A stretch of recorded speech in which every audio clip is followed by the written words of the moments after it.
Hello, my name is Rebecca, and in this video I'd like to introduce myself as your teacher.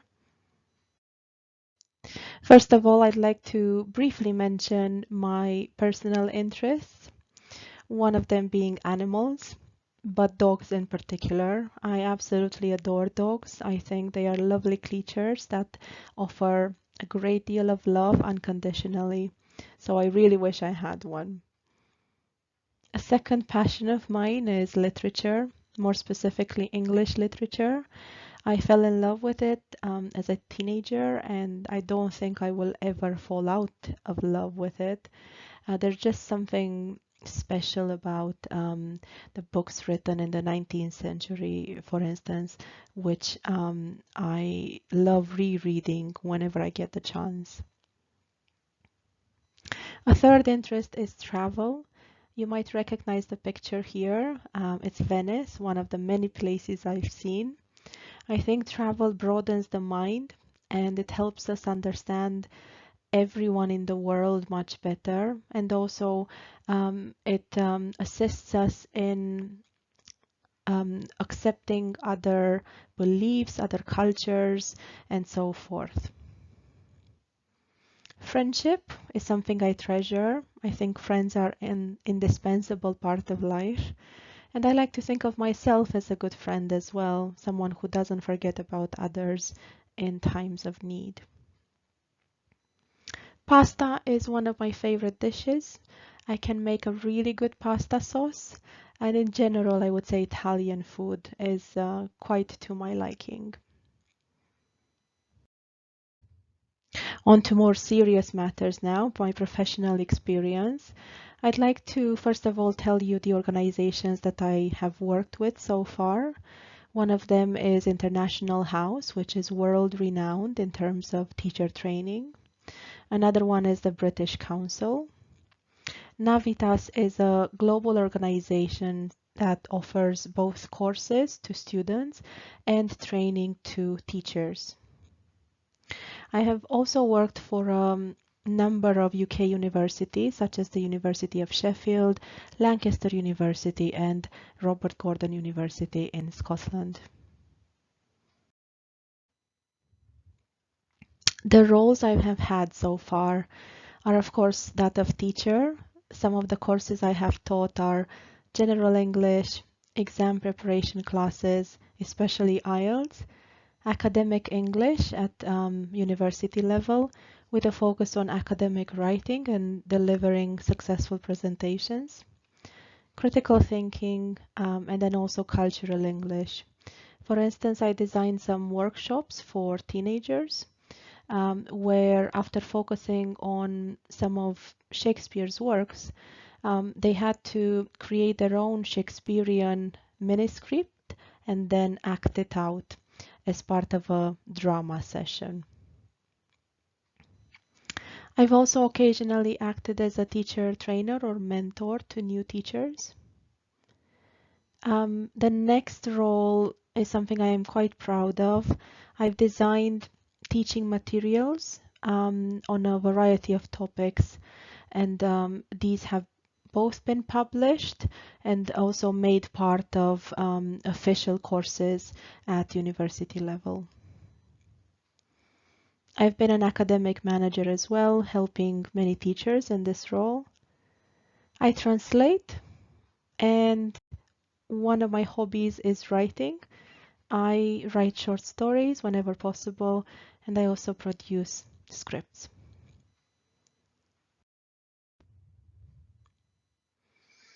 Finally, I'd like to share some of my published work. For instance, this is an article I wrote for teachers who wanted to liven up their English classes by carrying out more enjoyable activities. Another article I wrote was on how to bring global issues of great importance into the classroom. For instance, how to teach climate change in a way that makes students responsible for creating a better future, but also avoiding turning lessons into something depressing that students will remember for the wrong reasons.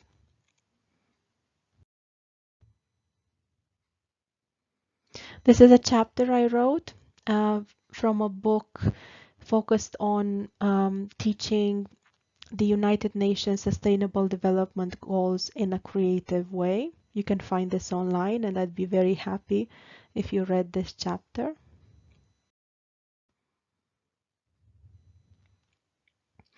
Another article is something that I included many puns in, or wordplay.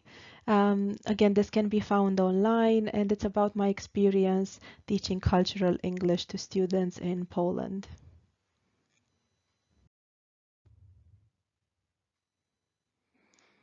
Finally, this article was about my passion for teaching and how this can influence students in their learning process. If you simply do a Google search of my name, I think you will come across most of my work. So you can feel confident that you're in good hands. I am indeed an IELTS expert, but also I am, I think, an expert in terms of teaching a variety of courses that have to do with English language improvement. So I hope you feel confident enough to do this course with me, and I shall do my best to assist you. Goodbye for now. Hello, and welcome to the IELTS course session 1. I would like to begin by detailing course expectations that you can have. This will be a mix of explanatory sections and task-based learning, meaning that for most of the time you will be listening to me, but then also doing some practice using the information that I share. I highly recommend that you rewatch sections of the recordings that you need to in order to refresh your knowledge of the information received, or if you need to do additional practice, just brush up on the techniques that I teach you. If you have any questions or would like further clarification, please email me at biancaledonia@gmail.com. I will be happy to assist you. In terms of course overview, these are the 8 sessions that you will benefit from. They are all broken down into manageable sections, meaning that you don't have to listen to a 2-hour lecture on, for instance, writing task 2. This will be broken down into shorter bits. So in this session, which I call Introduction to IELTS, we will do a variety of activities, which I'll mention in a few moments. Session 2 will focus on reading, whereas Session 3 will revolve around listening and introduction to speaking. Session 4 will be dedicated to writing. Session 5 will zoom in on an area of writing, which is task 2. Session 6 will be about speaking. Session 7, writing task 1, and then Session 8, error correction and speaking once again.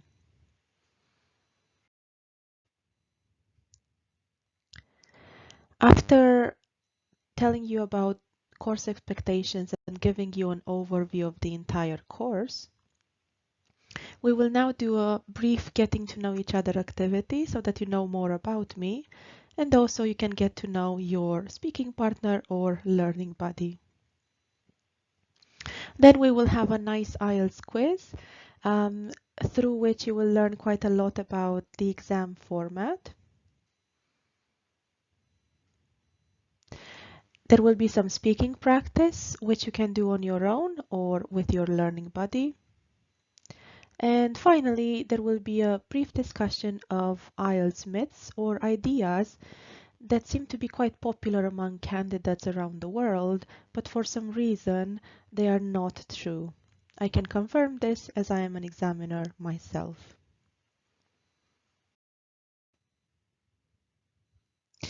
Getting to know each other then. I'm about to show you a set of sentences and I'll ask you to decide if you think they are true or false for me. Use your intuition or anything else that you see, some visual clues around me to make your decisions. The first sentence is, my favorite color is purple, true or false. The second one, I think that life without music would be a mistake. Dogs are my first choice of pet. Jane Eyre is a book I used to love. And I'm a quiet person. Take a moment to decide, either individually or with your speaking partner, and when you're ready, check the answers on the next slide.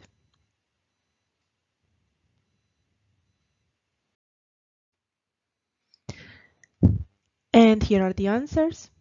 My favorite color is purple. This is false. Purple is a close second. My absolute favorite color is blue. I like seeing it everywhere around me, and I think that people who have blue eyes are very special indeed. The second sentence is also false because if I had to choose between music and books and films, I would choose the latter. I don't think I could live without books or films, but I just might live without music. It would be difficult, but still possible for me. If you feel differently, that's fine. This is just me. The next three sentences are all true in different ways. Dogs are my first choice of pet. Absolutely true. I wish I could have a big dog, but I can't at the moment. However, I hope to at some point in the future. Jane Eyre is a book written in Victorian times by one of my favorite authors. Her name was Charlotte Bronte.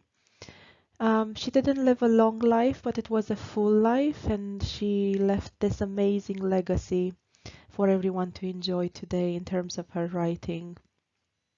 So this story is well, a gothic story, a gothic romance story. It had all the right elements for me when I first read it as a teenager.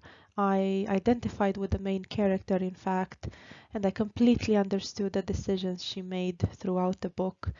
But that was then. As you might know, people change throughout their lives. We go through different stages. So at this stage in my life, I'm not sure I feel the same way about the book as I did in the past, hence the verb form used to love.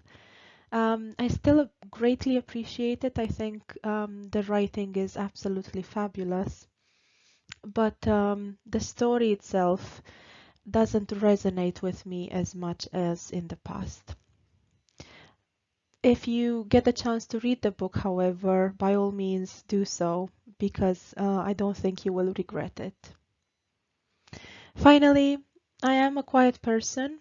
I know I don't seem to be a quiet person because I am speaking quite a lot at the moment and I'm teaching you. But in real life, I actually enjoy listening to others more than talking. I think that's a great way to get to know someone. And also, the only way you can show appreciation for their nature and personality if you actually take the time to listen to what they have to say. Now, over to you. I would like you to write two sentences that are true about yourself and one that is false. Do not tell your speaking partner which is which, because after you finish, it will be their job to guess.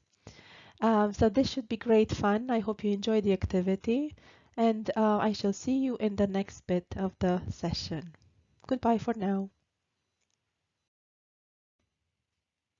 Hello again, and welcome to the IELTS quiz. This is a game that will help you become familiar with the format of the exam in a fun way. I hope you enjoy the game.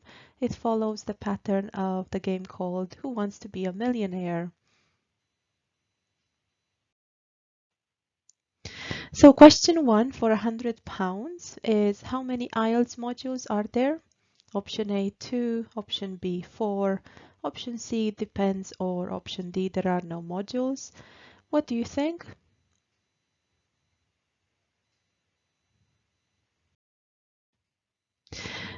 Option A was correct. General training is the name of one module and academic IELTS is the name of another module. Academic IELTS is deemed more valuable for various purposes such as immigration to countries like Australia and also UK university entrance. Question 2, for £200, how many IELTS components are there? 4, 2, it depends, or there are no components. And the answer is 4, listening, reading, writing, and speaking. Listening and reading are what we call receptive skills in English because they are the way in which we receive the language, whereas writing and speaking are ways in which we produce the language we are learning. So all 4 skills are tested in IELTS. Question 3, how long does listening last? Have a read of the options and decide either individually or with your speaking partner.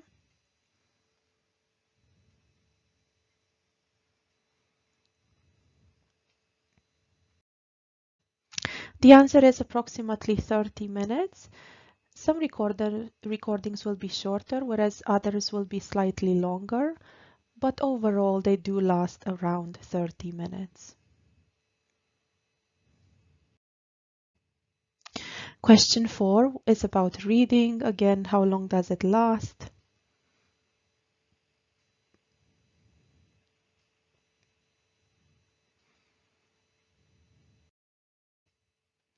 And the answer is 60 minutes. So you have exactly 1 hour to complete the reading.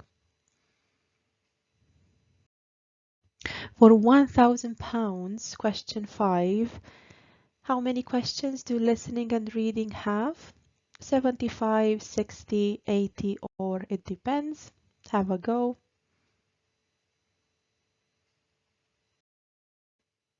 And the answer is 80, so 40 questions per component.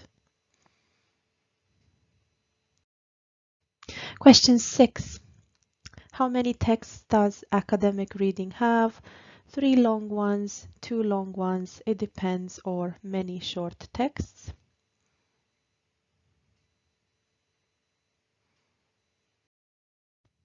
The answer is 3 long texts.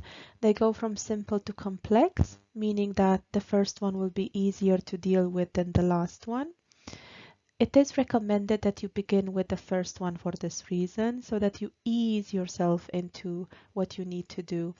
Also, in terms of exam strategies, it might be worthwhile to do this because you might get many correct answers in texts 1 and 2. Whereas text 3 is more challenging. Therefore, if you struggle a little bit and you don't gain as many marks, you should still be fine in terms of the band that you need to get. Question 7. Writing contains 1 task, 3 tasks, 2 tasks, or it depends. And the answer is 2 tasks.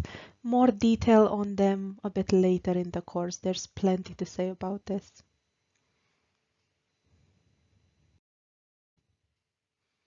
Question 8. Academic writing task 1 is either an email or a letter or an essay or a description. What do you think?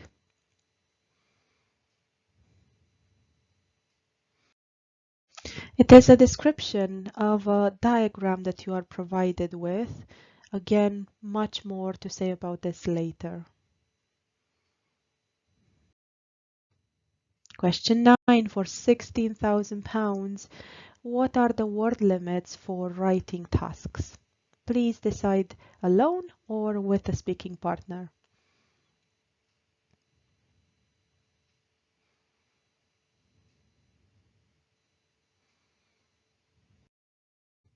And the answer is a minimum of 150 and 250 words. A question I often get is whether or not it's a good idea to write more than this. The answer is not that straightforward. You can write more, but you might run the risk of making some language mistakes, which you will be penalized for. So by all means, try to stick to the word limit. If you write a bit more, just be careful about the quality of the language that you produce.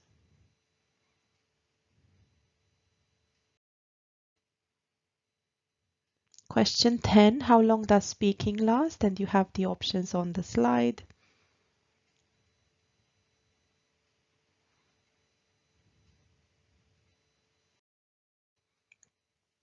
The answer is between 11 and 14 minutes. If you produce enough language for the examiner to be satisfied that they can accurately assess your speaking based on what you've said, then this session could be shorter. If not, it could be all the way up to 14 minutes. Nothing to worry about though. Sometimes it's better if the test is a bit longer.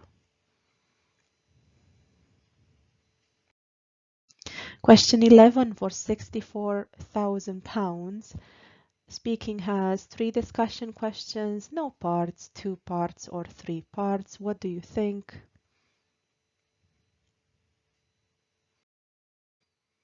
There are 3 parts to speaking, something we will get into a bit later, I promise.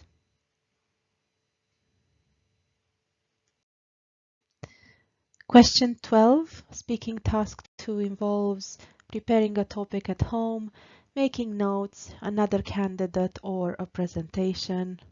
Make your choice.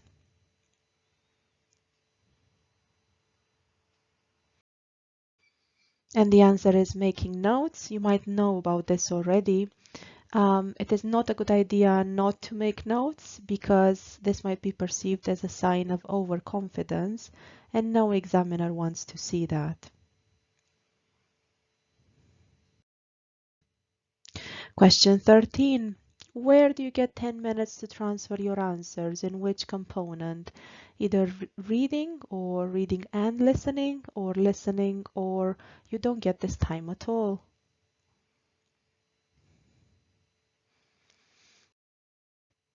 The answer is in listening.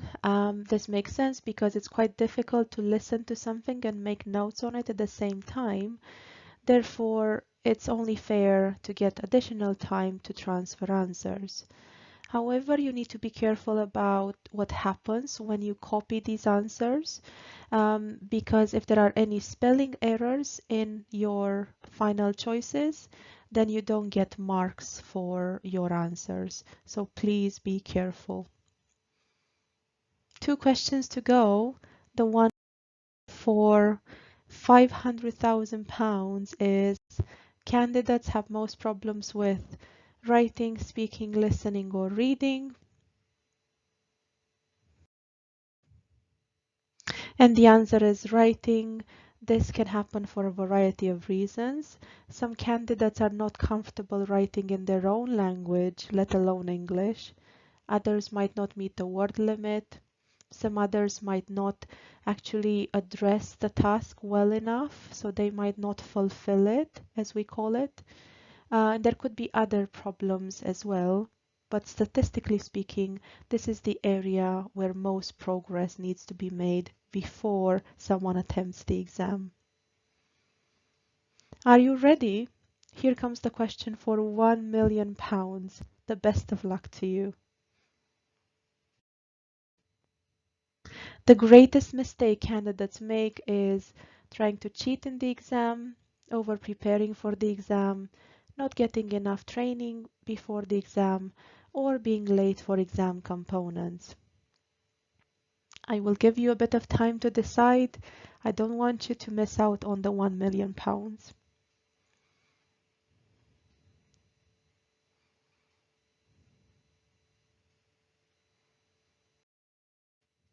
And the answer is not getting training before the exam. This is absolutely crucial. I've often seen this overconfidence, or what I like to call hubris, which is a Greek term.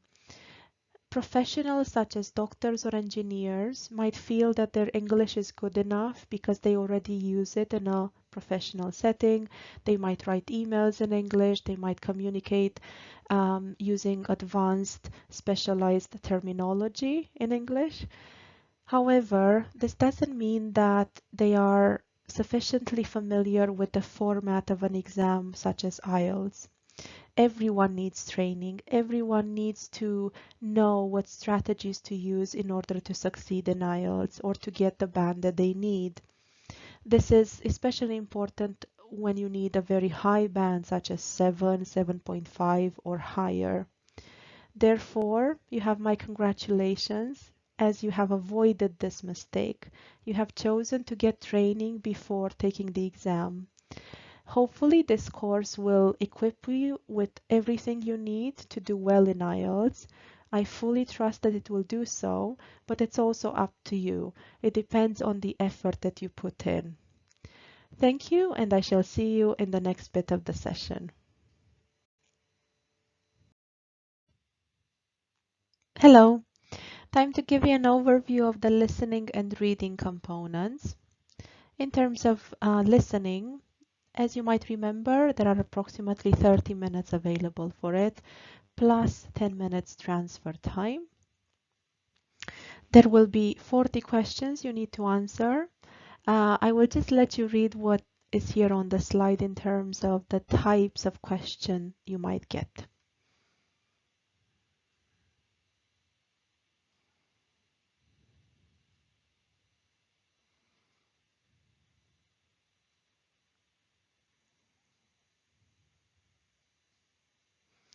Each section is heard only once.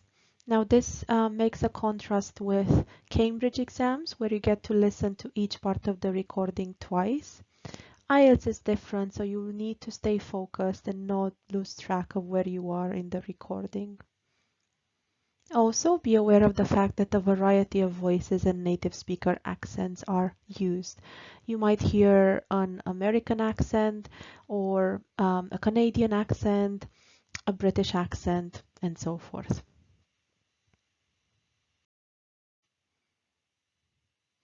Now, there are 4 sections in the listening. Section 1 is a conversation between 2 people, and the context is an everyday social one.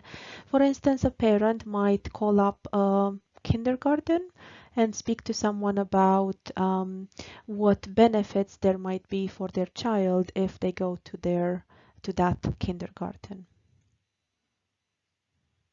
Section 2 is a monologue. Again, the context is an everyday social one.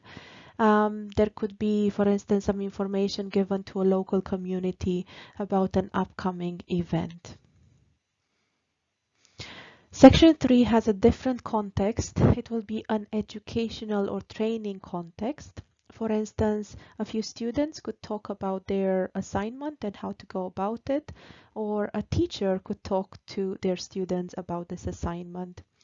Up to 4 people will be involved. So in terms of recognizing different voices and what each person is saying, this might probably be the most challenging part of the recording.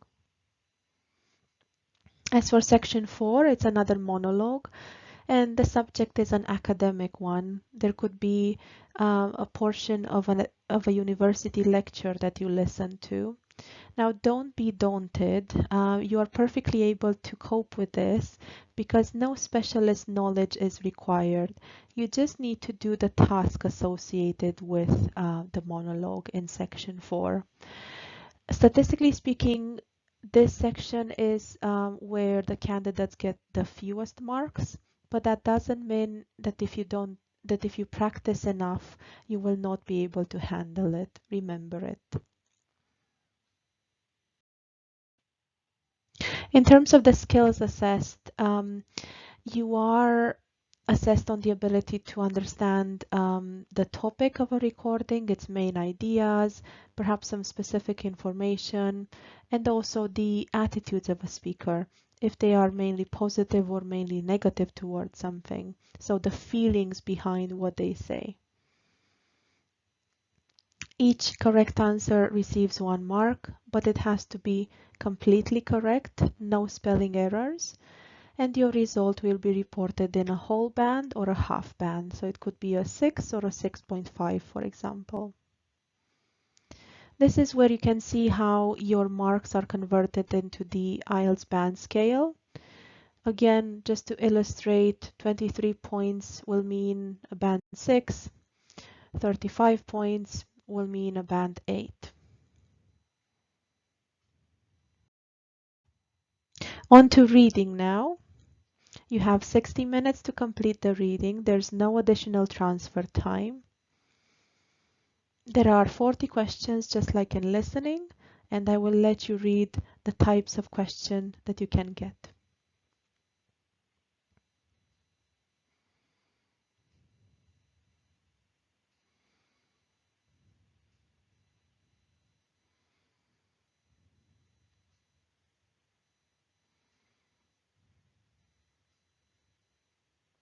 For each type of question, I will give you at least one strategy to deal with that specific type so that you succeed in IELTS reading. Three sections or three long texts.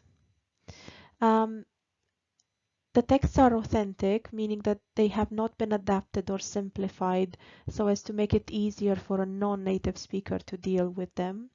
They can be taken from a variety of sources such as newspapers, journals, books. They are usually of general interest. You might know something about at least a few of the topics, but remember that no specialist knowledge is required in advance. Sometimes there are visuals that accompany the text in the form of diagrams, pictures, or some other sort of illustrations. And if there's any kind of technical vocabulary which is normally unknown to a non-expert audience, then a simple glossary is provided. So you'll have definitions of the words that you don't know, and I highly recommend that you read those definitions because the completion of the task might depend on this. The skills assessed are the ability to read for gist or the main idea, also some specific information in the text.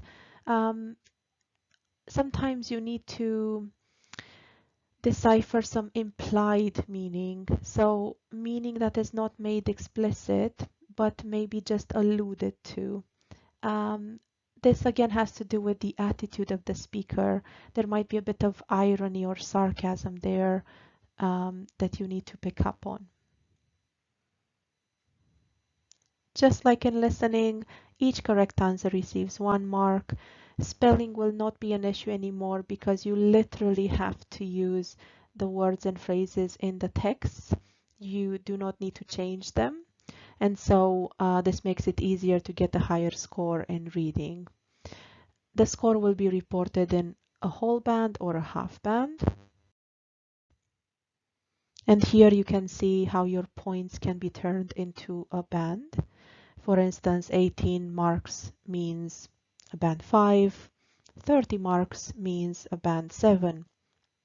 Please be aware of the fact that this table is slightly different to the one for listening.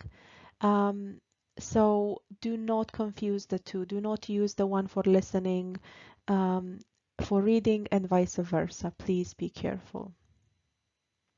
That's it for now. In the next video, we will talk about writing and speaking. So I will say goodbye. Hello again. Time to give you a writing and speaking overview. You will have 60 minutes to complete the writing. There are 2 tasks.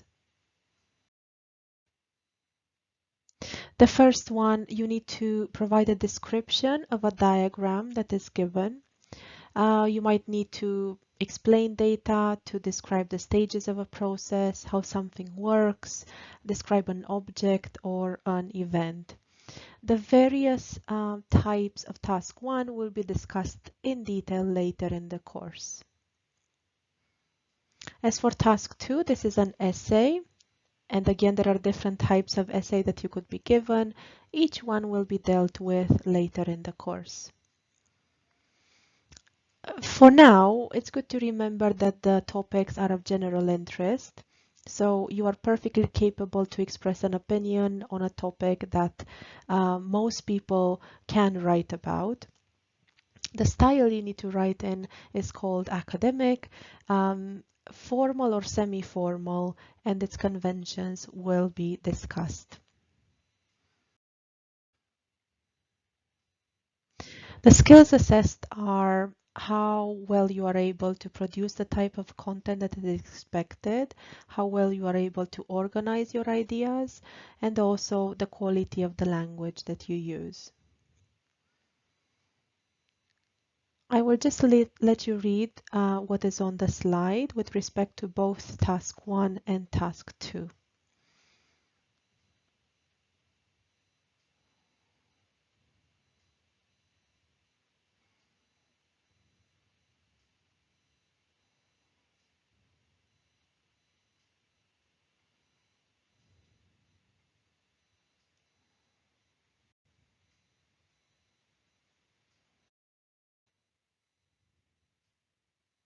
The official assessment criteria are 4.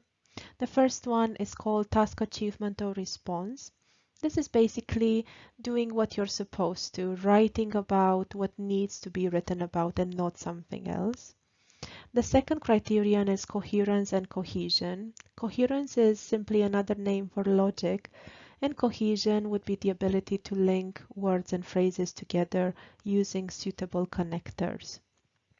Lexical resource is about the quality of your vocabulary, as it needs to be sophisticated enough. And grammatical range and accuracy would be about using correct grammar, but also complex grammar. More information on these criteria can be found on the official IELTS site. Now, a crucial piece of information, task 2, which is the essay, is worth twice as much as task 1. It should also be done in 40 minutes as opposed to 20 minutes, which are allocated to task 1. And given that task 2 is worth 66% of your overall writing score, it's certainly worthwhile to learn more about task 2. Strategies on how to write an essay up to par, and also how to avoid mistakes that are commonly made and that usually get candidates penalized. All of this will be part of the course that you are taking now. Scores are reported in whole and half bands, similarly to the other IELTS components. Speaking now. As a reminder, speaking takes place over 11 to 14 minutes. There are 3 parts to it. In part 1, which is just the introduction, the examiner will ask you some questions about yourself. Common topics are family, work, studies, hobbies.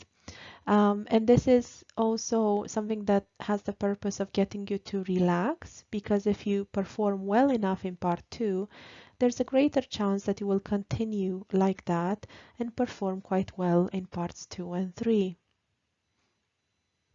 Part 2 takes up to 4 minutes. It's called the individual long turn. What happens is that you are given a card with a task on it. That card will not be taken away, so this doesn't become a memory test. You don't just read the task and then the card is taken and you have to remember what you need to do. You are also given 1 minute to prepare the task, make notes on it, and then you are supposed to talk for up to 2 minutes on that topic. If you haven't spoken for long enough, then the examiner asks you some follow-up questions. However, if this happens, it's not great, because it just means you haven't produced enough language for the examiner to assess your level of fluency and also the other aspects involved in their work. So my primary piece of advice would be to practice part 2 in terms of meeting the time limit. It's actually a very good sign if the examiner stops you, says thank you. It just means they have enough to assess you on and they can proceed to part 3. Part 3 is a two-way discussion up to 5 minutes. It's always connected to the topic of Part 2, so you can almost anticipate the kinds of questions that you will get. Once you see your Task 2 topic, you can predict what you might be asked in Part 3. The difference being that this time around you need to provide answers that are more abstract, less personal. And also this will give you the chance to employ some more sophisticated vocabulary since you will be talking about people in general. The skills assessed are the ability to communicate opinions, information on everyday topics. In Part 2, especially the ability to speak on a topic at length without interruptions or pauses or without giving any irrelevant detail. Also, the ability to justify your opinions, because it's not enough to just say, I think this or I believe that. You need to provide at least one reason why you think so.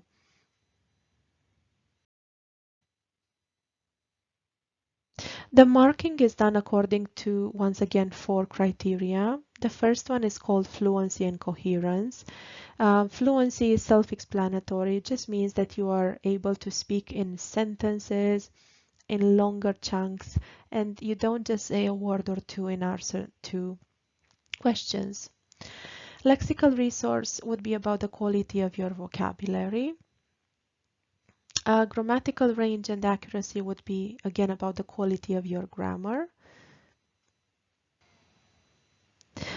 This is about not only using correct grammar, but also complex grammar, structures such as conditionals, cleft sentences, and generally longer sentences that are made up of several clauses. As for pronunciation, I would like to dispel a myth at this point. Your examiner will not expect you to speak with a perfect native accent, whatever variety it would be, Canadian, American, British. It's simply about being understood in an international context. If the examiner doesn't wonder at any point what the words you are saying are, that's really good. You do not need to sound like King Charles or an American actor that you are a fan of. You just need to make sure that there's an intelligible production in terms of speaking, and then you should be fine. For more information on these criteria, please go to the official IELTS website. Scores are, of course, reported in whole and half bands. And now I will show you samples of parts 1, 2, and 3 as far as speaking is concerned. This is a typical part 1 task. The questions you might get are, what kind of place is it? If you are asked to speak about your hometown or village, what's the most interesting part of it? Would you say it's a good place to live? And please notice the why question here, which you really need to address. You need to give reasons for your opinion. Accommodation could be another topic. What kind of accommodation you live in, how long you've lived there, and so forth. As for part 2, you could be asked to speak about an event or a festival that you attended. And notice the sub-points that you need to cover here. You should say what the event was, where it was, what happened, and say why you liked it. It's absolutely crucial that you cover all of these points, because if you don't, the task will not be fulfilled. Now, of course, you can say more about one sub-point than another, that's fine, but remember to cover them all. And this is where notes come in. They ensure that you don't forget about anything that should be said in the task. So if in part 2 the topic was a special event or a festival, these are the types of question you might get in part 3. For instance, why do you think celebrations are important in society? Notice how the question asks you to speak in abstract terms and not about yourself. You're supposed to talk about the different opinions people generally have about celebrations. Sometimes the question is more specific, such as the last but one question here on the slide, which says, do you think international sporting events are more popular with the older or younger generation? So this time around, you're supposed to specifically talk about sporting events and not special events in general. However, notice the connection between the part 3 topic and what you talked about in part 2, a special event, a festival, a celebration. This is all for now. I hope you got the chance to become familiar with what you are supposed to do in writing and speaking. I shall see you in the next bit of this session. Finally, it's time to talk about IELTS myths, those ideas that many candidates around the world have, but they need to be dispelled. As an examiner myself, I know what these ideas are, and I'm in the perfect position to talk more about misconceptions concerning the IELTS exam.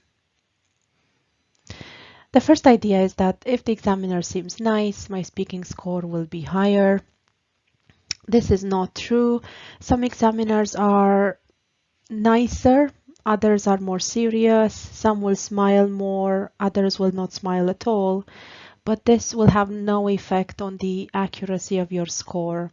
I've sometimes heard this. A candidate came to me and said, my examiner was so nice, he or she was smiling all the time, so I must have done well and I expect a high score. That is unfortunately not the case, because examiners have this guideline of being warm enough so that the candidate feels at ease, but also not so friendly that the candidate might get the wrong idea. The interpretation of the guideline differs among examiners, but no matter what kind of examiner you get, the score will still be accurate and does not depend on their attitude during the exam. The second idea is that pre-learned phrases always work well in speaking. By pre-learned phrases, we mean phrases such as, to be honest, in my opinion, time and time again, and the like. It is a good idea to use some of these to a certain extent, but not all the time, because the examiner will pick up on this and will realize that you're not being spontaneous enough. Moreover, trying to force some of the phrases into your speaking when they don't make perfect sense, or just because you've learned them and you know you need to use them, is also not a good idea.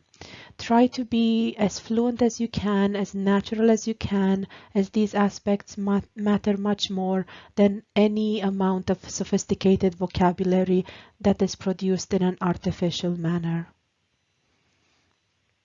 The third idea is that examiners have a great deal of time to check your writing and speaking tests. This is not true. Examiners have very little time because they've been trained to check writing and speaking in a very short space of time.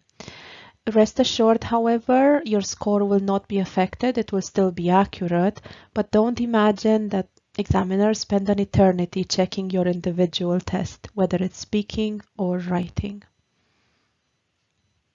Small spelling errors do not matter in listening and reading. They do, especially in listening, where you get no assistance because you need to write the words that you hear yourself. And I'm afraid that any spelling mistake will cost you the full mark. This means that alongside the 4 skills of English that you are trying to improve at the moment, you should also aim to improve spelling. To do so, you can use a website such as How to Spell, all in one word. If you just Google this, you'll come across it. This has been designed by one of my colleagues. All the resources she has created are available for free, So you can benefit from some theoretical information first, then you can do some practice and also test yourself with respect to that particular area of spelling. This should help you improve your spelling over a longer space of time. Do not expect significant improvements to happen overnight, but also don't expect any improvements if you don't do anything about spelling. The next idea is that there can be absolutely no difference between the scores two examiners give. There can be a zero 0.5 difference, which is rare. Usually if you ask 10 different examiners to give their score on a piece of text produced by a candidate or on their speaking, about 8 of the examiners will have the exact same score. If 2 of the examiners give a score that is 0 0.5 higher or lower, that is absolutely fine. That is a margin of error allowed by the exam designers. Again, I think they should give you reassurance in terms of the accuracy of the results. Of course, you might hope to be lucky and get 0 0.5 more, but do not count on that. You can only prepare as best you can and do your very best in the actual exam, and then hopefully the results will reflect your efforts and performance. The next idea is that speaking always takes place on the same day as other components. That's not usually or always the case. You might get an email saying that your speaking has been scheduled for another day after for instance, reading, listening, and writing components. That is absolutely fine. It just depends on examiner availability during the time that you take the exam. It is not important if I speak for less than the required time in part 2. It is important. You need to fill up those 2 minutes or up to 2 minutes. Otherwise, the examiner might be forced to ask you follow-up questions, which is a bad sign. It just means you haven't produced enough language for them to assess you properly. So this goes into the criterion of fluency, and it's one essential aspect of your speaking. Do not ignore it, and we'll come back to it when we discuss another IELTS myth in a few moments. I need to focus on personal experience in speaking part 3. Do not. The focus here is on abstract ideas or what people think in general. Sometimes you are specifically asked for your opinion, and you should by all means include it in your answers, but do not prioritize your personal opinion at the expense of speaking too little about what society thinks or what people in certain countries believe, etc. Accuracy is the most important assessment criterion. No, if you are too focused on producing correct language, you might not produce enough language, and that's an error. I realize it's difficult to maintain this balance between the amount of speaking you do and the level of correctness of your language, but you need to show the examiner that you are able to speak for longer stretches of time.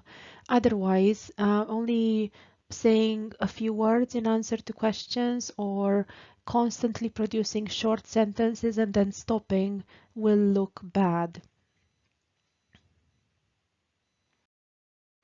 These were some IELTS myths that I wanted to talk about. I will see you soon, more specifically in the second session, which will focus on how to deal with reading. Goodbye for now. Hello and welcome to IELTS session 2. In this session, we're going to cover the following points. We're going to first of all talk about types of reading and those that are recommended for the IELTS exam.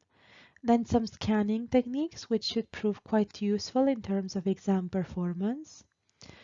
Reading test frequently asked questions. Also question types and strategies on how to deal with each question type. reading mistakes to avoid.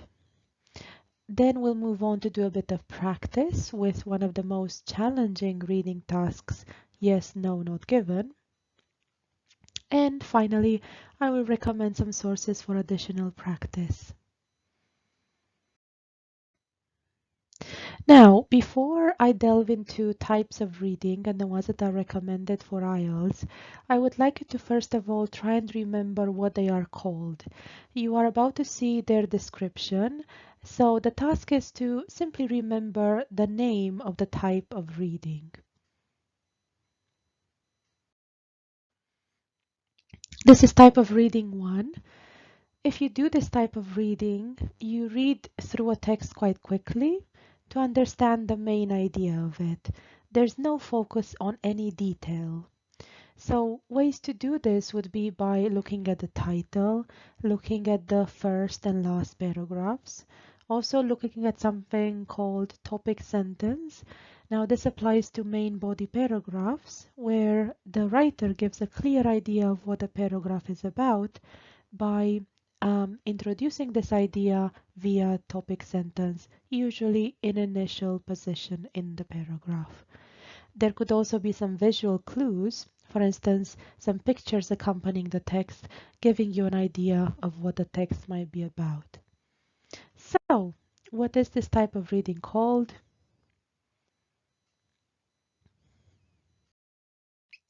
It is called skimming or reading for the general idea. An example would be the sentence that you see here on the slide. Just skimming through the newspaper, I noticed an article on the Olympics, which I thought I might read later. Now, skimming is always done fast, and it allows you to discover whether or not you would like to continue reading something. Many people simply make the decision to not continue reading based on the general idea of a text that they have just found out, which is fine. So this type of reading, as you might imagine, is very suitable for IELTS because it allows you to quickly understand what a text is about and perhaps do a skimming task very quickly. The second type of reading is when you look at a text in order to find out specific pieces of information about it. Now you could be looking for names of people, places, products. You could also be looking at dates to be matched with certain events that took place in those dates. There could be quantities, numbers, abbreviations, etc. Also look at the example sentences on the slide. They say the lifeguards, the C for shark fins, or I only, his letter for news of my sister. What is this type of reading called? If you said scanning, you were right. You scan a text for the information you are after and you ignore the rest. This is typical of what we do in real life as well. When we are at the airport, for instance, we don't look at the whole list of all the flights, we just look for our flight. At the train station, we do the same. So we just retrieve the information we are after and then ignore all irrelevant details. This type of reading is extremely suitable for IELTS. It's one of the most common tasks given in reading, where you need to, for instance, match something or find out what the text says about certain people and so forth. The third type of reading is when you read the entire text and you actually study it in detail. This would be typical of students of literature, for instance, who have to analyze a poem, every single word in it, or the same with a piece of prose. If you think of another field, which is medicine, it could be a doctor researching a new disease and its potential treatments. An example of a poem that a student of literature might look at in detail would be You must want to spend the rest of your life with yourself first. Now, every single word in this poem counts. None can be ignored. What is this type of reading called?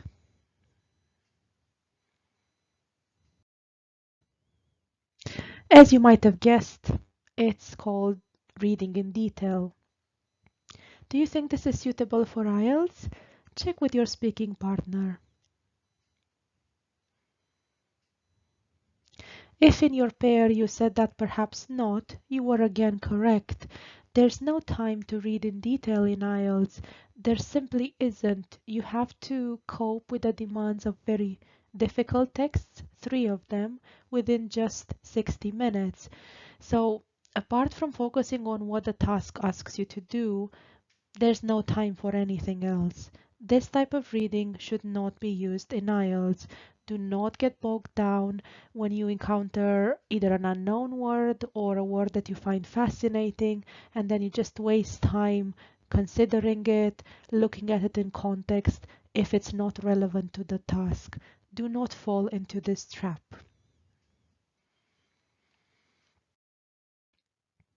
So, as a recap, the 3 types of reading are called skimming or reading for the general idea, scanning or reading for specific information, and reading in detail. These types of reading, by the way, have the same names that apply to listening. We also say to listen for specific information or to skim in listening, to listen for the general idea. There are other names that you might come across in your IELTS practice, and that's gist. Again, this means skimming or listening or reading for the main idea. And then scanning would be the most common name for reading or listening for specific information, but sometimes that is also called detail reading or listening, not to be confused with reading or listening in detail, to be avoided in the actual exam. Now, sometimes when doing IELTS practice, you might notice that there's no actual skimming task. You're asked to scan directly, so that should be fine. But what I recommend, and this is the final point on the slide that you see, is that you always read the task first. This focuses your attention on what is required to complete the task and will not allow you to get distracted by anything that is not part of the task. So remember the golden rule: task first, text second, task first, text second. This is all for now. I shall see you in the next bit of this session. Time to talk about scanning techniques now. You see 5 of them illustrated here on the slide. Take a moment to absorb the way they look.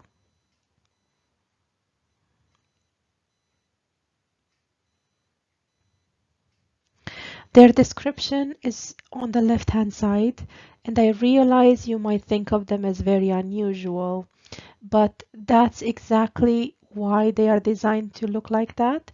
They are supposed to help you read very fast and ignore any information that is not relevant to the task. That's why you might want to start from the bottom and go up, or you might want to read from right to left, or you might want to go on the diagonally. So what I'd like you to do now is choose one technique which you find more appealing, as you are going to use it in the next activity. Please decide.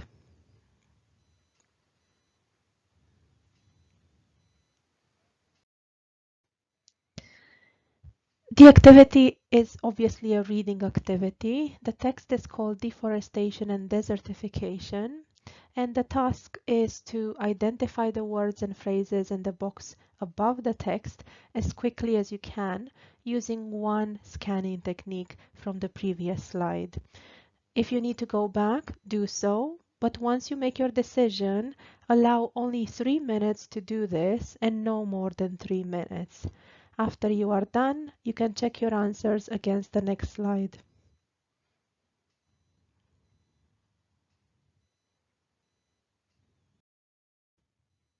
There we go. I hope you did well. These are the words and phrases. Did the technique work for you? Was this experiment successful? If not, you might want to try another technique with a different text. See what works for you. You might also use a combination of techniques. There's nothing stopping you from that. But the point is to get into the habit of not reading the way you would for pleasure, for instance, a novel in your own language. IELTS is not about that. IELTS is about finding answers to the task very quickly, and scanning techniques help you with that. That's it for now. I shall see you in the next bit of the recording. We are now going to discuss reading test frequently asked questions. You can see questions 1 to 6 on the slide. Have a read and then we will discuss the answers. You can also have a go at answering these questions yourself or with a speaking partner.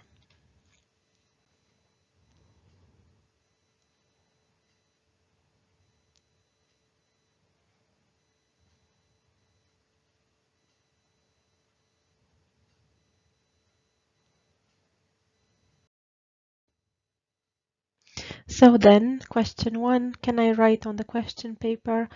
Absolutely, you can make any kind of notes you wish. This paper will not be checked.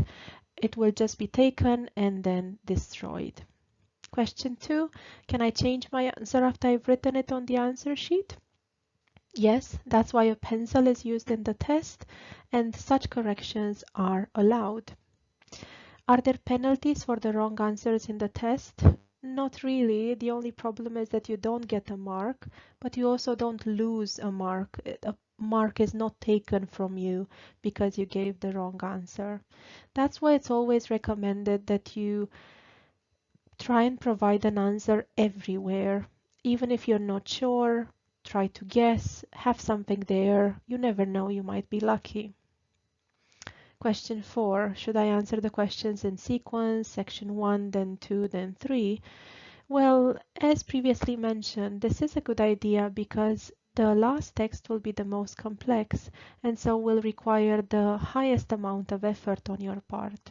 It's better to ease yourself into the task by attempting anything having to do with text 1 first, then text 2, then text 3. Question 5. Should I write the answers in the question booklet first and transfer them to the answer sheet at the end? Well, no. This is a complete waste of time because there's no additional transfer time, so be careful. How long should I spend on each question? If you like maths, you'd like this answer. Since there are 40 questions, you need approximately 1.5 minutes per question. Of course, it depends because some questions will be easier to answer, so you might spend less on them, whereas others will be more challenging. Completely up to you then. Let's continue then.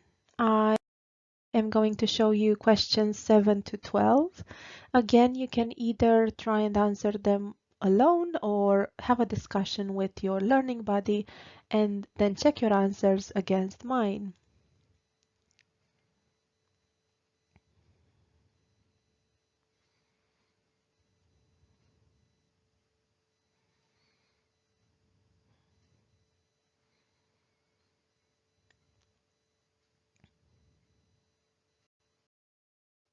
There we go, question 7. If there are only 10 minutes left, but I still have 10 questions to answer, what should I do? Well, continue as best you can using suitable strategies. But if you really run out of time and the answer you need to provide is a multiple choice one, choose a letter at random and hope for the best. Question 8, what should you do if you can't find the answer to one of the questions? Just continue to look for other answers. Do not get bogged down and stuck while looking for only one answer. If you spend more than 1.5 minutes per answer, then you're already wasting time and you can't afford to do that. Question 9. Is it important to spell the answers correctly? Yes, absolutely. All answers need to be fully correct. The same goes for listening. Question 10. Do you need to have accurate grammar in the type of task that is called complete with up to 3 words? Yes, Um, well, there are two types of these questions. When you have to complete a sentence, you need to make sure that the answer fits the grammar of the sentence. However, when you have to answer a question in no more than 3 words, then the answer does not have to be a complete sentence. It can just be a phrase or a group of words. But do use your instincts, use your previously acquired knowledge in order to make the difference between these two tasks, and then ensure that whatever answer you provide, it does fit the grammar of the sentence, if it's a gap fill, or if it's an independent answer, the group of words that you write as your answer fits both the meaning and the grammar of the question. Question 11. If the instruction says to write a letter of the alphabet on the answer sheet, but instead I write the answer in full, is that alright? Well, you will certainly not be penalized, but you have simply wasted time that is incredibly valuable in IELTS. So write A instead of the full answer, or whenever possible use an abbreviation. It might also be possible to use some specialized abbreviations. For example, for oxygen, which is a chemical element, you might want to use O2. That answer will be accepted. Finally, question 12. What's the difference between a statement that is false or no and one that's not given? Well, if an answer is false or no, you must be able to find that the opposite is true.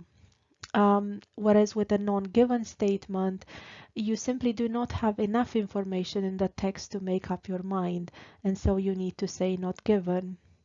This is one of the tasks that we will practice as part of the session, because there's no real difference between false, no, not given, and yes, no, not given.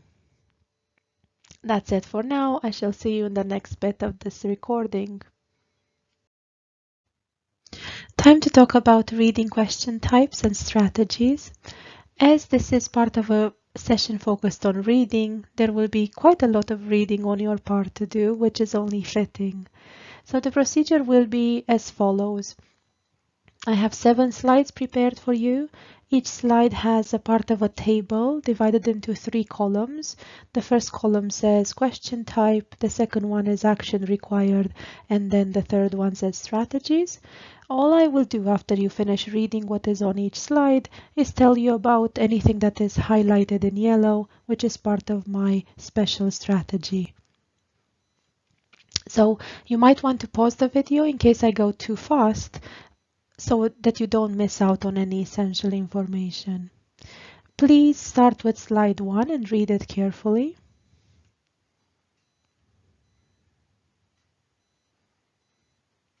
If you've finished, I will only say that with sentence completion tasks, the answers will be in the same order as the passage, which should make things easier for you.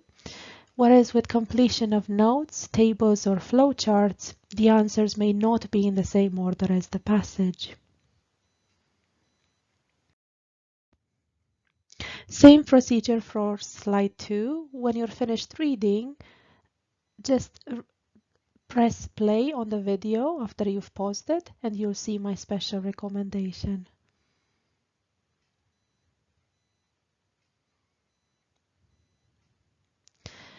So with short answer questions, the strategy is to remember that the answers are in the same order as the passage. You don't need to look for them everywhere in the text, jumping from paragraph 1 to paragraph 5 and so forth. Whereas with labeling a diagram, remember that the answers may not be in the same order as the passage. Slide 3, please read it first.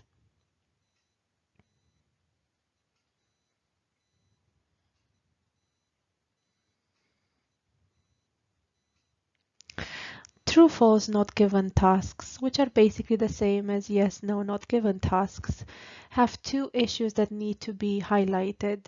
The answers will be in the same order as the passage, so despite the complexity of the task, you at least know where to look in the text for a specific answer. But then what is also important is to only use the information from the text. Do not infer anything. Do not use your previous knowledge, even if you feel you know quite a lot about the topic. This is a trap that you must not fall into. Let's go to slide 4, which I will ask you to read.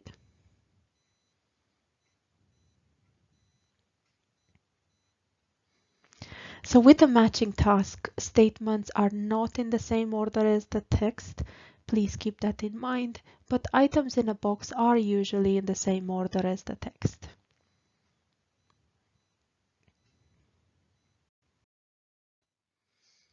Slide 5, have a read first.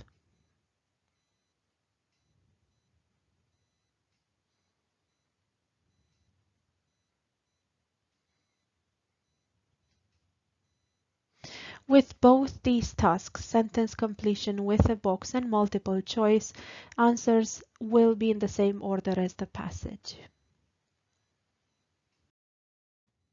Slide 6.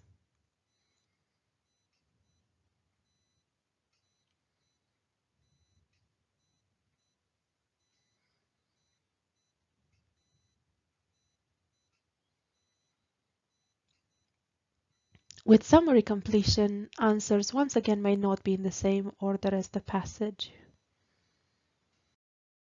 And this is the final slide.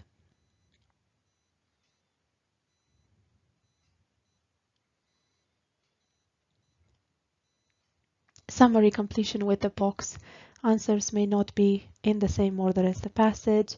With classification, answers will definitely not be in passage order, whereas with pick from a list, answers may or may not be in the same order as passage. I hope this equips you for the challenges that different reading texts and tasks involve, and do make sure you go back to this table and its different sections to learn how to deal with each task separately and effectively. I shall see you in the next part of the recording. All right then, let's talk about reading mistakes to avoid. I have a very nice text for you to read, which I've divided into 4 paragraphs. And as you read it, you'll need to identify the mistakes that our protagonist, called Jake, makes in connection to his IELTS reading test. Now, the mistakes are in paragraphs 1 to 3, so ignore what paragraph 4 says in terms of the task. Just read it and enjoy it. There we go. This is paragraph 1. You might want to pause the video if I go too fast.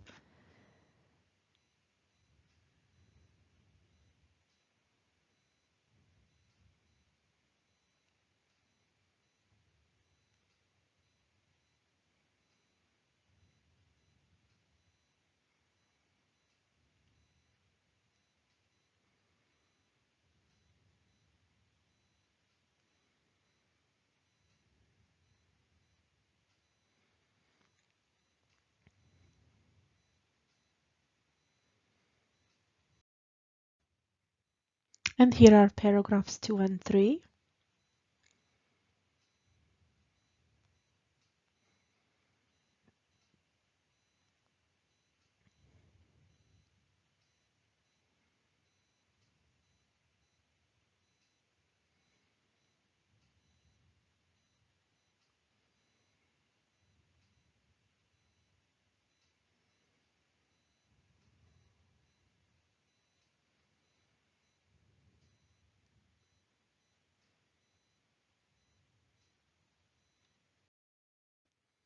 Finally, paragraph 4, which doesn't have any errors, it's just the end of the story.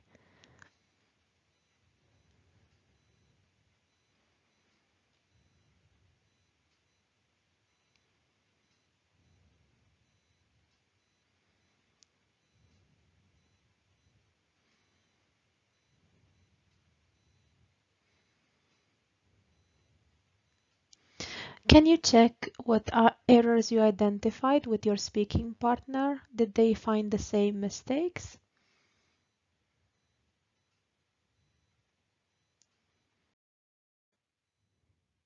For example, did you highlight this portion of text? Jake tried to understand every word and every sentence, so he spent over 40 minutes on section 1. Why is this a mistake? Well, you might remember that you should spend a maximum of 20 minutes on each section and no more because there's no additional time. And then also trying to understand every word in every sentence is an error because you only need to focus on what the task asks you to do, nothing else. Sometimes you can ignore even a full sentence entirely because it has nothing to do with the task. So you shouldn't care about every single word in each text. Another mistake is that Jake didn't look at the diagram in the text. He felt it had nothing to do with the passage, when in fact it might have had something to do with the task. So if you ignore the visual clues provided, you might miss out on some valuable marks. He also focused too much on the specialized vocabulary, with the purpose of then telling his teacher how much of it he absorbed or how much he learned from it. That's not the point of IELTS. IELTS is all about doing the task and then moving on. He also concentrated his time and energy on the early questions, thinking that they are more valuable than the later ones, which is not the case. All questions have equal value. Another error that Jake made was that he wrote each answer in full as opposed to using abbreviations or whatever could have saved him time. Do not make the same mistake. He kept his answer sheet in pristine condition on his desk as opposed to using it from the very beginning. Remember that it's only in listening that you get 10 additional minutes to transfer your answers. This does not happen in reading, so you can't waste time. He also found himself rereading portions of the texts that he was working on. Now, this is again an error because you should always focus on what one part of the task asks you to do. Once you find that answer, move on. If you can't find that answer, you should still move on in order not to waste time. But if you find yourself in the same situation as Jake, do not stay in it. Just try to go forward, proceed to another task or another question, and don't get stuck anywhere. Whenever he couldn't answer a question, he spent extra time on it. This is an error for obvious reasons. You can't afford to do this. Finally, he used what he called unique spelling. This is a grave error as every spelling mistake will cost you a mark and you don't want to miss out on points because of that. So, I really hope you avoid these mistakes. That's why we went over them. This story, by the way, is fictional, so nothing to worry about. And I just hope that one of the texts that you get in IELTS will not be about violence. See you soon. Time for some practice. This will be the final part of session 2. Now, I have divided this into stages. There's the pre-task stage where you and your speaking partner can do some speaking practice. There will also be a vocabulary focus to help you with the vocabulary in the text I'm going to give you to read. The actual task can be done collaboratively. That's what I recommend, so that you don't just, keep your head down over the text and there's no communication whatsoever. You can certainly do the task with your learning buddy. When answers are checked, the justification for them will be provided as well, which is something tremendously important. Once you understand why a particular answer is the correct one, this will help you the next time you do practice to understand what, for instance, test designers have in mind when they actually create these IELTS tests and what they want you to achieve as a candidate. After the task, there will be a brief reflection stage. I will also recommend some additional practice sources. one that's, well, the official set of books, and then one that's a much more reasonable choice in terms of pricing. So the pre-task activity is basically a set of questions that I would like you and your speaking partner to answer. Because the text you are going to read is about superstitions, I'd like you to think of questions such as, are you a superstitious person? What about the people in your country? What are some common superstitions that you know of? Or have you heard of any strange ones? And what about the future of superstitions? Will superstitions always exist? Have a go at this with your speaking partner.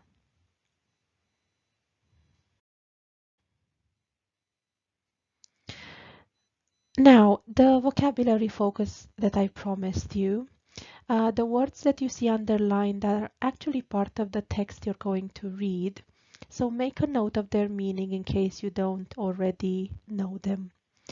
We have the verb to belittle as part of the phrase to belittle someone's beliefs, for instance, and this would mean to make them seem unimportant. The next word is also a verb, to dismiss an idea, meaning to reject it. To eschew a word means to avoid it, but of course, to eschew can be used in other situations as well. For instance, you can say that someone tries to excuse responsibility. To alter something means to change it. This is a neutral word. I am aware of the fact that the word exists in a similar form in Latin languages where it might have this rather negative connotation or meaning, but this is not the case in English. In English, it has a strictly neutral meaning, to change something. An omen is a sign, either a bad or a good one. In the context of talking about superstitions, this word is very appropriate. Reverence for means great respect.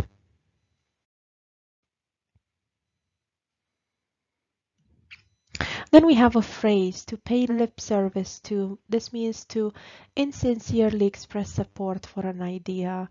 So to only half believe in it, basically. You say something, but you don't truly believe it, or the idea is not actually a part of your life in any meaningful way. To thrive means to do very well. You can say about someone that they have a thriving business. Erroneous connections would mean wrong links. In the teeth of, this means despite. A bold person is a confident and courageous person. And to make good copy means to make for interesting information that is usually published in a newspaper or a magazine. Usually sensational information will make good copy because people are interested in anything that stands out, that is rather shocking as opposed to commonplace.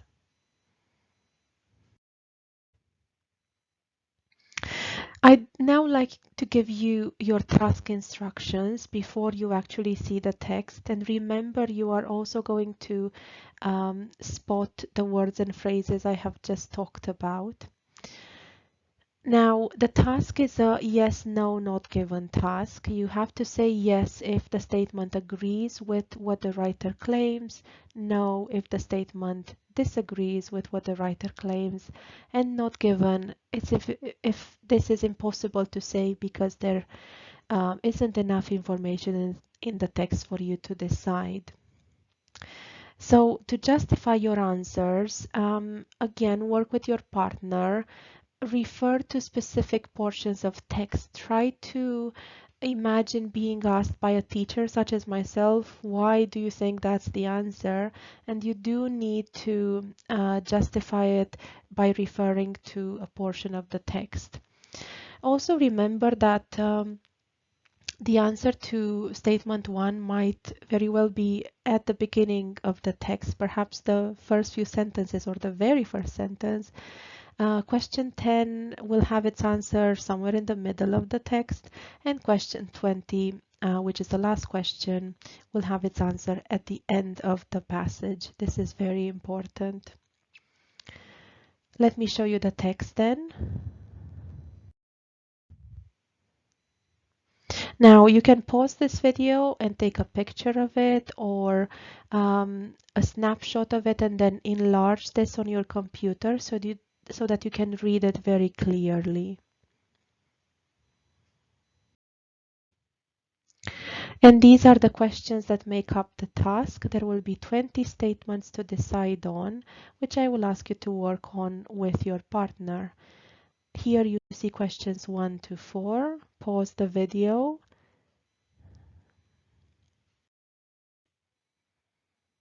Questions 5 to 8.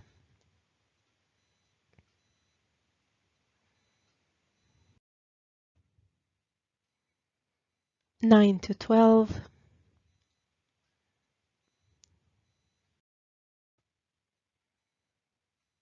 13 to 16.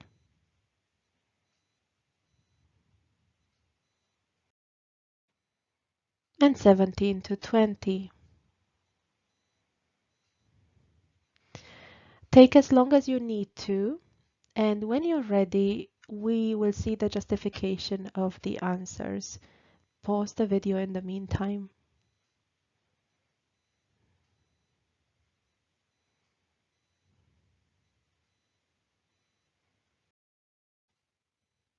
There we go. These are the answers to questions 1 to 4. There's no need for me to read what is on the slide. You can do this yourself, and remember to go back to the text in order to gain further insight into why these are the correct answers. Pause the video whenever you need to.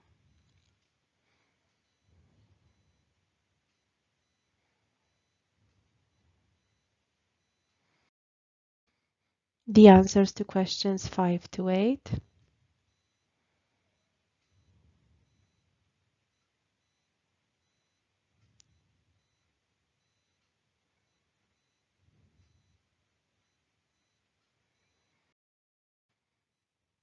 Nine to 12.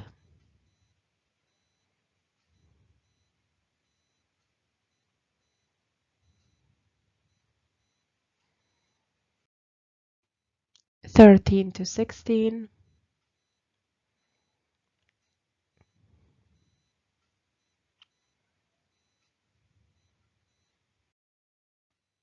And 17 to 20.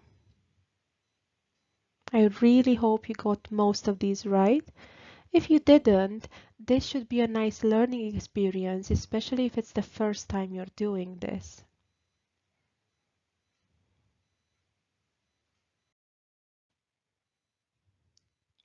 Reflection then. You can answer these questions with your learning buddy. On a scale of 1 to 10, how difficult did you find the task? Which type of question was easier? The yes question, the no question, or the not given question? What about the more challenging ones? And what do you think you can do better in the future? This could be about reading speed, it could be about looking at the right section of the text for the answer to your question. It could be about understanding more of the text and so forth. Keep your aims reasonable. Do not try to improve everything at once because that's far too ambitious.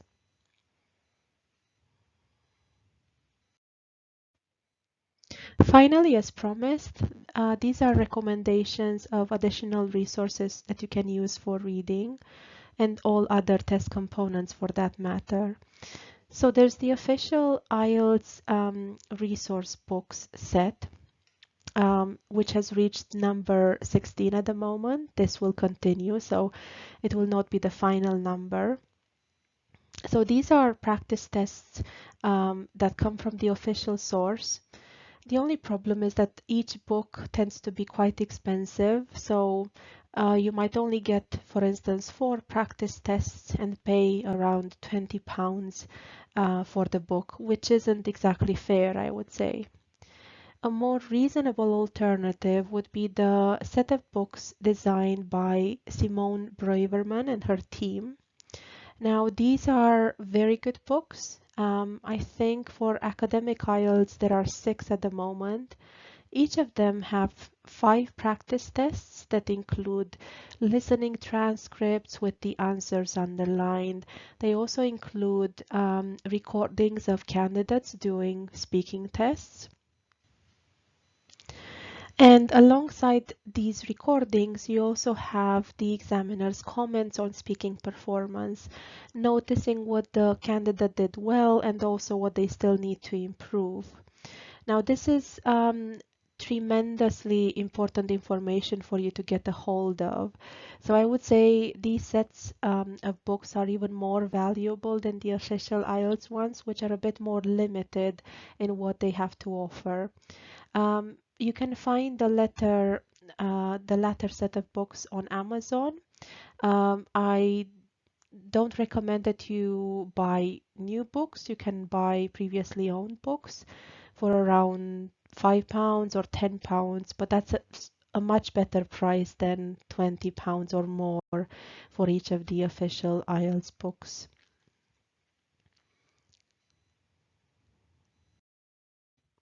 Now, this brings us to the end of session 2. I hope you've learned what you needed to in connection to reading, and I shall see you soon in session 3. Hello, and welcome to IELTS session 3. We are going to focus on the following. I'm going to give you some listening tips, also some important reminders regarding the listening test. I will show you a typical test. Then we will go over speaking assessment criteria that need to be met in the exam. Also, some statements that we will decide on whether they are true or false in connection to speaking. Some speaking tips, speaking checklists, and finally we will zoom in on speaking part 2 and how to do this task successfully. The way this will work is that I will go over the tips. You can listen to me, and after I go over a few of them, I will also allow you time to read what is on the slides. So tip number 1 is to read before you listen in order to predict the answer. This will go very well if you practice it. It is just a matter of practice, really. So the idea is to try and read as much as possible from what you see in the task in order to predict possible answers. So you can have a look at the grammar of a sentence if that's what you have there, and see what part of speech could go in the gap. For instance, should it be a noun? Should it be a verb? You can also have a look at the meaning of the phrase or the sentence, because that will eliminate a lot of options that as you listen, you will just get rid of and focus on the real answer. As you do this, you need to focus on the whole question. So focus on the precise wording of it so that you provide the answer that is needed and not something else. You might also need to look at 2 questions at once. This is because some of the answers come really fast, one after another. And so as you provide one answer, you need to keep an eye on the next question and the answer that needs to be given. As promised, I'll give you a few moments to read what is on the slide.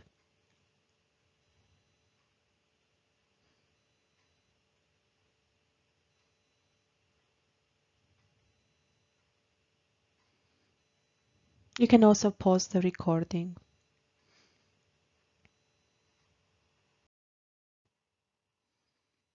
The next tip is not to leave the writing to the end. This is because you're under a tremendous amount of stress and you can't afford to leave everything for the last moment. You should also not attempt to remember answers because they will get mixed up in your head as you listen to the whole recording. You should attempt to use abbreviations or symbols if you can, in order to save time. For instance, if you need to provide a number, there's absolutely no reason why you should write that number using letters. Number 5, for instance, can just be written as such. If it's a chemical symbol, for instance, oxygen, you can easily write O2, and that, by the way, is an acceptable answer on the answer sheet as well, because it is a correct rendering of the chemical symbol oxygen. Now, although speed is part of the test, the speed at which you manage to provide answers, sometimes if you write the answer too quickly, you might miss out on one of the speakers changing their mind. An example can be seen here on the slide. In a dialogue such as, "So I'll see you on Wednesday afternoon," the answer could be, "Sorry, I'm busy then. How about Thursday evening?" "Fine, Thursday at 7 o'clock. So if you were to write Wednesday afternoon as your answer for when the two people will meet, that would be incorrect because one of the speakers changed their mind. Watch out for this. Now, please pause the video and have a read of what is on the slide.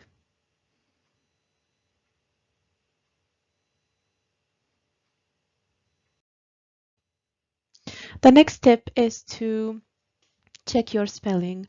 I'm afraid that the IELTS listening test is not merely a listening test, it is also a spelling test, which is why you need to do your very best to improve your spelling before attempting the exam. Sometimes it's letters that cause problems. So that applies to part 1, where you commonly have to write names, numbers, and so forth. And here on the slide, I've made some suggestions as to how you can remember the spelling of certain letters, for instance, J and G, Y, and then the vowels A, E, and I.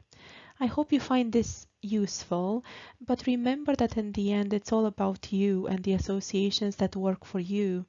You should just create your own connections, or continue to practice in a way that is suitable for you. And this should help you become successful in IELTS listening.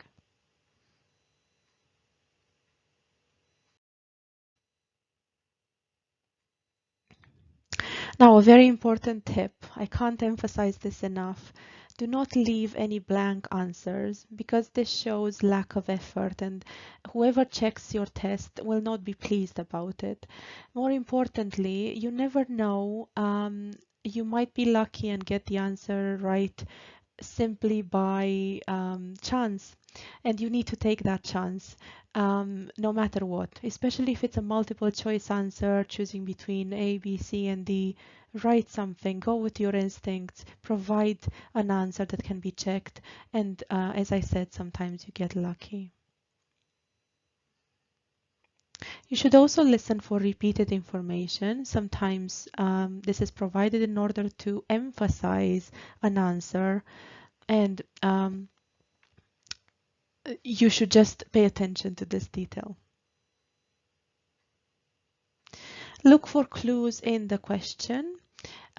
If you are provided with a table and one of the headings says equipment, and then in some of the boxes you have items such as paper clips or cardboard, this is a good indication of what else might be needed there. So if you need to provide other pieces of equipment that are associated with an office, they could be pads or crayons or staplers and the like.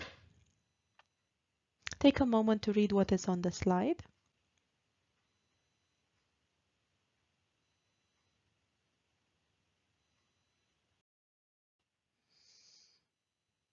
And now we will move on to important reminders in connection to listening. Remember that there are 4 sections and they go from simple to complex. In total, there are 40 questions. The test takes approximately 30 minutes and there are multiple types of tasks. that you need practice with, such as notes, a multiple choice, short answer, sentence completion. On this slide, you have an overview of what each of the sections involves. Please have a read of this.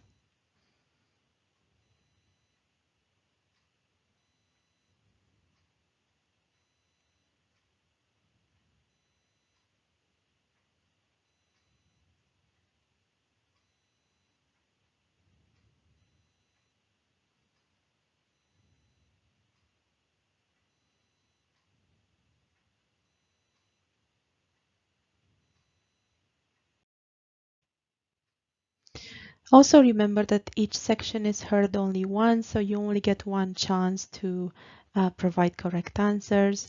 You are, however, given time at the end to transfer your answers and check them in the process. That means 10 minutes to complete the test.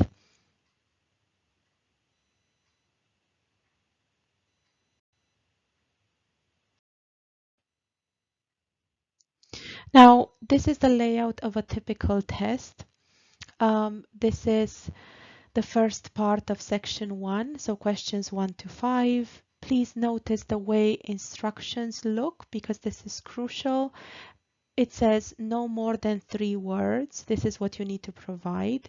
And this is in capitals and also in bold, so you don't miss the information. This means possibilities are as follows. You can provide 1 word or 2 words or 3 words in each gap, no more than that.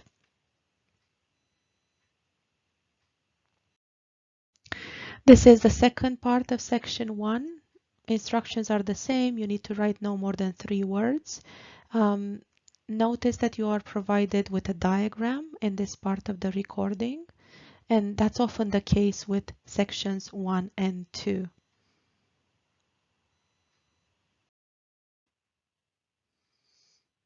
In part 2, questions 11 to 16 involve writing no more than 2 words. So you have an easier job this time because you should only provide 1 word or a maximum of 2 in each gap. And then in the second part of section 2, you need to match the items on the left to what you have on the right, but notice that the items on the right are more numerous than what you have on the left. So this means you need to eliminate some options on the right, making the task a bit more challenging. Part 3, questions 21 to 25. This is multiple choice, which might get you thinking, wow, finally something more manageable. It could be the case, but some of the answers are not that easy because the speaker might actually mention something in connection to all 3 options, and it's up to you to distinguish the information that makes only one answer correct and the other 2 wrong. Questions 26 to 30. Again, notice you have a diagram in the last part of section 3.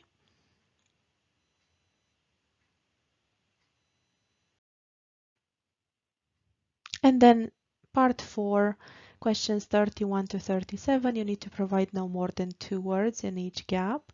And this will be exactly what you hear in the recording. You should not try to alter the words in any way. But when filling in the gaps, you need to make sure that the words you select fit the meaning of the sentence and they also match the grammar. This goes back to what I was mentioning in connection to parts of speech. For instance, in 31, what you have before the gap is various other lesser. So grammar will say that you need to provide nouns here, but before the noun, you might have another adjective, and that explains why you could have 2 words, not just 1. However, 1 is also possible.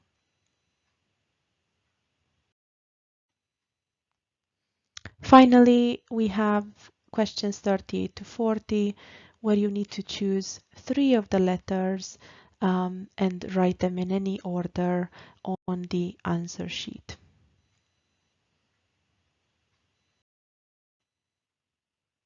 I would also like to show you what a typical answer key looks like. So this is for section 1. You can see the words and phrases there, and also what is acceptable in terms of grammar words such as articles. So in the case of number 6, for instance, you can have the answer with the article or without the article. Here are the answers for section 2.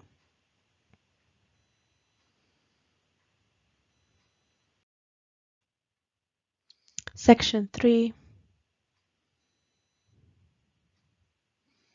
And section 4, where answers 38 to 40 can be written in any order, so there's a bit of flexibility here.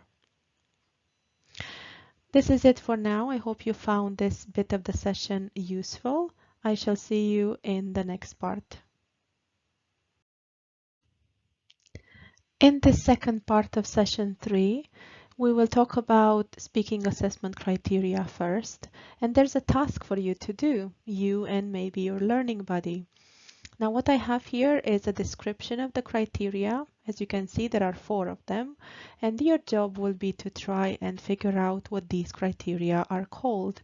For instance, if I say that you are assessed on the ability to speak without hesitating and the organization of your answers, what is this criterion called, and so forth. Take a moment to do the task, either individually or with your speaking partner, and then we will check the answers together.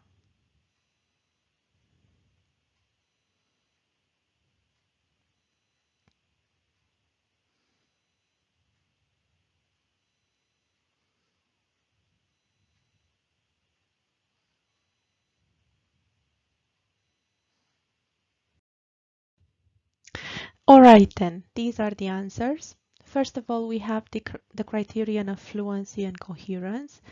This is, as the description says, the ability to speak for a longer time and also the logic of your answers. Now, this goes without saying, but you should not try to jump from one idea to another without linking ideas logically or using connecting words and phrases such as however when you establish a contrast or additionally when you add to an idea. The second criterion is called lexical resource. Now, this is just a fancy phrase for the quality of your vocabulary. And what is involved here? First of all, accuracy, and this is about how correct your language is. And then secondly, the range of vocabulary that you use. For instance, the ability to use synonyms in order to avoid repetition, and also sophisticated words as opposed to simpler words that are usually employed by lower level speakers. Criterion 3 is the quality of your grammar. Again, examiners are after accuracy first. They want your grammar to be correct. For instance, you should not say, I go to the beach yesterday. Obviously, it should be, I went to the beach yesterday. But still, this is a simple sentence, so you should also attempt to use complex sentences, longer ones, and more sophisticated grammar structures. For instance, conditionals or cleft sentences. Finally, we have the criterion of pronunciation. I would like to dispel a myth here. This isn't about speaking like the Queen or speaking like an American or like a British person from the north of England, for instance. It's not about your accent. Please remember that.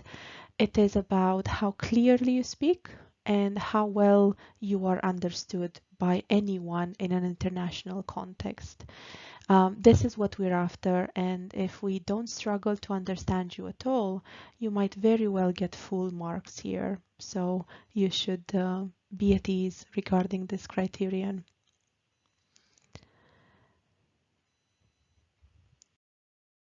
Let's also talk about some sentences and we'll decide together if they are true or false as regards speaking.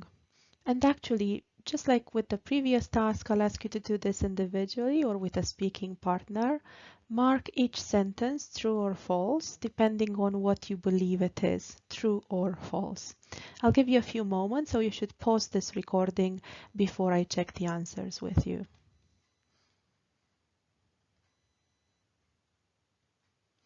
All right then, so the first sentence says the IELTS speaking test is basically a grammar test.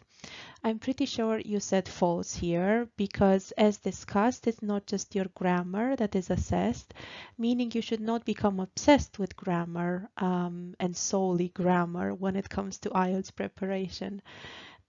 Grammar is by all means part of assessment, but it's not the only thing that matters. And more importantly, if you're so focused on your grammar that you forget about fluency, then you will end up producing these very limited phrases, and then you will lose your fluency. So that criterion will be affected. In all honesty, if I had to choose between fluency and the quality of grammar, I would always choose fluency because that shows me that the person is able to carry out the conversation and keep going without hesitation in a variety of contexts, not just an exam situation. Now, the second sentence says, it is not a good idea to memorize possible responses. It's a tricky one, isn't it? Because up to a point, it might be sensible to remember phrases to use. For instance, when you introduce your opinion, you can say, as far as I'm concerned, or when you express partial agreement, you can say, I agree up to a point with the idea that. So these are what we call pre-learned phrases. You learn them before the exam and you make it a point to use them in order to boost your mark in terms of lexical range. However, you need to be careful. Your answer should not be made up solely of pre-learned phrases because it will show your examiner is experienced. They will tell you've prepared too much and you're not spontaneous enough or natural enough when you answer the questions. So just use your common sense here. That's my advice. Number 3, you shouldn't say anything if you think you might make a mistake. Absolutely false. It's better to make some small mistakes than not to say anything because there's nothing we can do with that. In fact, it's a sign that you are not fluent enough and so your mark will be lower. Additionally, some small mistakes might be overlooked because they don't matter that much. If they are just slips and you make them once, we simply might ignore them. That's the good news. Number 4, you should know exactly what you're going to say before you go into the test. Well, this is impossible because you cannot possibly know the questions you will get. Preparation helps in terms of part 1, where you know you will be asked questions about yourself, so you can try and predict the types of questions. But in the end, it's all going to be new, and the experience itself, being there in the examination room with the person who assesses your language, every time you do this, this will be new. You can't expect it to be the same. So you should prepare for the unexpected, basically. That's why you need to make sure your language is good enough, no matter the situation. Number 5, you should try to give as much information about the topic as possible.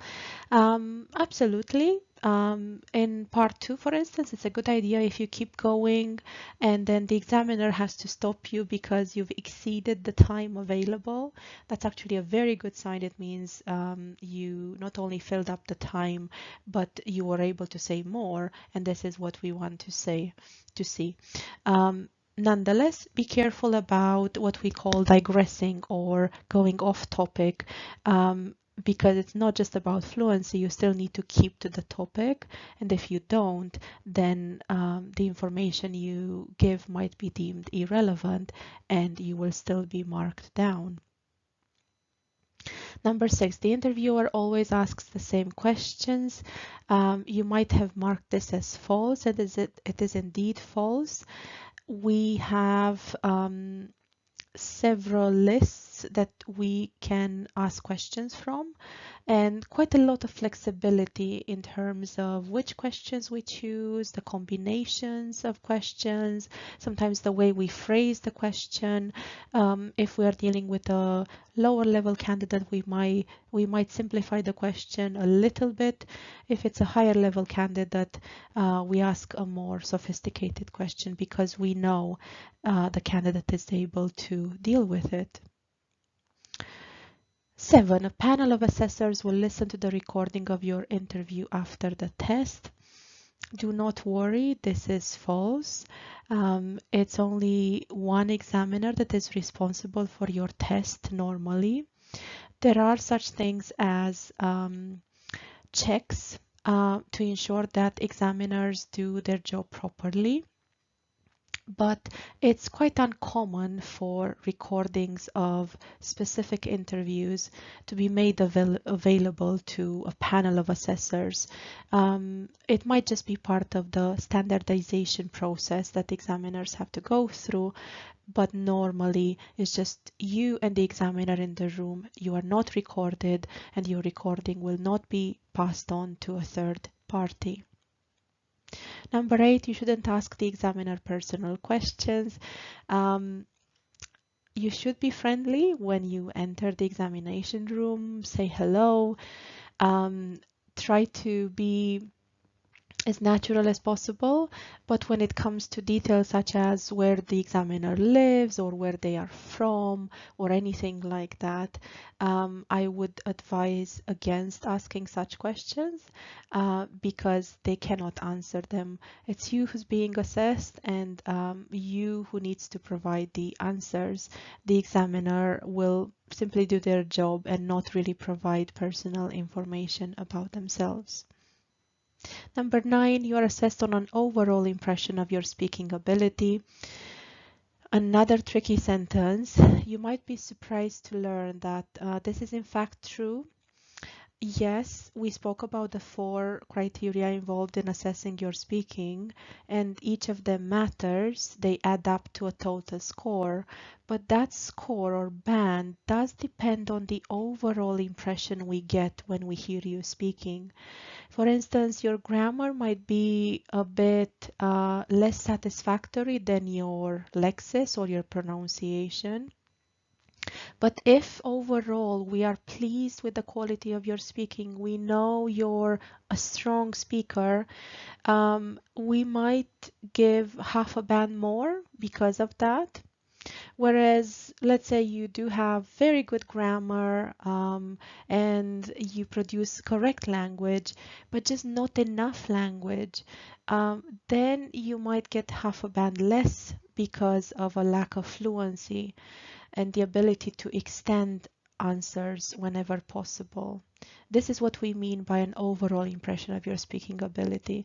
And that's why it's really important in those minutes that you have available with the examiner to do your best to show that you are able to speak comfortably and confidently in English. More is better than less. And if you are stopped by the examiner because you've said too much, that's actually a good sign. Remember that. The last sentence, part 1, is the easiest of the test. Well, it really depends because it might seem the easiest, but for some people, talking about abstract things or about people in general, which applies to part 3, that's easier, that's more manageable. So it really depends on the person, who's to say, right? Now, what I'm going to do is show you the official answer key here, and you can have a quick read before finishing watching this video.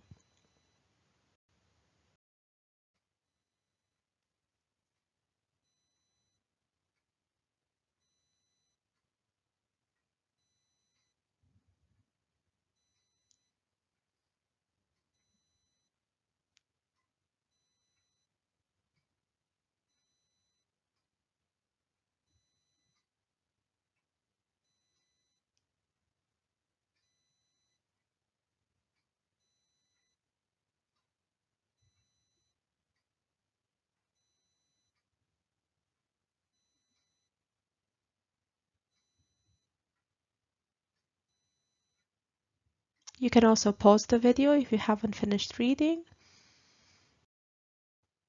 But this is the last slide, answers 6 to 10.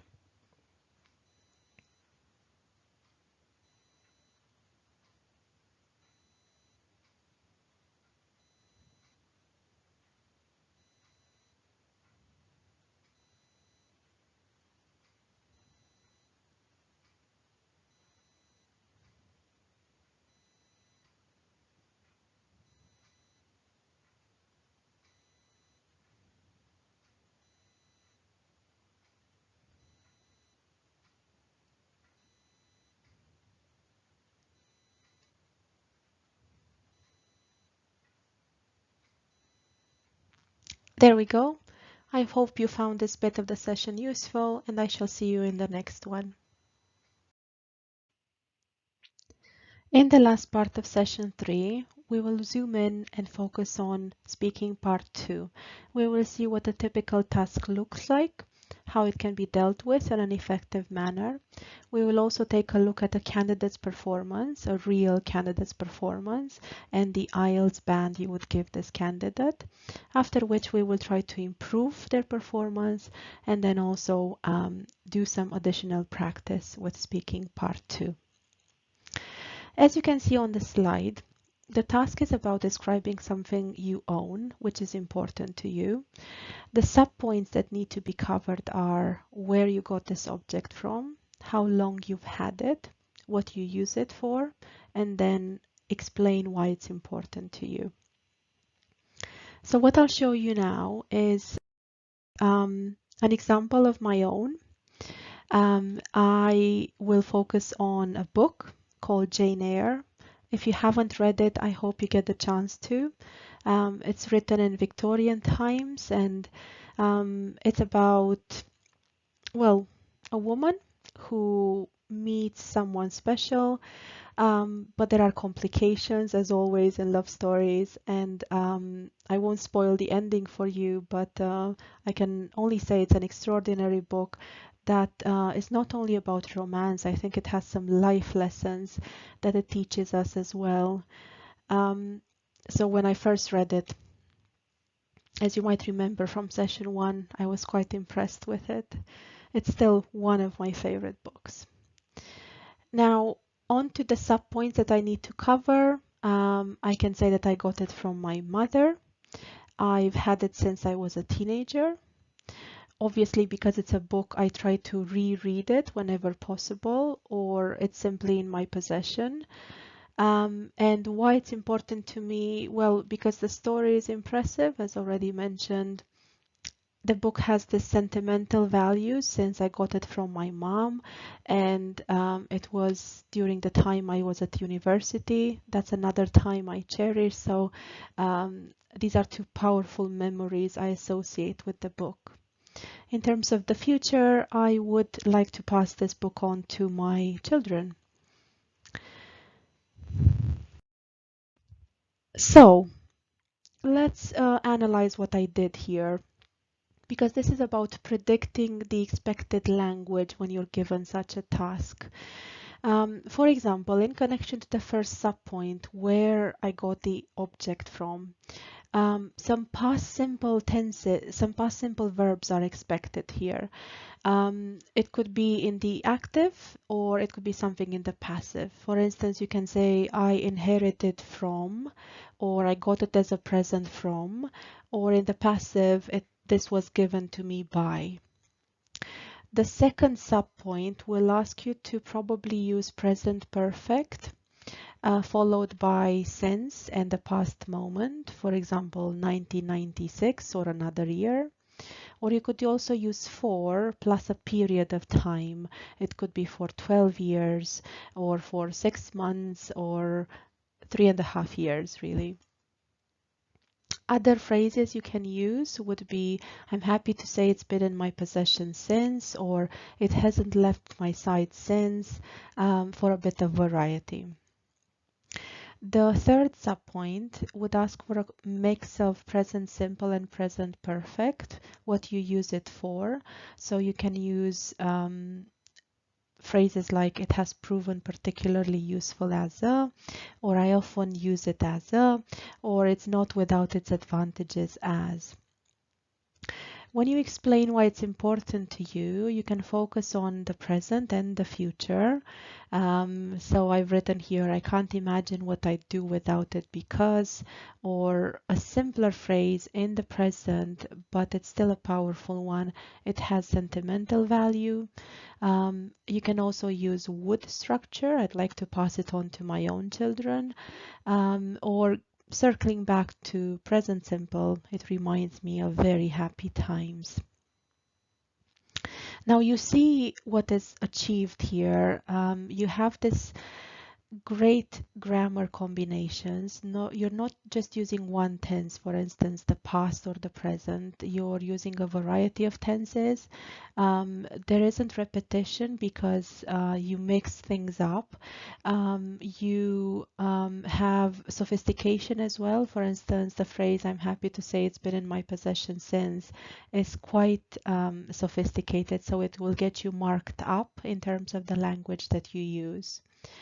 Um, what I'm trying to say here is that preparation really helps. When you look at such a task, it's not simply about filling the amount of time available and simply talking in the simplest manner possible. It's also about using the kind of language that is expected and the very best language that you can produce. So now let's take a look at the candidate's performance. Um, you can have a read of what is on the slide because this is what they said when they were given this task. I'll give you a moment, and when you're ready, you can just keep watching the video.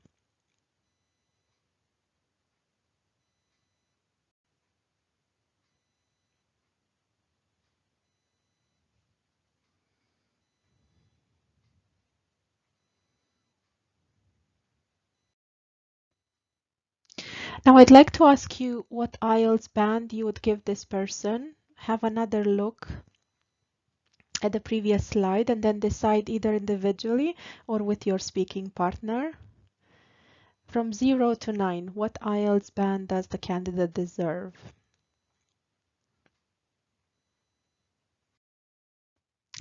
If you said band 5, that's exactly what they got. Or you might have said 5.5 or maybe 4.5. That's still all right, but the candidate got band 5.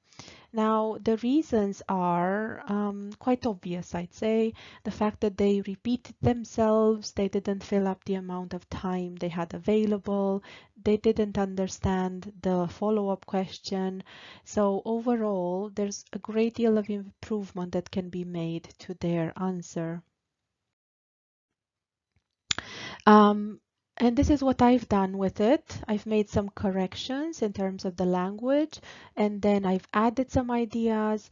And in terms of the last question, the follow-up one, which the examiner had to ask because they needed to get more out of the candidate, I gave an answer that shows comprehension of the question. Um, for instance, where the candidate says, "One of the most important things I have is my piano because I like playing the piano," they're repeating themselves, right? So it's simply a matter of using it to replace piano. And then a preposition error. I got it from my parents for my 12th birthday, so that's a numeral mistake. So I've had it for about 9 years. You see, present perfect is the tense needed here, not present simple. I've added the idea of making sure you keep up the practice because that's essential with musical instruments. And then also the main reason why this object is important to the candidate, the fact that they got it from their parents, and this shows love and kindness. So overall, there are more ideas and there is less repetition of this point of simply forgetting about your problems when you play the piano. In terms of the last question, I said that The object is unique because nothing can replace something you get from your parents. So it's not about the money. You might be able to raise the money to replace the piano or to have it fixed. It's about the fact that you don't want to change something that was given to you in a certain form by someone you love. Now this would bring the performance up to a higher band, let's say a 6.5 or even 7, but still more is needed, more language sophistication and generally more information for an even higher band. Now, over to you. I'd like you to do this task on your own. If you want to rewatch the bits of this video where I gave you the example connected to the Jane Eyre book, please do so.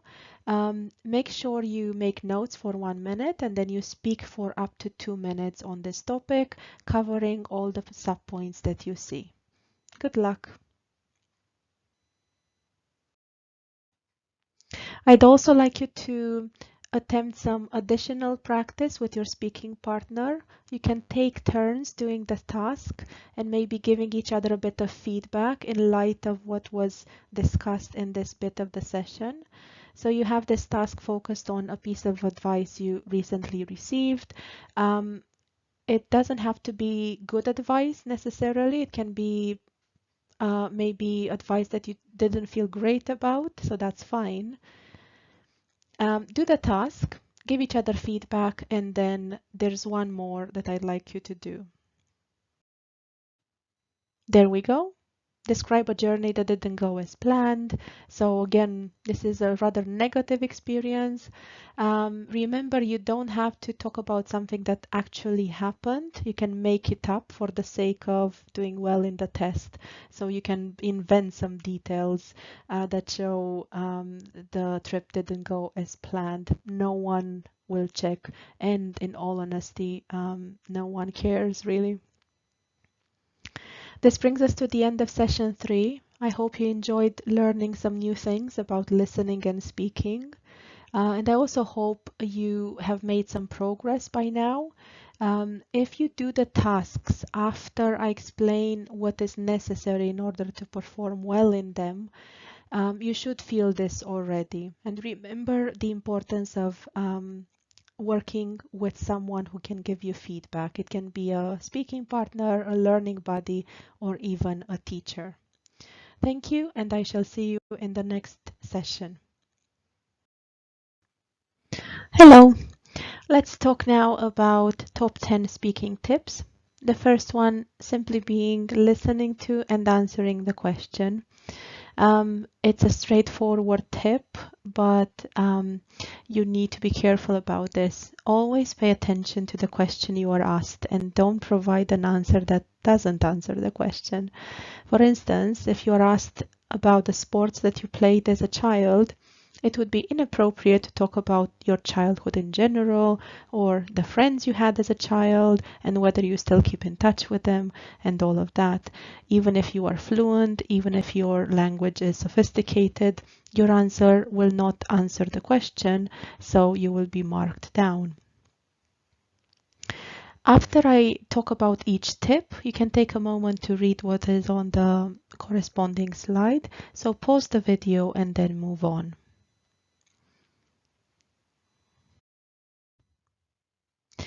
Tip number 2, just before the exam, make sure you practice. I believe this is the reason why you're taking this course, and again, my congratulations on that. You need to ensure that your skills are automatic because nerves will come into play as well, and they might decrease your performance. So in order to do your very best in the test, you need to make sure you've practiced enough before it. Just before the exam, you should speak English. This is for a physiological reason. Your speech organs will be used to producing English sounds, and so it will be easier for you to have accurate pronunciation during the test. Make sure you do this by just chatting to a friend or anyone near you, or if you already live in an English-speaking country, it should be easy enough.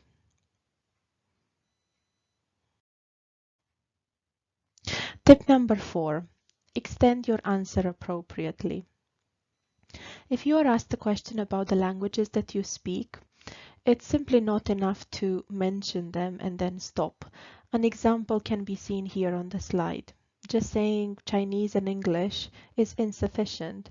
So you can add information by mentioning which is your first language, when you start learning a second language, maybe even which you enjoy more, which you are more comfortable speaking. Anything like that will look very good in the test.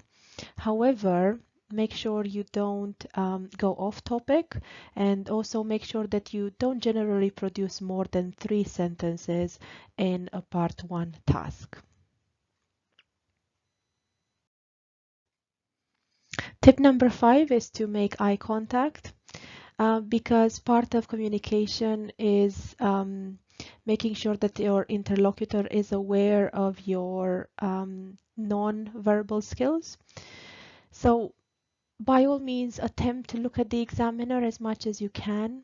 You might notice that they are focused on their papers because they are assessing you, but still they will know you're looking at them, and that will make all the difference in the world. I don't mean staring or looking at them in a strange way. That doesn't work, but just do your best to find the right moments to look at the examiner, even if you're shy.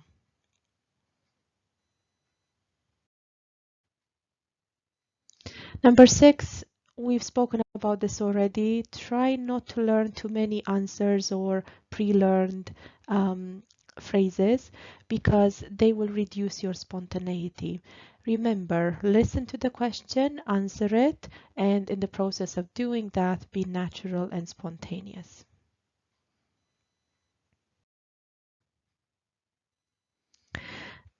The next tip is about not understanding the question. You can ask for the examiner to repeat it, and they will do so without penalizing you. However, if you are asking them to explain the question to you, they might do so, but this will make them aware of your lack of comprehension, so you might be marked down for it if it happens more than once. If it's just one occasion and it's clearly maybe lack of focus or one word that you feel you might not understand, I think this will be overlooked. Make sure it doesn't happen too often though.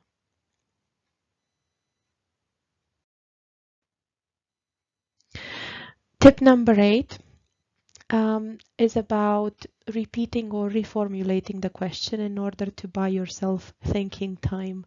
It's a very useful strategy and one that we like seeing candidates using because it shows ingenuity. So you might ask in answer to a question, well, what did I enjoy as a child? Let me see or let me think. And then you actually take a few seconds to think before producing any language. And this is perfectly all right. It's what native speakers do in real life anyway. So it's a valid communication strategy.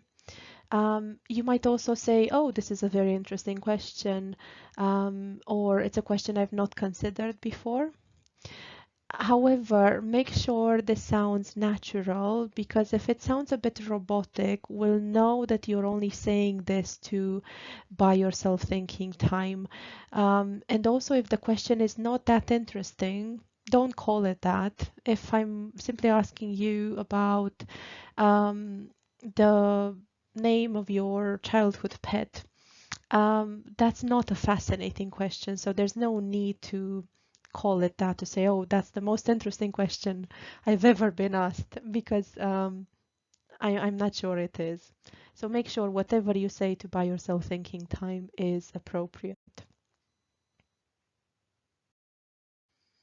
We're getting closer to the end of the list. Tip number 9 is about self-correction. This is a common dilemma that candidates have, whether or not you should go back and correct your own language, how often you should do it, whether or not you're penalized for this, and so forth. So the advice is relatively simple. if you can self-correct and do so immediately, please go ahead and self-correct. My example from a previous video was saying, I go to the beach yesterday. Obviously, this is wrong grammatically because you should use the verb in the past. So you can immediately go back and say, I went to the beach yesterday. However, if you're not sure how to correct yourself or you think it might take too long, just move on. That's the best course of action.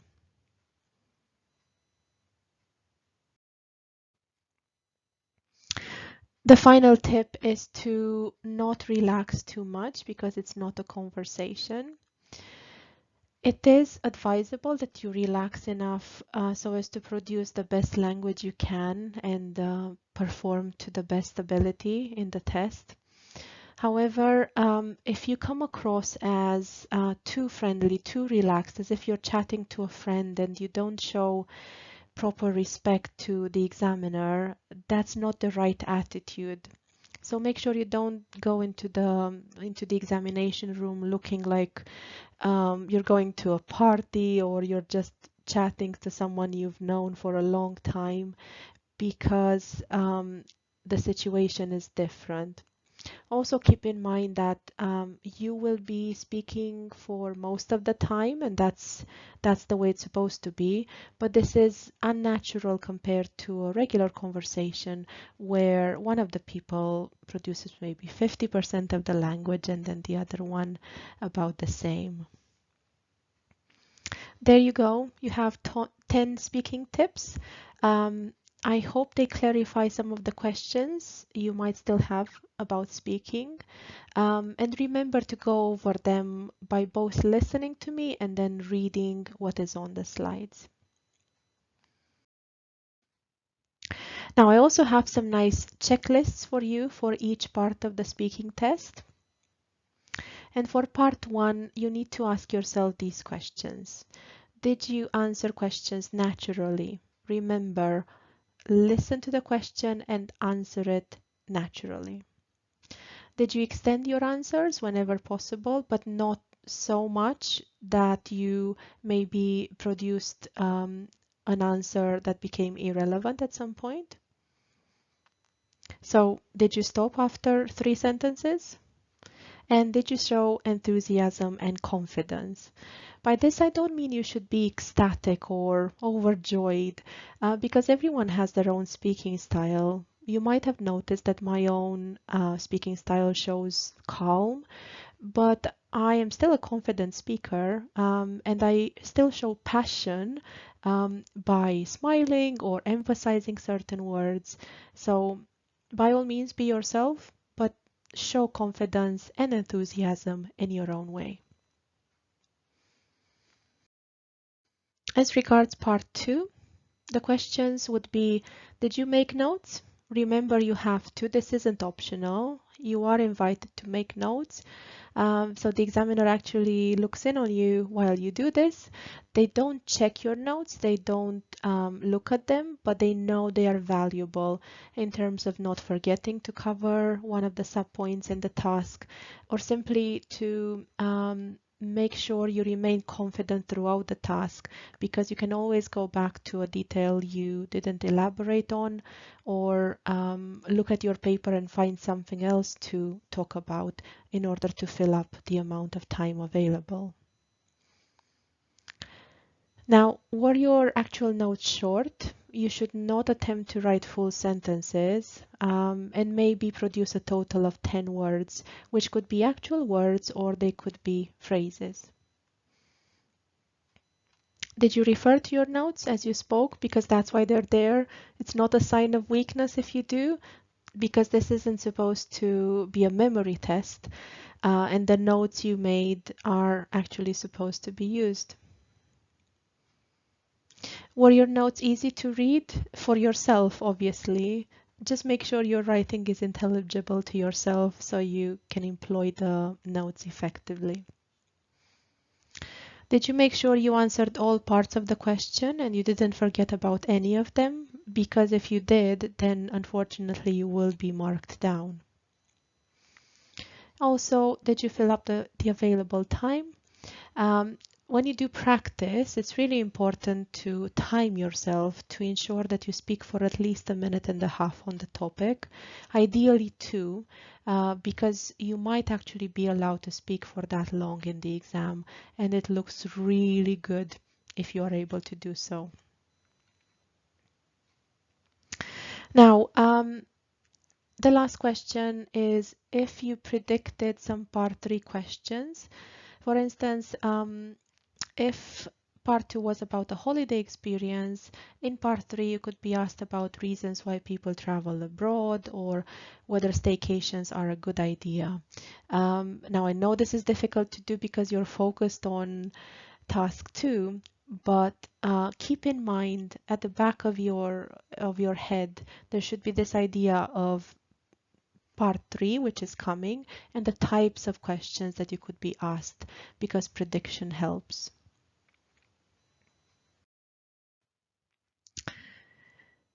There are more questions for part 3 because in all honesty, this is the most complex section. So did you make sure that your answer was organized? And we will see a way to do this in a future session. I will help you with this. Did you give reasons and examples to support your points? Because it's not enough to make a claim, you have to support it by justifying your opinion, for instance, or whatever claim you make.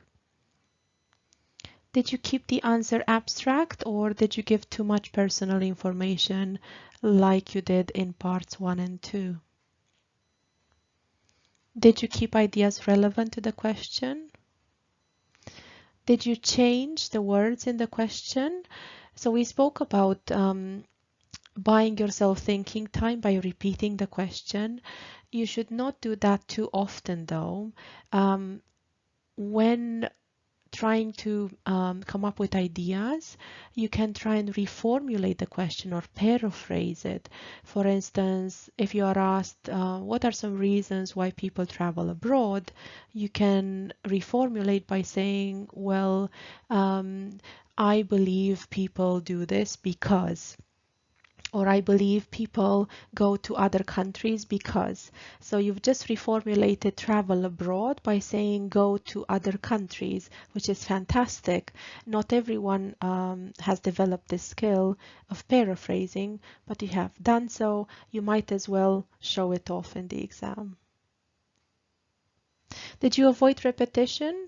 For instance, did you keep saying, I think, I think, I think?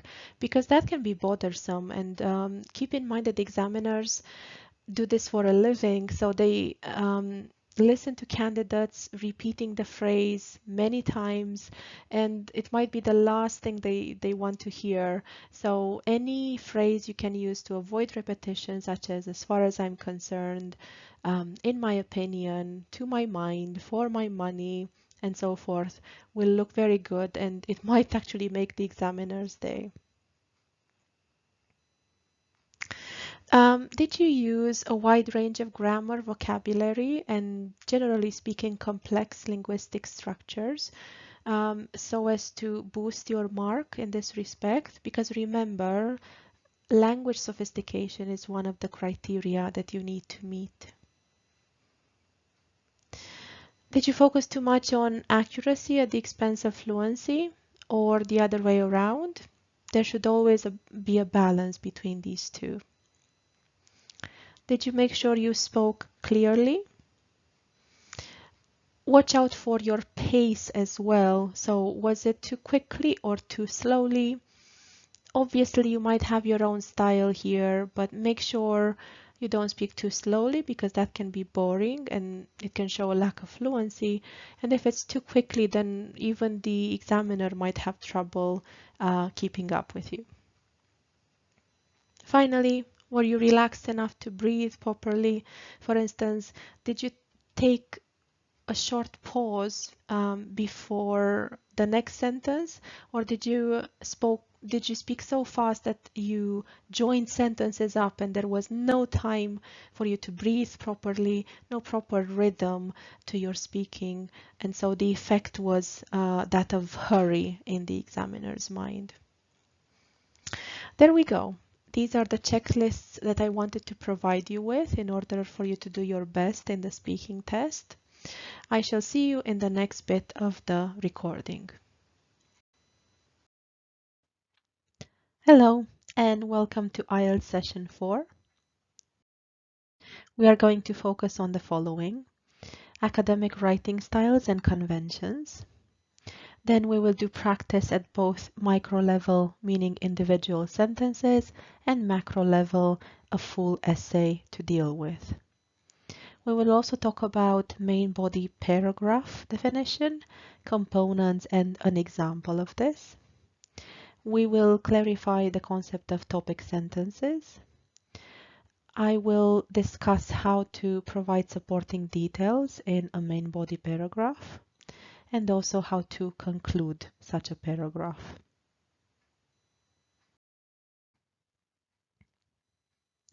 So, academic writing styles first. There are 3 of them, and we shall start with the informal one, which is typical of an email that you write, or a text or a WhatsApp message addressed to a family member or a friend. There's no need for formality in such a case, because you are talking to someone you know very well, and so your language might be simpler, sometimes abbreviated, and overall less sophisticated. For example, you might ask, "Want to grab a bite to eat?" This would be typical of informal English. Make sure you don't use wanna, which is considered substandard English. The second style would be the semi-formal one, typical of an email you write to a manager or a work colleague. An example would be, "I'm going to send you the report tomorrow." You might notice the difference between this sentence and the previous one. The style is indeed halfway between informal and formal. However, there's still a bit of informality due to the contraction. A contraction is when you join up the subject and the verb in a grammatical structure.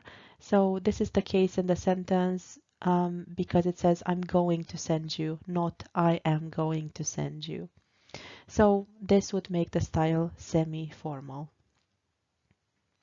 Finally, we have the formal style, typical of letters of complaint, recommendation, perhaps academic writing, including IELTS. So this is the style we will need to use in the writing test. Also, you might need to use this style when you make a request to an authority, such as the government, NHS, or banks. An example of this would be writing, "The purpose of the letter is to make a complaint regarding." Please notice the sophisticated words used, the complexity of grammar, because we can assume this will be a longer sentence, and the fact that the overall tone is a much more serious one. This means that this style will be the one you need in IELTS. However, in terms of speaking, especially parts 1 and 2, your speaking style should be an informal one. So you might use idioms and overall language that is somewhat typical of everyday life. Make the difference between the two. So a formal style is required in writing, whereas in speaking parts 1 and 2, you should use informal English.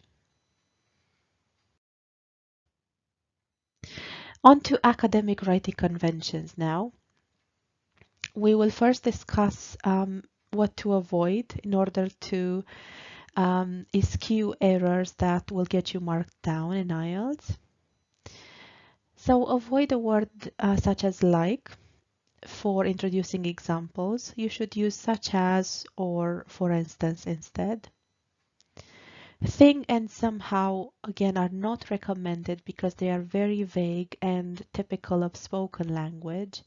You need to be specific here and use words such as factor, issue, aspect, topic, or any others that lend themselves to the context in which you employ them.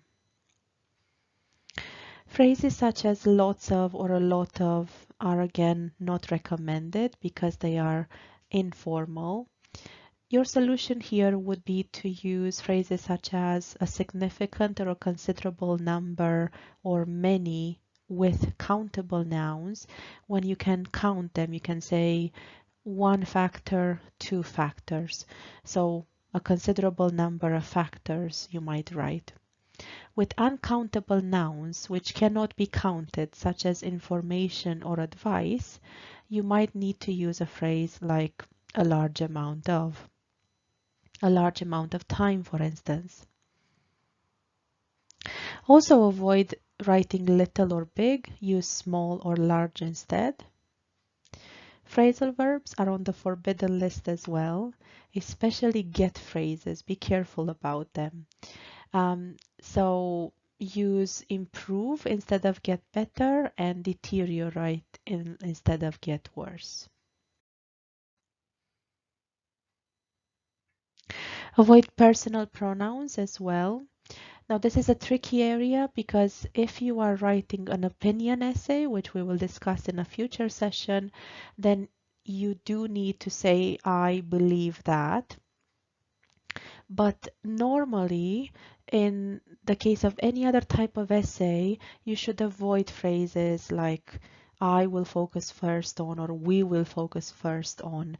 With we, it's absolutely necessary that you avoid the pronoun because who is we? Is anyone writing the essay with you? There's absolutely no need to use the plural. You should also avoid contracted verb forms, as already discussed. Examples being don't or can't, you need to use the full forms. Do not, cannot. An interesting aspect that characterizes formal academic writing is the use of cautious language, basically avoiding absolute statements. You see an example here that says, learning a second language is a difficult process for everyone. Well, can you really prove this? Everyone finds this difficult, everyone in the world. How on earth are you going to demonstrate this, right? If you can't, that means you need to tone the statement down, use cautious language with the help of modal verbs, for instance, might, may, can. So a better idea is to produce a sentence such as learning a second language may be or tends to be a difficult process for many students.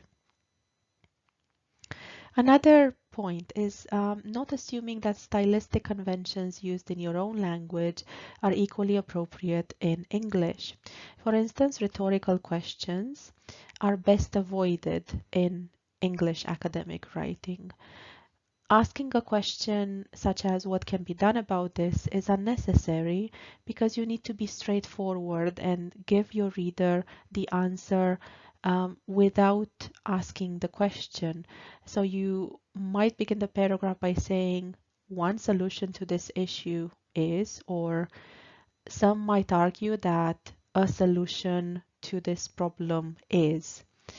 Don't ask the question because you're going to answer it anyway, and that renders it unnecessary.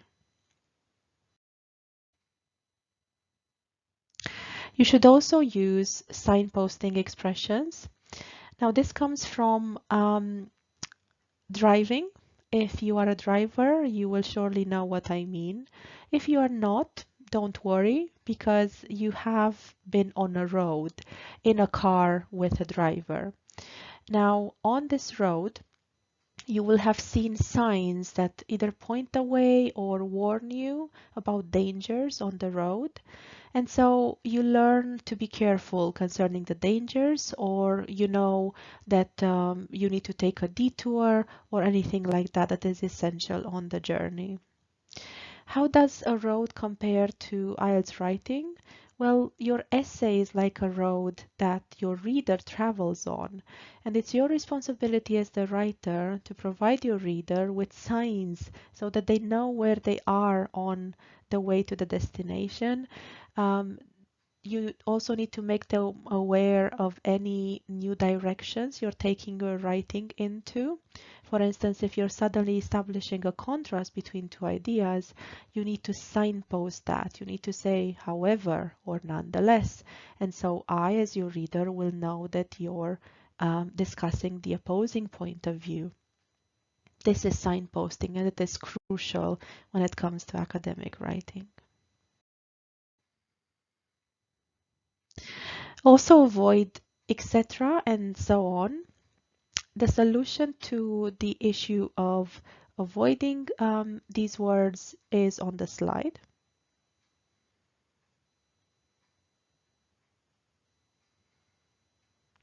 Avoid vague cliches because they don't mean anything. For instance, just saying more and more people think, or in the world today, or time and time again, is not good enough. You need to be specific and avoid anything that's too general. Avoid journalese as well, and that's starting a sentence with conjunctions such as and, but, or. Instead of and, use in addition or furthermore. Instead of but, use however. Instead of or, use alternatively. Avoid emotional language. Don't use adverbs such as unfortunately or sadly, or adjectives like well, adjectives or nouns such as bastard. Finally, you should use the correct class of word. For instance, saying junk food can cause overweight is wrong because overweight is an adjective, and what you need here would be a compound noun such as weight gain. Be careful with synonyms as well, especially if you translate words directly from your language. Currency is not exactly the same as money. Teaching is not the same as learning. Borrowing is not the same as lending. And in connection to this, be careful of what we call false friends. These are words that have similar forms across several languages, but they might actually mean different things in those languages. For instance, actually means in fact in English, whereas in languages such as Italian or Spanish, the word refers to a period of time, the current period of time. Embarazada in Spanish means pregnant, so if you translate that into English and say embarrassed, you might very well have a reason to be embarrassed because the adjective in English has nothing to do with pregnancy. All right then, so we've discussed academic writing styles and conventions. I hope you found the information useful. I shall see you in the next bit of the recording. All right then, time for a bit of practice for you and your learning buddy. I have two tasks for you, one that addresses the micro level of academic writing, therefore individual sentences, and then we will discuss the macro level, a full essay for you to take a look at in terms of academic style and academic style only. So to begin with, I'll be showing you sets of sentences, and you need to check them for appropriate academic style in light of the criteria discussed in the previous video. If you need to, go back to it, watch it again, make notes on what characterizes academic style and what does not, and that should prepare you to deal with the task. Remember to work with someone because this really helps. When I show you the sentences, keep in mind that not all of them have style problems. So this is part of the task, identifying the sentences which do have issues and those that do not. For example, in a sentence such as, when there is so much terrible poverty in the world, it is incredibly unfair that some people live in idle luxury. The problem is that the language is too emotive. This is something discussed in the previous video. You shouldn't be saying terrible poverty or incredibly unfair. You should be more objective or serious in your writing. Over to you then. These are the first 5 sentences that I'd like you to take a look at with your learning buddy.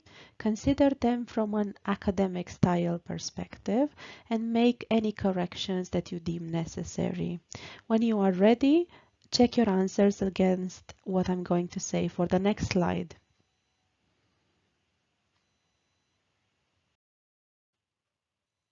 There we go. Only sentences 2 and 5 have problems. In sentence 2, the expressions much better and so on are informal, therefore they should be avoided. And the list of forms of public transport is redundant. It wouldn't normally be necessary for you to talk about buses, planes, and the like as forms of public transport because everyone is familiar with them. In sentence 5, the language is hyperbolic, absolutely crazy, tiniest little problems. Avoid such phrases in academic writing. Are you ready for the next set of sentences? There we go. These are 6 to 10. With your learning buddy, look at them and make any corrections you see fit.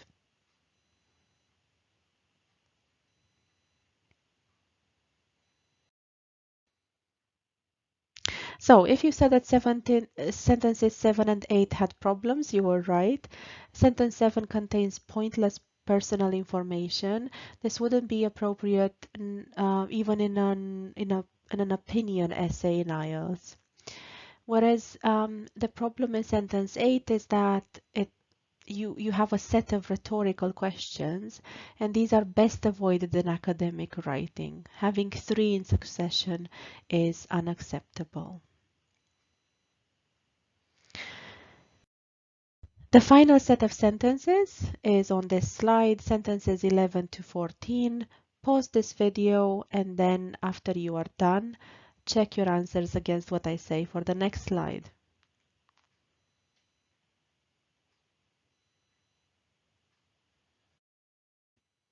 There we go, 3 sentences with issues. Sentence 11, the language is too informal and the sentence structure is poor. Sentence 12, the language is too simple, and an element that characterizes academic writing is sophistication of language. Therefore, make sure that the words you employ are exactly that, sophisticated. In sentence 14, you have redundant words and then too many commas in terms of punctuation. I hope you got everything right. In case you haven't, don't feel discouraged. Everything is part of the process of learning, and mistakes can be made because they help you on your way to progress. Let's talk now about the macro level, which is a full IELTS essay. The task is similar in that you will need to identify problems in terms of style in the essay. You will need to eliminate words and phrases that are informal or inappropriate and replace them with more suitable form or vocabulary. The essay question is on the slide, so take a few moments to read it and absorb it properly.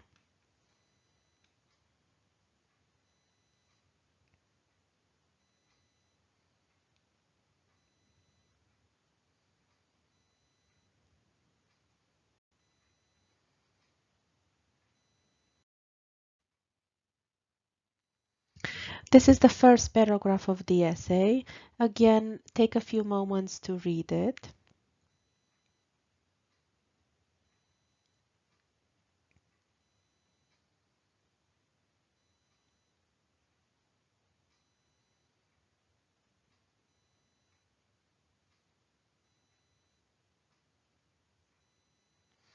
If you're ready, I'll show you how this can be done. A phrase such as I know should be replaced with perhaps a passive structure. It is easy to understand, or anything that replaces the personal pronoun I, which would be unsuitable in this situation. What other problems can you identify in the paragraph? Talk to your speaking partner.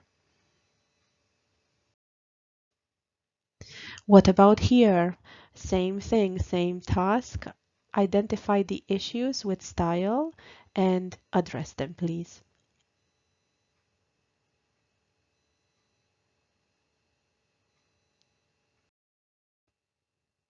Paragraph 3 is next.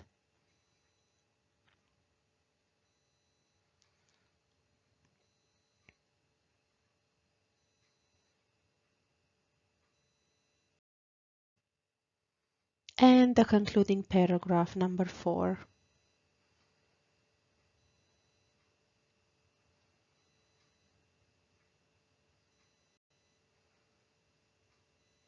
If you're ready, let's check. This is an improved version of paragraph 1. You'll notice that the overall language is more sophisticated. Issues such as phrasal verbs are addressed because instead of getting your money back, you have obtaining a refund, and both words here are very formal. And then you should check every other change you made against my recommendations. Keep in mind that these aren't the only possibilities. Whatever you use to replace informal phrases with something more formal should have worked nicely. You can check with the teacher, you can check with your speaking partner, and it should all be fine. Let's take a look at the second paragraph. There we go.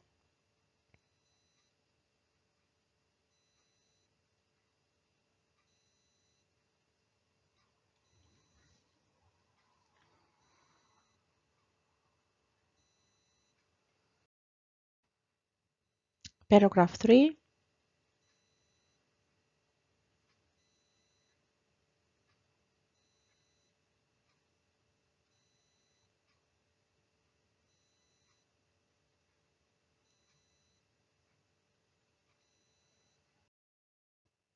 And the conclusion. I feel confident that you did very well here. Remember the importance of what to avoid in terms of academic style, and then what language to actually use. And this should get you marked up in terms of lexical resource. I shall see you in the next video. In this bit of the recording, we're going to focus on two things. The first one is main body paragraphs and then topic sentences in connection to IELTS academic writing. How would you define a paragraph? You can either do this individually or speak with the learning body and then produce a definition.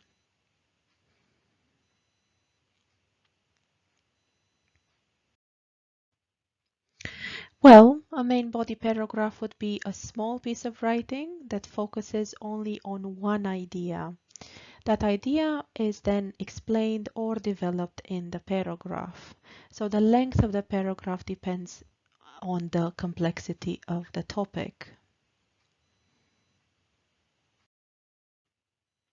The components of a main body paragraph, according to a UK writing style, would be topic sentence, and this gives the reader a clear idea of what the paragraph is going to discuss, or it could be the writer's attitude towards the topic. Supporting details, so these will provide an explanation of the main idea or proper development for it. And then a conclusion, which usually summarizes or comments on the main idea. You don't always need to have a conclusion in a main body paragraph. I'd like to give you an example of a suitable main body paragraph as far as IELTS writing is concerned. Have a read, please.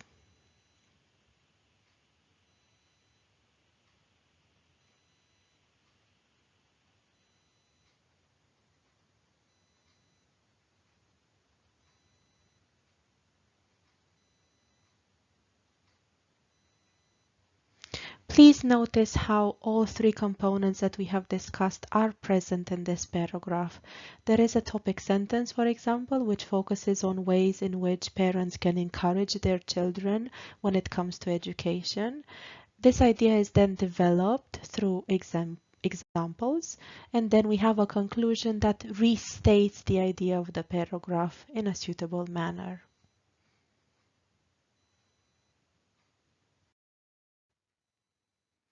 Let's zoom in on topic sentences as the first component of a main body paragraph. Being the first sentence that we see as readers of your essay, they are the most important in the paragraph because they control all the other sentences. They force you not to deviate from the idea that you've established as the essence of that paragraph. Topic sentences can state both the topic and the focus of the paragraph. What do I mean here? Well, let me show you. If I have a sentence such as nuclear power is our greatest hope for solving the energy crisis, what would be the topic of the sentence and what would be the focus? Similarly, if the sentence says nuclear power is a huge threat to life on the planet, what would be the topic of the sentence and what would be the focus? Have a think.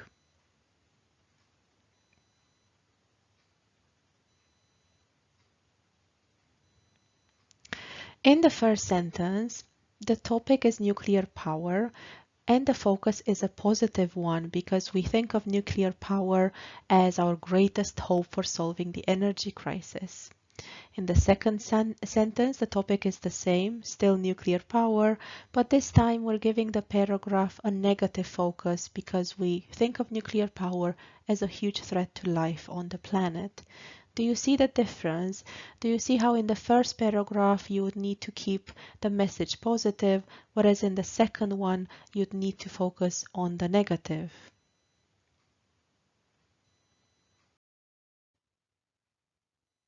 So then a bit of practice with topic sentences. I'd like you to take a look at 4 paragraphs, read them carefully, and together with a learning buddy, decide on a suitable topic sentence for each, starting with this one. Remember to pause the video and when you're ready, and after you've written your topic sentence, check your ideas against mine.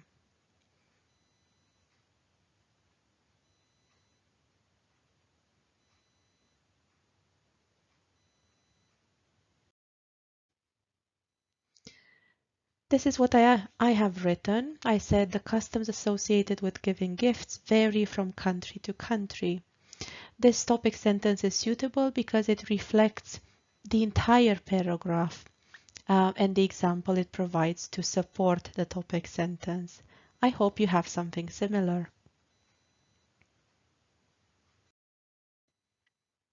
Let's take a look at the second paragraph. The task is the same. Read it carefully and then decide on an appropriate topic sentence.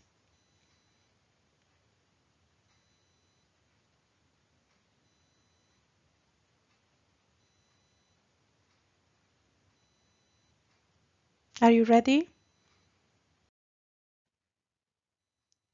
If you wrote something along the lines of people keep pets for numerous reasons, you were right. This is a topic sentence that incorporates the main idea of the paragraph.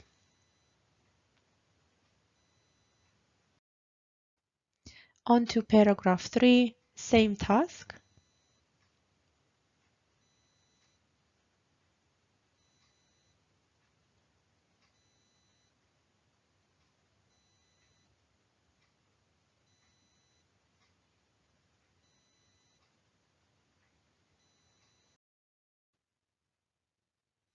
And this is a suggested answer. Climate affects our lives in a variety of ways.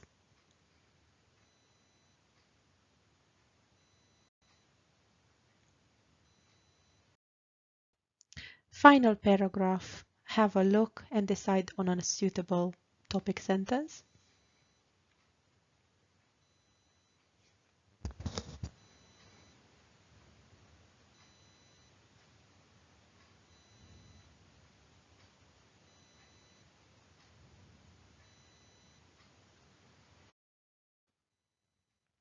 I wrote several factors determine the seriousness of jet lag, and I hope you have something similar. I hope you found this bit of the recording useful. Remember to always have topic sentences in your main body paragraphs. I shall see you in the next bit of the recording.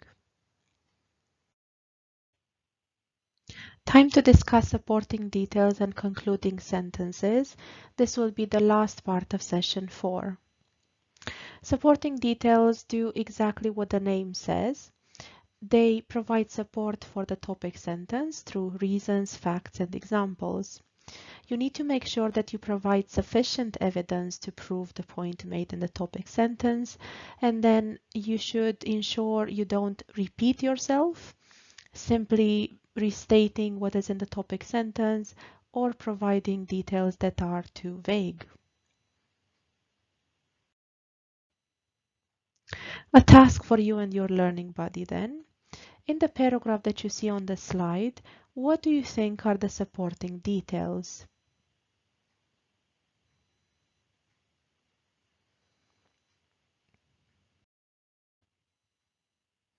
Basically, everything that is in the middle.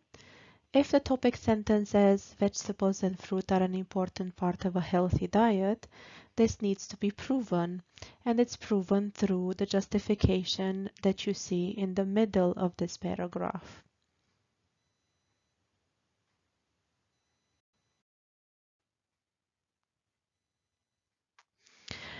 Another aspect that needs to be taken into account is something called relevance, or its opposite, irrelevance.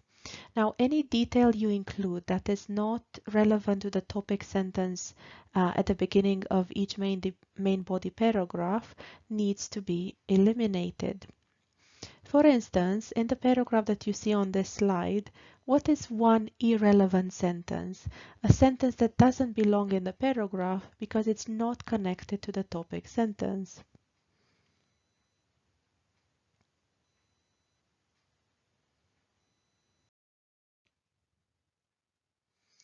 You should have chosen the sentence that says, unfortunately, some people are allergic to their hair. Can you think of the reason why? Check with your speaking partner before seeing what I have to say on the matter. Well, the topic sentence is cats make wonderful house pets, giving the paragraph a positive focus. Therefore, you cannot include any detail that is negative, not in this paragraph anyway. You might in the next paragraph, but that means creating a topic sentence that gives a negative focus in connection to cats.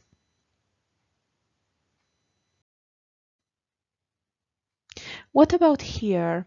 What are the irrelevant details? Which sentence doesn't belong in the paragraph?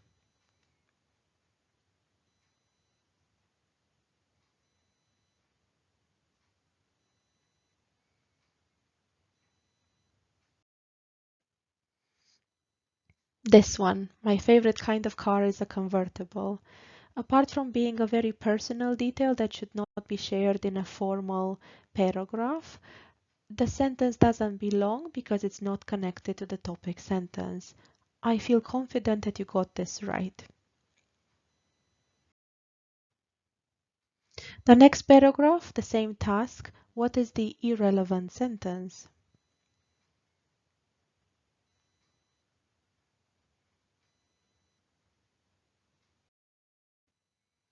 This one, there are many different types of governments in the world.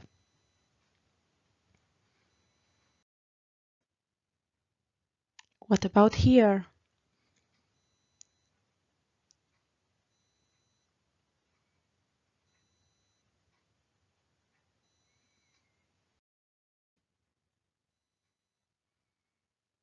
Some Japanese universities are developing medical robots to detect certain kinds of cancer. This sentence doesn't belong in the paragraph because it's not connected to the Japanese automobile industry.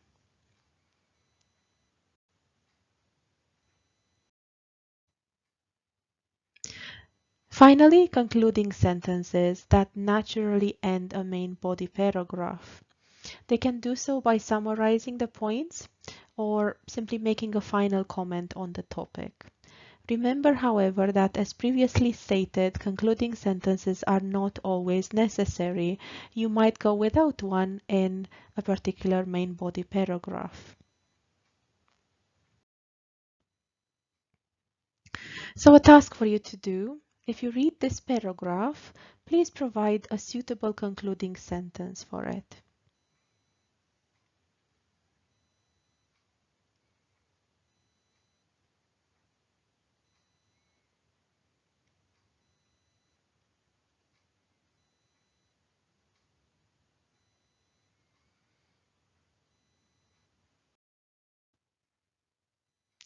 If you wrote something along the lines of, this shows how crucial credit cards have become, or it is therefore clear that credit cards have become almost indispensable nowadays, you were right.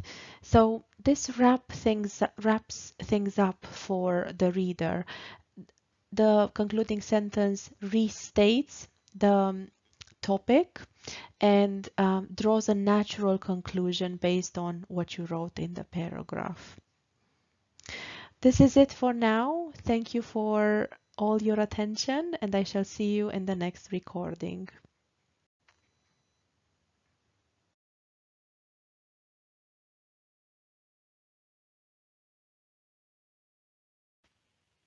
Hello, and welcome to IELTS session 5. In it, we're going to focus on writing assessment criteria, similarly to how we approach these in terms of speaking, types of writing task 2, and then we will zoom in on each one of them, beginning with opinion essay. The second one will be double question or hybrid essay, then discussion or advantages and disadvantages essay, and then problem solution essay. Writing assessment criteria. There are 4 of them, and the first one is something called task achievement or task response. This is basically doing what you are supposed to, writing about a task and not something else, producing irrelevant writing. Then we have coherence and cohesion. This would be about the logic of your writing or logical development, and then text unity or how well ideas are linked together. Lexical resources next. This is about the quality of your vocabulary.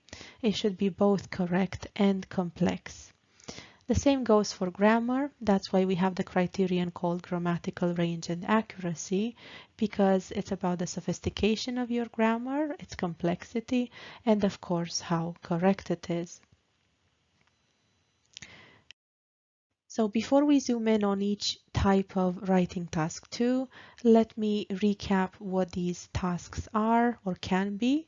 We can have an opinion essay, a double question or a hybrid essay, a discussion or an advantages and disadvantages essay, and finally a problem solution essay.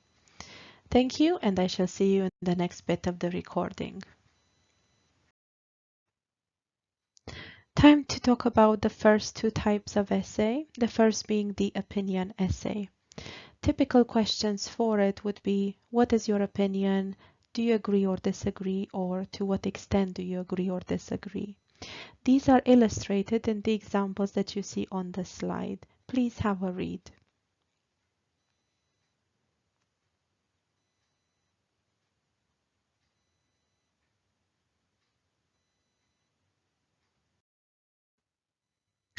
Some key tips on how to deal with this task. You need to choose one side of the argument. State your opinion clearly in the introduction. Make sure you keep it throughout the essay and give reasons to support it.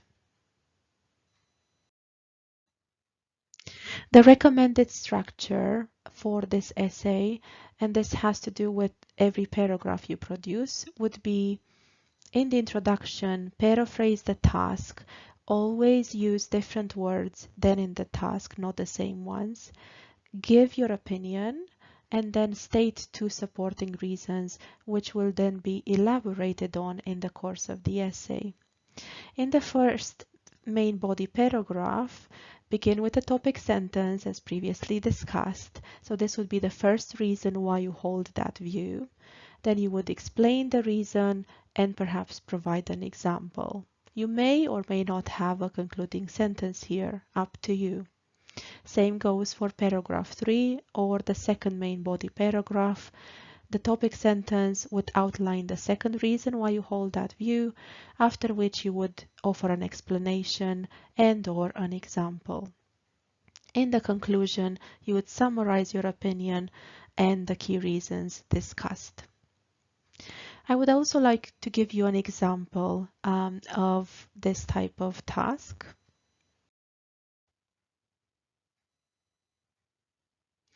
The topic would be a big salary is much more important than job satisfaction. Do you agree or disagree? Remember that you need to take a side here to decide whether money is more important than how rewarding the job is to you. And this is how the position can be taken and then supported through valid reasons. Have a read of this model answer, and then I shall highlight two essential aspects.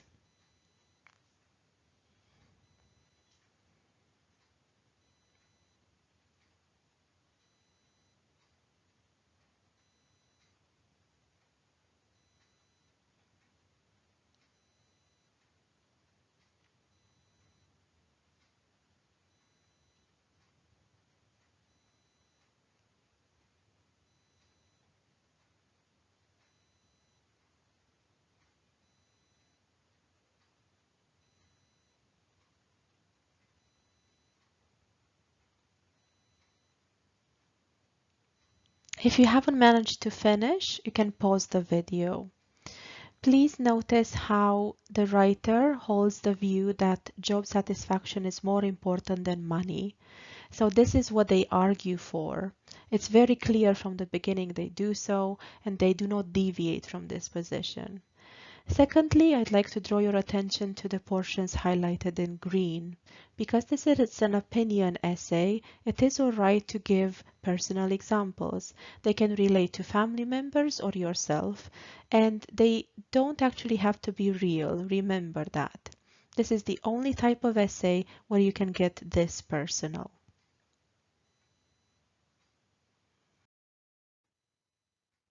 Let's also talk about the double question or the hybrid essay. So this is where one statement is followed by two questions which may or may not be linked. An example would be, in education and employment, some people work harder than others. Why do some people work harder? Is it always a good thing to work hard? What you must do is answer both questions fully. Do not prioritize one and forget about the other one, because this would be a mistake and you will end up losing quite a lot of marks. Don't confuse this with an opinion or a discussion essay. You don't need to take a side, you shouldn't get personal, and you shouldn't discuss the advantages and disadvantages of something. Also, make sure you don't end up with too many ideas to write about. As long as you answer the two questions that are in the task, you should be fine, but try not to focus on too many ideas because you already have to answer two questions. The recommended structure would be in the introduction to paraphrase the question and then to state your answer to both questions in a preview sentence. We are about to see how this can be done when I show you the model answer for a task. In the first main body paragraph, you should have a topic sentence, after which you would provide an explanation or support the main idea through an example. The same goes for the second main body paragraph.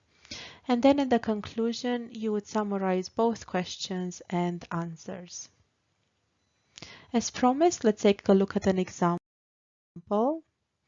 on this topic. It is predicted that robots are going to become increasingly important in our lives. How could robots be used in the future? Will this development be a positive or a negative development? This is the model I would like to show you. Have a read.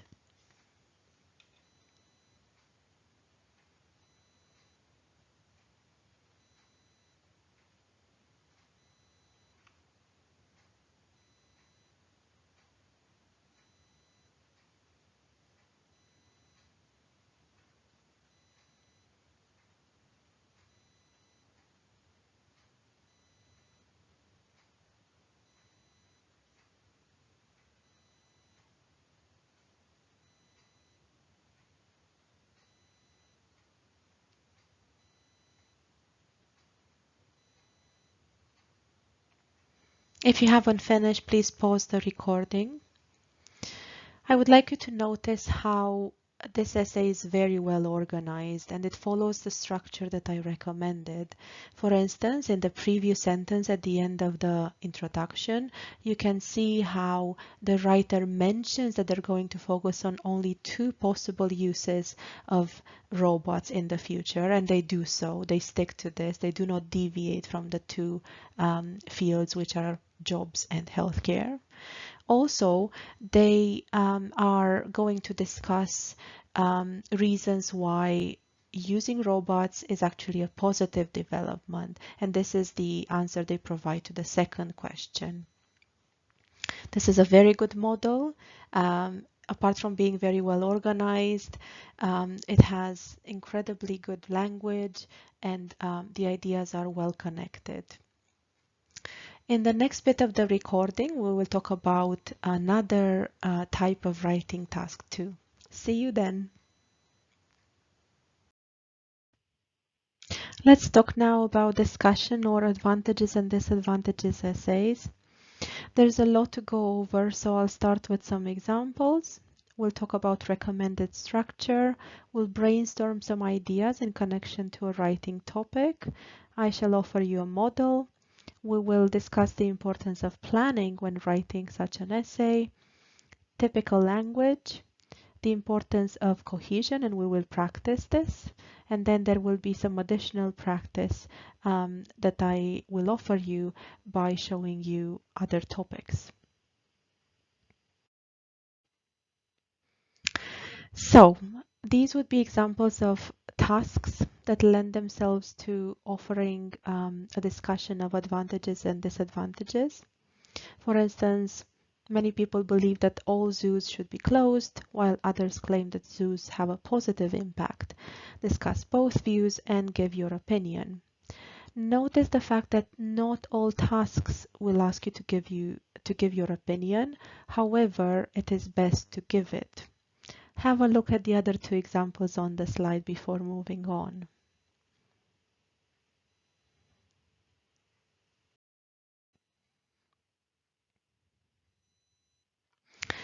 Zooming in on one particular task called the advantages and disadvantages of taking a gap year before going to university. In the first paragraph, obviously the introduction, you should paraphrase the task as previously discussed and write an outline. In the second paragraph, you should discuss a disadvantage and develop it properly. Then an advantage would follow. And finally, you would conclude logically by having a summary or giving a recommendation or simply expressing final thoughts on the matter. This is the recommended structure for a typical advantages and disadvantages essay. Something to keep in mind, you can have a read of what is on this slide.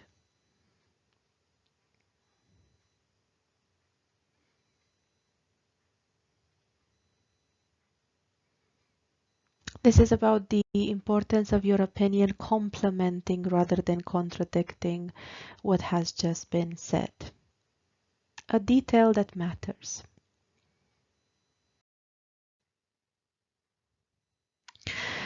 How about brainstorming some ideas on this task?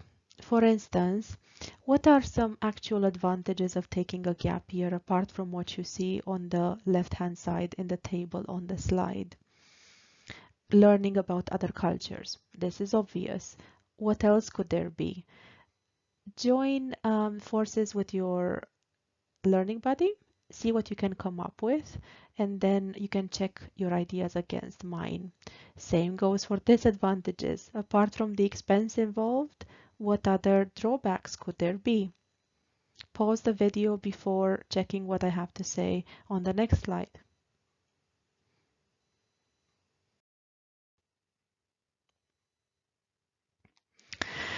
So, a model now, which you can simply read It definitely follows the structure that I have recommended.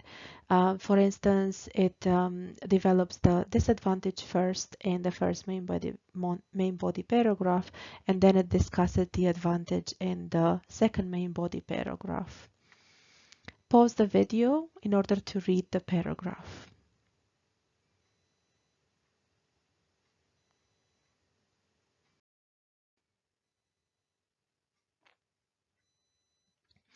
Now, I'd like to use the ideas you and your learning buddy came up with when I asked you to brainstorm ideas in connection to the topic. But this is in the context of discussing the importance of planning your writing, something that many candidates fail to do, and this does not work in their favor. Um, a short note of a plan that you have for one of your main body paragraphs works tremendously well. A plan that can look like the one you see on the slide. In this case, it discusses the disadvantage of taking a gap year, and it's about the expense involved. So the problem is cost, because university is already expensive and students can end up in a lot of debt. More costs would mean more debt, and the part-time job won't cover everything. So this could be an unwise choice financially. If you produce such a plan, the writing will basically do itself. You don't need anything else because you have the main ideas here, and so you would just need to express them properly using complex sentences. Now, taking one disadvantage that you came up with, try to produce a similar plan for your idea.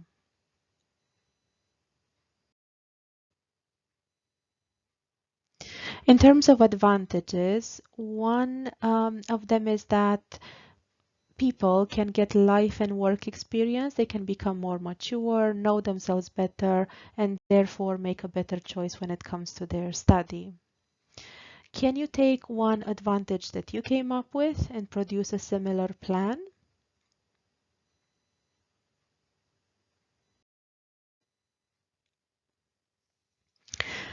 I hope you did well in the previous task. I trust that you did. But it's time now to talk about typical language in an advantages and disadvantages essay. For instance, one thing you need to do is not repeat yourself and keep writing advantages and disadvantages. You can use benefits instead of advantages and drawbacks instead of disadvantages. Can you and your learning buddy write down more synonyms for advantages and disadvantages?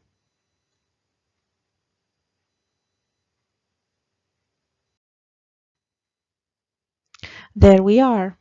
I hope you got some of these right. We have upsides and downsides, positives and negatives, strengths and weaknesses, opportunities and obstacles, gains, losses, and then merits and flaws.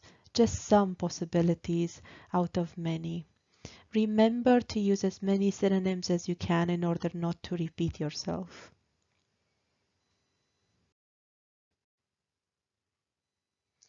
Let's also discuss cohesion.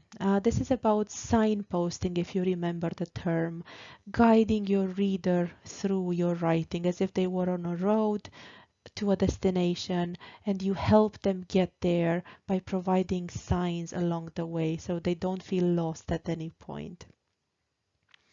So you might need to provide words and phrases for the following functions. Sequencing, this is about the stages in a process. Reinforcing or adding, reformulating, exemplifying, transitioning from one idea to another, and conceding. That's when you acknowledge a different point of view. Let's do some practice with these. For example, this exercise asks you to identify one mistake in each of the sentences that you see connected to sequencing. Find the mistake and then check your answers against what I have to say on the next slide. There are the answers.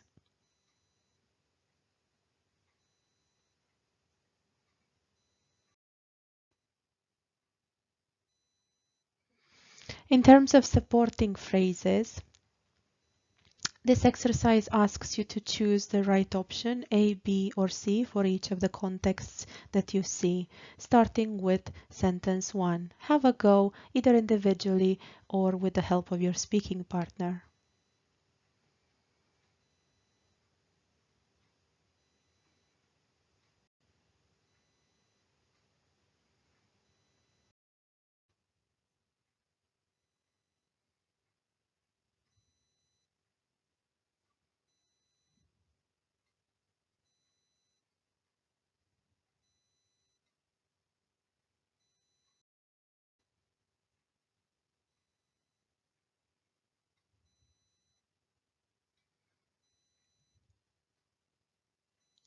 Ready for the answers?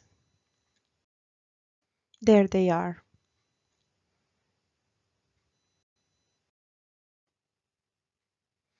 Now, concession phrases are used to acknowledge a different point of view. On the next slides, you're going to see some sentences, and you need to identify the concession phrase used in each.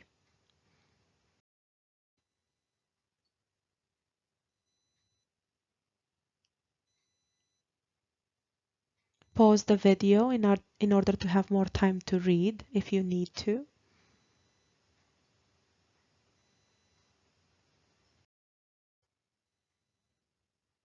There we go. The concession phrases are that said and having said that. They work well in speaking as well when you establish a contrast between one point of view and another.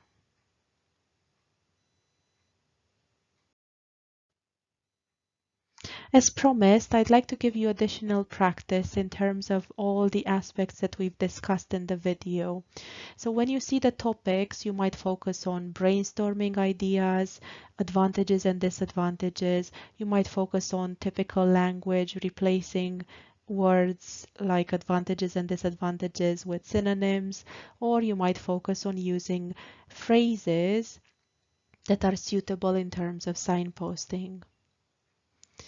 One topic would be public transport, its advantages and disadvantages. A second one would be the benefits and drawbacks of allowing children to watch TV. Please mind the specificity of the topic. It's not the benefits and drawbacks of watching TV in general. It's about allowing children to watch TV. Another topic is CCTV cameras, their usefulness or perhaps their drawbacks.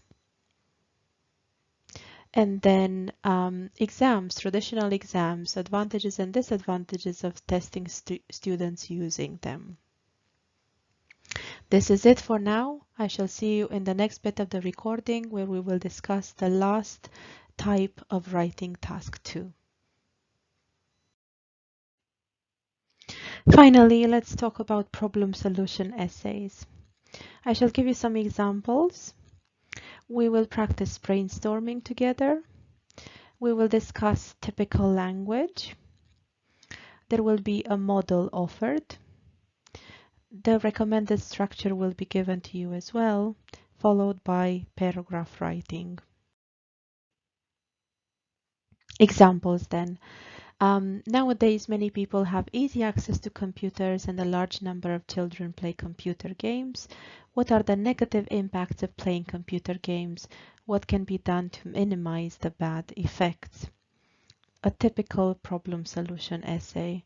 Have a read of the second one as well before moving on.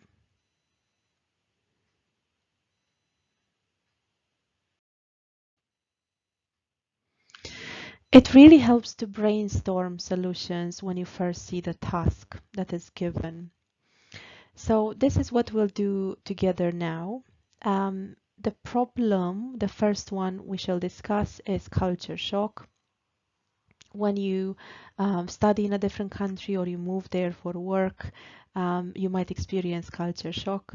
And one solution to the problem might be to keep in touch with family and friends at home. What are two other solutions that you can think of? Do this with a learning buddy or individually. and then check your ideas against mine.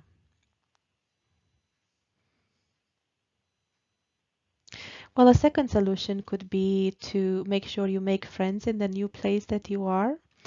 This really makes a difference because it's part of adjusting to the new culture. And the third solution would be to do something about the times when you feel homesick. So it could be taking a nice walk somewhere or doing an activity that brings you joy so that you forget you miss home so much. Try brainstorming solutions to a different issue now, which is insomnia. What can you think of in connection to this?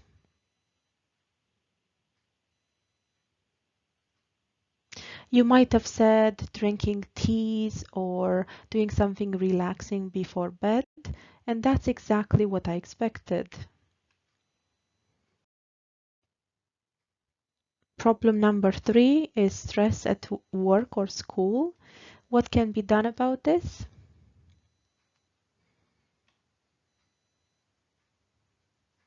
You might have said being organized because that certainly helps you meet deadlines, and so you will not feel as stressed as you approach these deadlines. You might have also said asking for help from the right people. They could be your teachers, your managers, or your friends who will certainly do your best to assist you. Problem 4 is overpopulation, a really serious issue affecting the planet nowadays. What solutions can you come up with?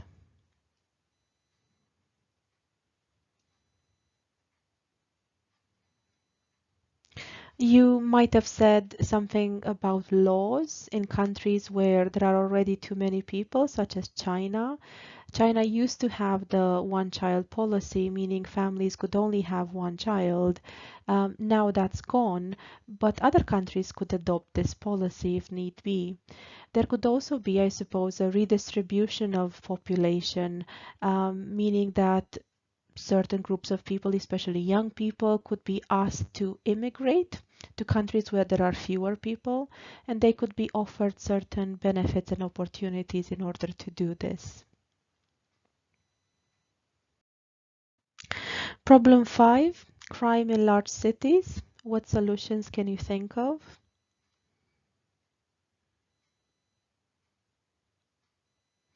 Well, you might have said maybe a stricter reinforcement of the laws that already exist in order to deter people from committing crimes, or employing more police officers.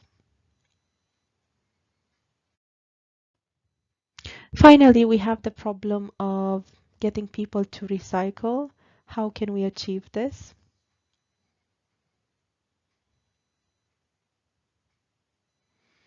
Perhaps you thought of the stick or carrot approach, stick meaning punishment and carrot meaning reward. So there could either be very heavy fines for people who don't recycle, and these already exist in certain countries, or there could be some incentives for people who recycle. For instance, a very small amount of money that they get when they do recycle. Try to form this habit of quickly brainstorming ideas when you see a problem solution task, because this will really save you time. And after you've come up with some valid solutions to the issue highlighted in the task, you can go right ahead and plan your writing, and then you should be able to write much more quickly. Just like we did with the previous type of writing task 2, let's think about some typical language in this essay. So obviously you will need to speak about the problem, and you need to avoid repeating yourself, meaning you can try and say difficulties instead of problems, or challenges, concerns, even questions would work in the right context. Issues is a valid synonym, and then worries or dilemmas might work too. Same goes for solutions. You can use the word remedy, which is from medicine, and it works really well. If you use questions, you can talk about answers as a replacement for solutions. Suggestions is really good as well, or proposals. You could try a passive structure such as this is rectified or solved by. You can play around with the tenses using the past, the present, or even present perfect. And then one of my favorite phrases is the last one you see on the slide. Another venue worth exploring is. Venue meaning another means of trying to address the problem. And this works really, really well because it's formal and a bit unusual. And whatever is unusual usually gets you marked up in IELTS writing.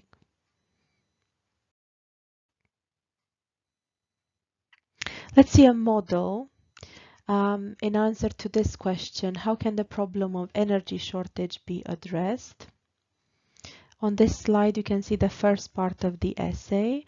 Please make sure you pause the video in order to read the first two paragraphs carefully.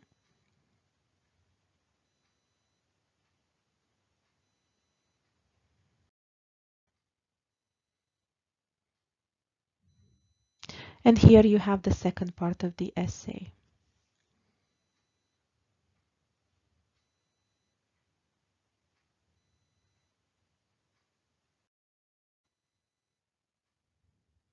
Based on this model, we can draw some conclusions regarding the recommended structure for a problem solution essay.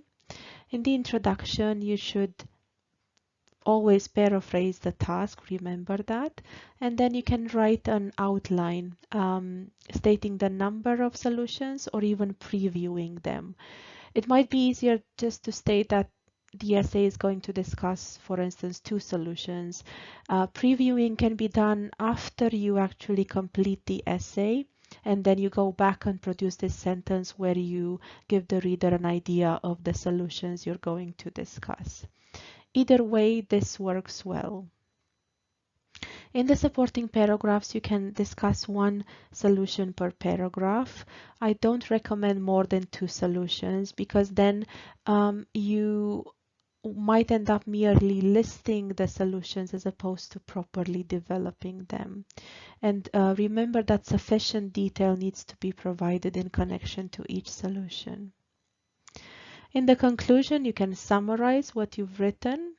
You can draw a conclusion or make a prediction based on your suggestions, as seen in the model I've shown you.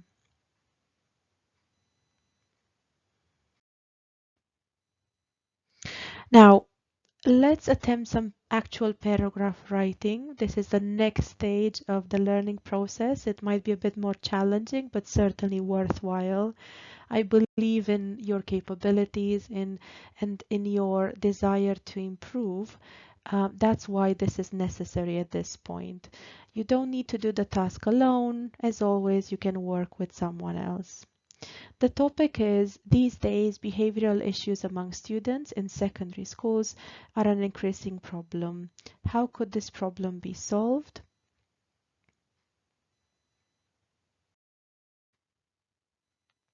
I would like to help you by giving you some ideas. You can try and link causes of behavioral issues to solutions to that particular cause.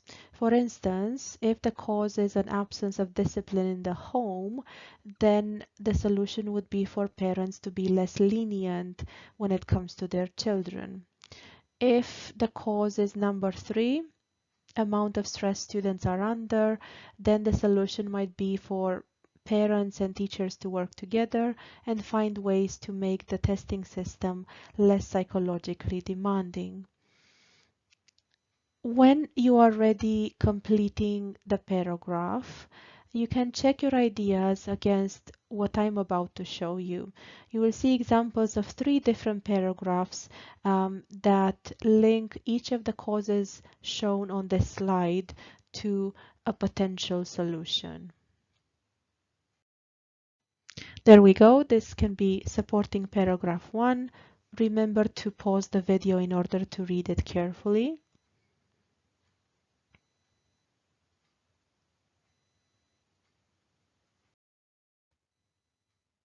Supporting paragraph 2.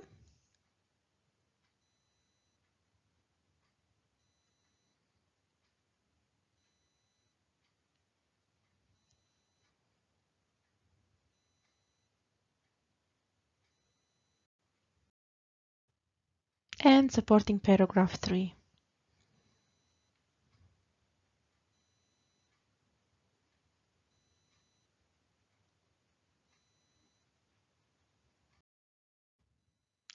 This is it then. We've dealt with the problem solution essay as well, bringing us to a natural conclusion of this session focused on types of writing task 2.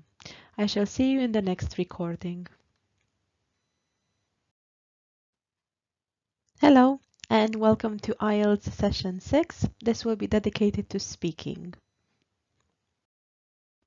More specifically, we're going to focus on some adjectives, sophisticated ones that you can use in speaking parts 1 and 2. How to structure part 3 answers where you need to make use of more abstract ideas. We will have full test practice and I shall give you sample answers to benefit from. Finally, there will be a short reflective task.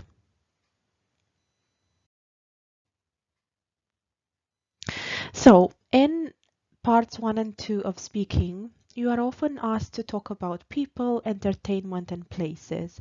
This is why I'm going to give you some adjectives to use if such topics come your way. However, you need to ensure that the vocabulary you employ is sophisticated enough. That's why it might be a good idea to actually learn some words to use in parts 1 and 2. However, the words you decide to use don't always have to be positive, so your description can also be negative in connection to a person, a form of entertainment, or a place you've been to. And one more time, you do not need to provide true information. No one will be able to check, and your examiner does not care. Let's deal with adjectives describing people first. You have a very nice list here. I've also provided some negative forms of the words by including the prefix in brackets. For instance, you can have the adjective considerate to describe a person, someone who thinks of others and takes their preferences into account, or maybe when they know someone is dealing with a problem, they come to their aid. That's a considerate person. An inconsiderate person does the opposite, obviously. So what I'd like you to do, and you can decide to tackle this individually or with a speaking partner, is take a look at all the adjectives, choose 4 that you are not familiar with, look them up in a dictionary such as the Longman one, for which I have the link here on the slide, and then write their definition, perhaps an example as well, and get ready to use them in the speaking task that I'm going to show you. All right? Good luck.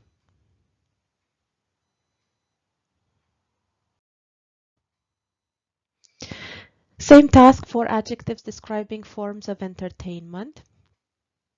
I'll give you an example. You can have here on the left hand side, the last item in the column says wooden. Wooden acting, for instance, is acting that is not convincing because no emotion or too little emotion is shown by the actor. Some people say that Robert Pattinson in Twilight is like that. I don't personally agree. I find his performance subtle. So this is an adjective in the second column, the last but one item, meaning that he does show emotion, but in a subtle way, and he still convinces me. Now, choose your own 4 adjectives, look them up using a dictionary, and prepare to use them in the speaking task.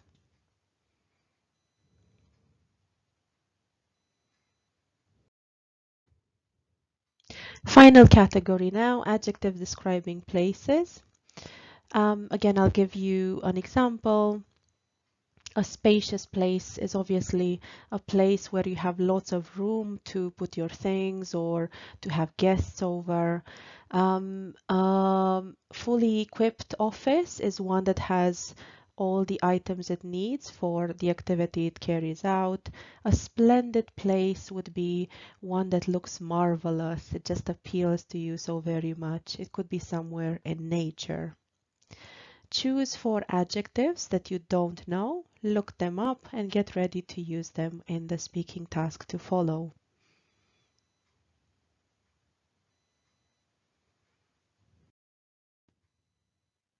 There we go then. If you've chosen 4 adjectives to describe people, I'd like you to use them when you do this task. This is about one of your relatives. Describe them in terms of personality or character. Say how often you see them, what you admire about them, and how strong your relationship with them is overall. Make sure your speaking partner listens to you. They can write down the adjectives that you used and also tell you if they think you used them correctly.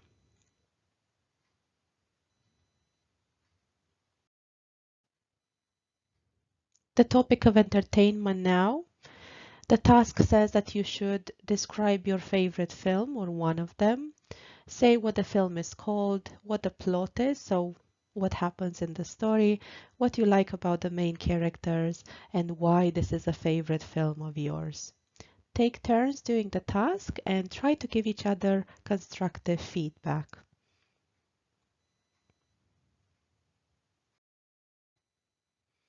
Last but not least, we have the topic of places, and you should speak about the place you've been on holiday. Say where this place is, when you saw it, what the place was like, and what you best liked or disliked about the place. Remember, you don't always have to use positive adjectives. Some negative ones are fine as well. When you are finished, give your speaking partner some feedback, and he or she should do the same for you. This is the end of the first part of session 6. I shall see you in the next bit. In this second part of session 6, we're going to talk about structuring part 3 answers first of all. Now remember, parts 2 and 3 are linked in speaking. They have the same topic basically, meaning you can predict some of the questions you can get in part 3 based on your part 2 task. However, you need to be careful because most of the answers you provide will need to be abstract. You need to talk about people in general as much as you can. Nonetheless, if the question asks what you believe personally, you do have to say that and use some personal pronouns or phrases that show what you think. It's really important to have structure in part 3 because this will boost your mark. For instance, if the question is, what are the advantages of holidaying abroad? An effective answer will include a short introductory sentence such as, there are several upsides. 2 ideas. For instance, the first is that you can immerse yourself in a different culture, and then the second benefit is that you can learn a new skill. Now, these ideas will need to be exemplified after you mention the first one, which is immersion in a different culture. You can say that you can get to know how people in a South American country approach life and work. And then as a way to exemplify the second idea, which is learning a new skill, you can talk about Italy and learning how to make your own dough if a local person shows you how. Now, in the process of answering part 3 questions, you should be careful not to provide too much information. What I've shown you, a short introductory sentence, 2 ideas, and then the exemplification of those 2 ideas would be enough. You don't need any more than that. So don't make your answer over long. Also, don't digress. This is crucial. If you are asked about the advantages of something, do not talk about the disadvantages as well, because this is most likely the next question coming. So it's like you're taking over the role of examiner, which no examiner likes. On to practice then. I will ask you to work together with a speaking partner so that you can give each other feedback as well. Now, these are some of the questions that you might get asked on the topic of holidays. What are the drawbacks of holidaying abroad? What are some, if the topic is pets, for instance, you were asked to talk about your favorite pet that you had as a child, you might then get asked about advantages of having a pet. Same with living in a large city. This time the question is about the downsides of that. Are there any negatives to being an only child? What do you think? What about the benefits of knowing how to cook? Positives of renting a home? Disadvantages of working in a foreign country? And then some benefits of exercising. You have a nice variety of topics here, so by all means, try to express your ideas in an abstract way and get constructive feedback from your learning buddy. Time to practice a full test now. And as we do it, I will also give you sample answers and emphasize certain aspects of those answers that make it very good, and therefore reasons why it would receive a high IELTS band. But let's start with part one. Some typical questions would be, do you have any hobbies or interests? What are they? How did you become interested in them? How do you usually spend your holidays? And is there anywhere you would particularly like to visit and why?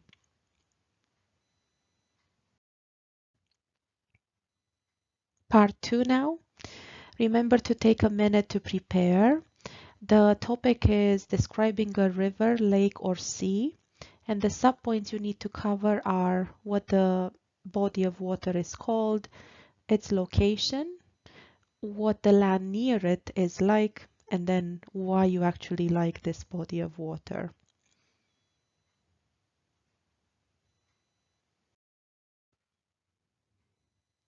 I'd like to now give you sample answers for this task because it's a rather unusual one, and I often get this question from candidates: how do I deal with topics in part two that I do not expect? Well, preparation helps, practice helps, and the more topics you learn to talk about, the better off you will be, and this is one of them. So have a read of what is on the slide, and in a moment I shall highlight some aspects that make this answer very effective indeed.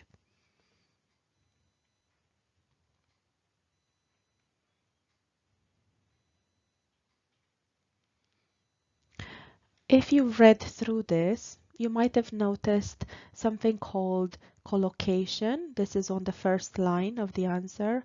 Major river, for instance. This is a word combination that works. It's an adjective plus noun, and it's a crucial aspect of how all languages work.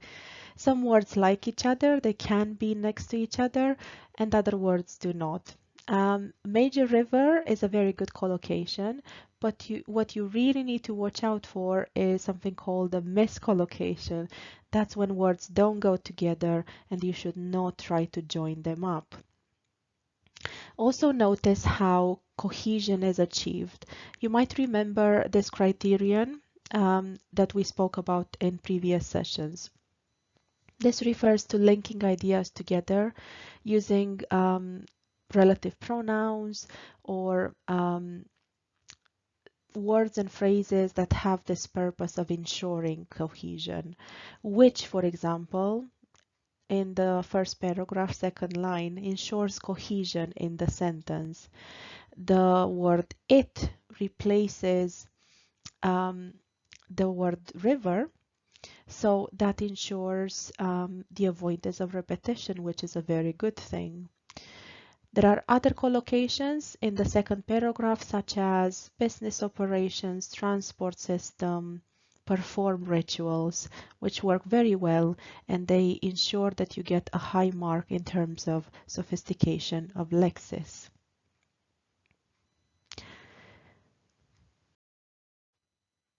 Let's take a look at a second example here, a second sample. Just like before, take a moment to read it. You might want to pause the video, and then I will highlight what makes it an effective answer.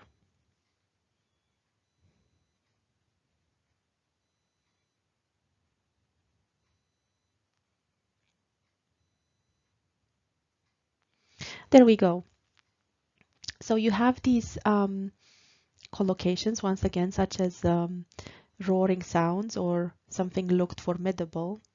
And then there's overall quite a lot of what we call topic related lexis.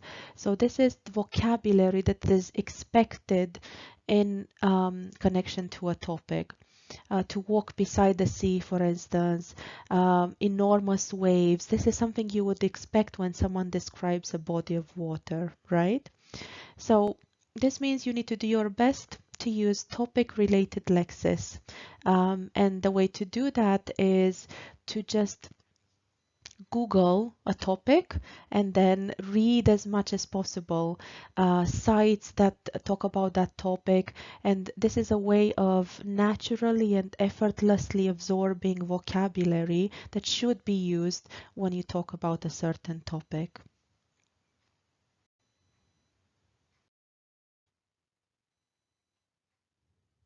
On to part 3 now.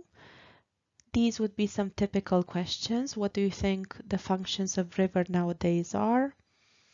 What about boats and ships as forms of transportation? And why do some people like to live near rivers, lakes, or the sea? So not just visit them, but live there.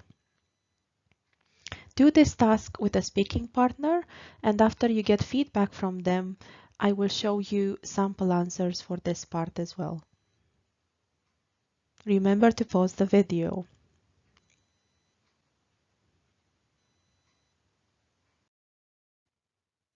Ready?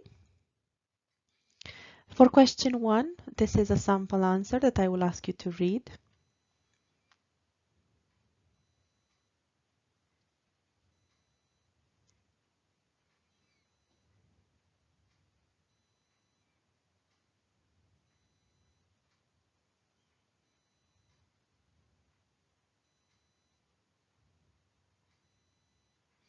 The answer to question 2.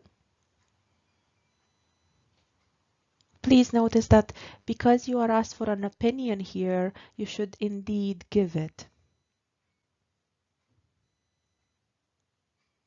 Finally, the answer to question 3.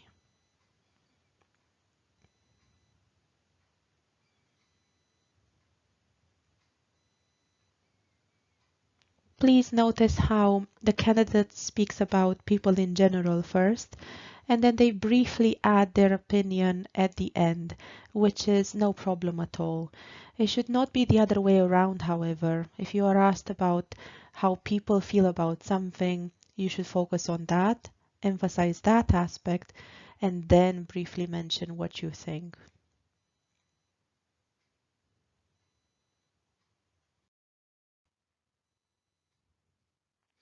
A second full speaking test. Part 1, once again, this is about your favorite place. Questions such as what place do you most like to visit? How often do you visit this place? Is it popular with many other people? Go through the list with a speaking partner and give each other feedback.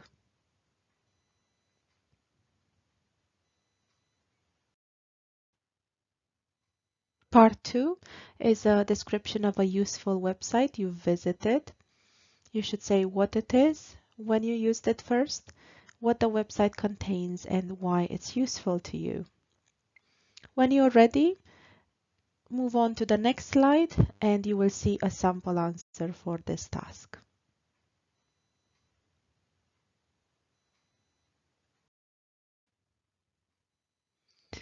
And this is it. You might be surprised to see that it's Google that's described. This shows that you don't often need to come up with unusual ideas or something completely original because you're not actually assessed on your creativity or ingenuity. It's good enough if you mention a very common website as long as you cover all the subpoints that are given to you, you employ sophisticated lexis, you have sentences that are complex enough, and so forth. Have a read, please.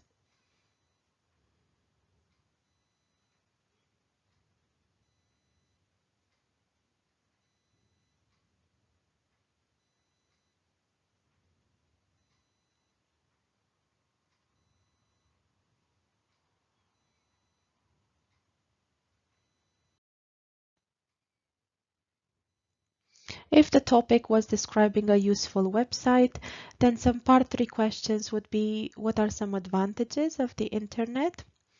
Can the internet sometimes do more harm than good? This is a thought-provoking question. Is it possible to unplug or not use the internet at all? Again, a tricky question to answer given that everyone seems to be plugged nowadays. And then what is the future of the internet?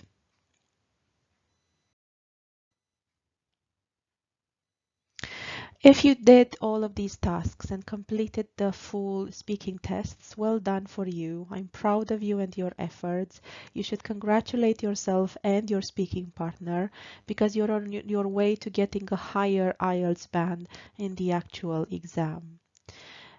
Part of progress is reflection, so thinking about what you think you did well and then also what you need to continue to improve. This is the purpose of the questions that you're going to see on this slide, starting with which speaking part are you more comfortable with? It might be worth focusing on other parts of the speaking test if you already feel confident about one. It could be part 1 or part 2 or part 3. But whichever it is, it just means you need to focus more on the other two. What strategies focused on today did you find more useful? What additional suggestions can you use to continue to improve your performance? This could be about developing your fluency or being more accurate or making sure you fill up the amount of time available in part 2. What challenges do you feel you still have to overcome? Remember, nothing is impossible to overcome. It's just a matter of effort and practice. And if you have any other questions, ask them of your speaking partner or talk to a teacher and they should be able to help you. This brings us to the end of session 6, which has focused on speaking. I shall see you soon in session 7. Hello and welcome to IELTS session 7 dedicated to writing task 1. We shall focus on types of task 1 and then we will take each one in turn and discuss it in detail. So we will have the graph task and then the map task, the process task, and then this will be followed by reflection. Concerning the graph task, these are its types. You can have a line graph, as can be seen on the slide. You might want to pause this video to take a more careful look at the graph. Then you can have a pie chart,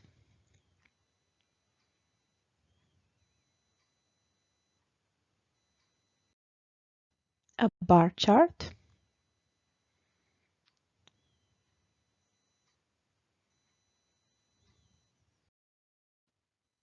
line and bar,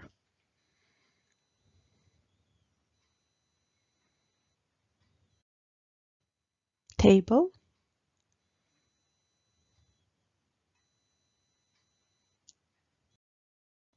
map,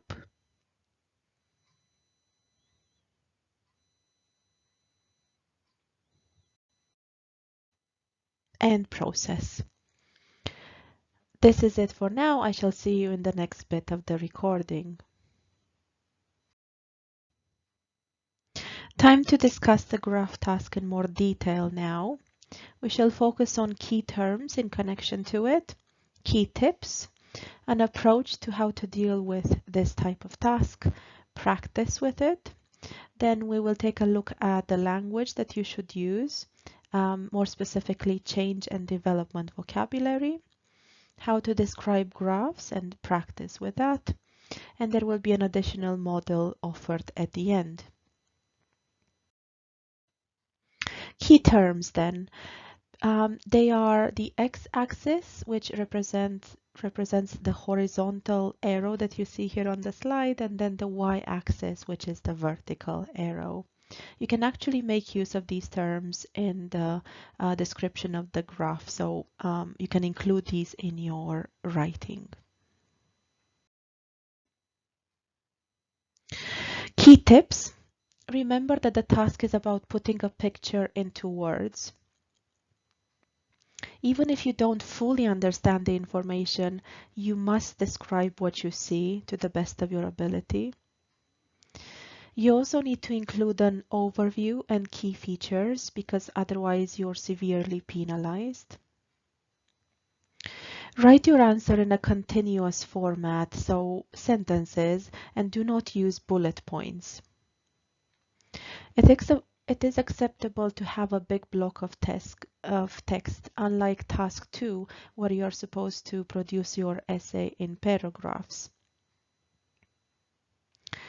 Don't give your own opinion on the information. This can be particularly tricky if you already know something about the topic, but you should not turn yourself into an expert on the issue and go beyond what the task asks. Don't spend more than 20 minutes on the task because you need the rest of the time, the other 40 minutes, to produce a very good essay, which is worth 66% of your overall score. Also, don't reverse the order of tasks 1 and 2. I often get this question whether it's worth spending as much time as possible on task 2 since it's more valuable, and so kind of forgetting about task 1 and only spending a few minutes on it at the end. I would advise against this because task 1 is still the warm-up. So this is similar to doing physical exercise, and you need to warm up your brain for writing by doing task 1 first, which is shorter and easier, and then doing something a bit more complex, more specifically the essay.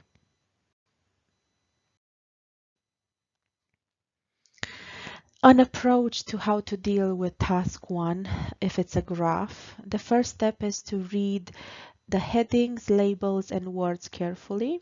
Look at the horizontal axis, look at the vertical axis, try to understand what these mean, and then form an overview of the information provided in your mind because you need to actually give this overview. The second step is to begin with an introduction. You should not copy long phrases or entire sentences from the task because these words will not be counted by the examiner. Just like in the second part of the writing, the essay, you should try to paraphrase the task. Now let's do a bit of practice with step 2, which is providing an introduction. Take a look at the graph here. And then do the task here at the bottom where you need to supply the missing words. You can do this individually or with a partner, and when you're ready, check your answers against what I will show you on the next slide.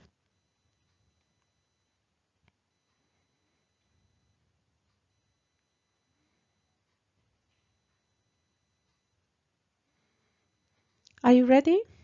Let's see then. These are the answers that you should have had. The third step is to focus on the key features of any graph that you are provided with. Now, the trick here is to focus on superlatives or the things that stand out. For instance, in the case of the sports played by children, as seen on the previous slides, which are the most played sports or the least played sports? You see, superlatives. Don't try to mention everything you see because this will go beyond summarizing the key features of what can be seen in the graph.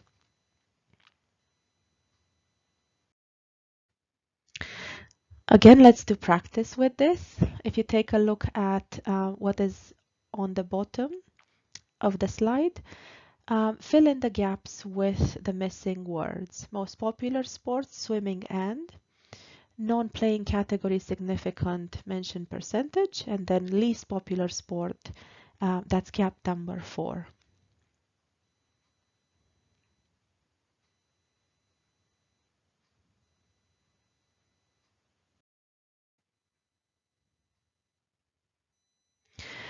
These are the two answers you needed, soccer and cricket.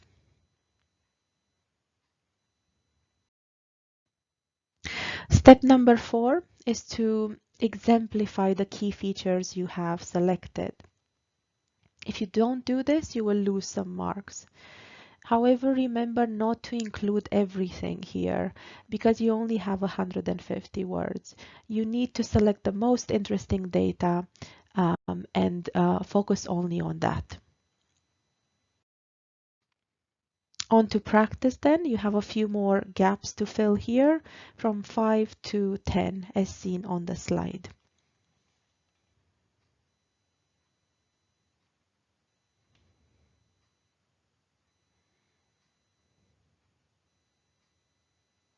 If you're ready, let's check. 5 swimming, 6 soccer, 7 15%, 8 category, 9 cricket, and 10 3%. I hope you got these right. Step 5, and this is a crucial one, providing the overview. What is an overview? Well, 1 or 2 sentences that summarize the general trends or information given in the diagram.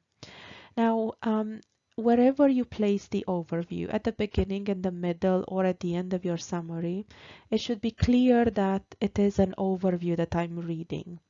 If I cannot see an overview, I will have to mark you down severely. So your band automatically drops from 9 to a 5, which is quite serious indeed. So make sure you provide an overview. An overview is always something obvious, a conclusion that anyone can draw when they take a look at a graph.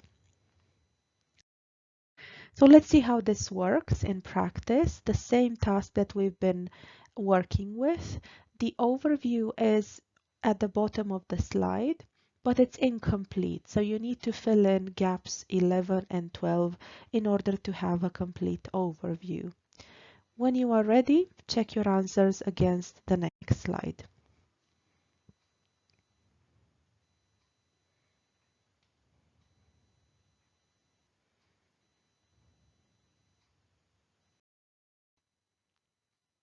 There we go. You should have popular and majority.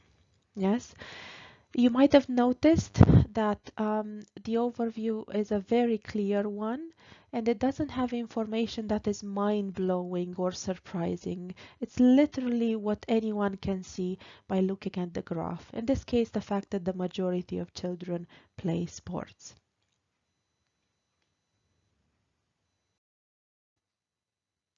Let's also discuss the vocabulary you need to describe change and development. As usual, I have a task for you to do because whenever you work hard in order to get some answers, you will memorize them in the long term, and this is what we want. So working either individually or with a speaking partner, fill in the gaps here, the missing letters. And in each box, you have 2 words or phrases that describe what you can see on the in the drawing. For instance, in the first drawing, top left, you can see an arrow pointing upwards, so the verbs would be increase or rise. What are the other missing letters? Work alone or with someone, provide the answers, and then check them on the next slide.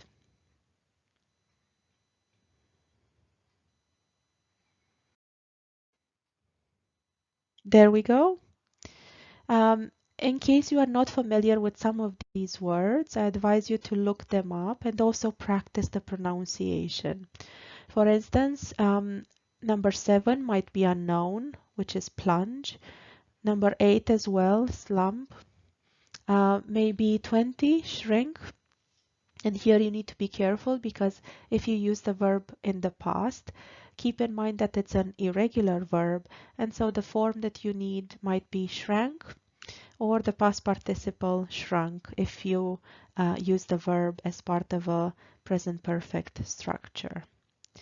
Don't move on too swiftly here. Do take the time to look things up and also make sure that you have this vocabulary readily available whenever you attempt task 1 in the form of a graph. Speaking of describing graphs, so here you have more language categorized, as you can see. So you have up verbs, up nouns, down verbs, down nouns, no change, verbs for that. At the top, verbs for that. At the bottom, verbs for that. And then on the right hand side, how to describe degrees of change using adjectives and adverbs, speed of change, and also something that should not be neglected, and that is prepositions, describing change using the right prepositions. This is another list that I deem crucial. It took a long time to put it together. I hope you find it useful, but you will only do so if you come back to it, if you make a note of anything you are unfamiliar with, and then you make it a point to use such language whenever you do practice with respect to writing task 1.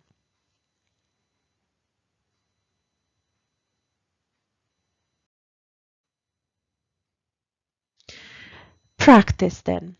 Using the language that I've just given you, meaning you might have to go back to that part of the video, I'd like you to fill in the gaps that you see here. And by doing so, you should be able to have a full description of graph 1. Notice that more often than not, you should provide collocations or word combinations. So you shouldn't just fill in one gap, but 2. All right? I think it's best to join forces with a learning buddy here. It might be a bit too challenging to do this alone, plus it's more fun to learn together. When you're ready, check the answers.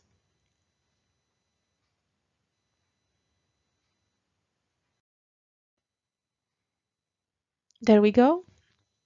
Keep in mind that whichever answers are marked with an asterisk, that means several possibilities can exist. So if you have something else, that's fine as long as it expresses the same idea.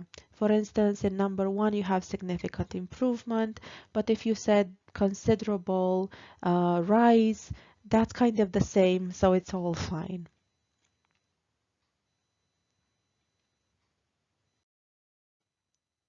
The second practice, and this is what we will finish with, is a similar graph, and again you have some gaps. If you feel confident enough, you can try to do this alone and then check your answers with your learning buddy, and only then see what I have to say on the matter.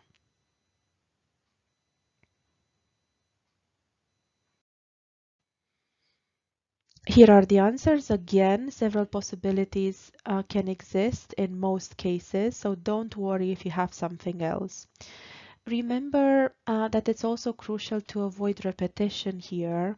So even if you have something else, but you have the tendency to use the same collocation or the same phrase to describe an increase or a decrease, that can also be a problem. Do your best to have vocabulary that is as varied as possible and not repetitive.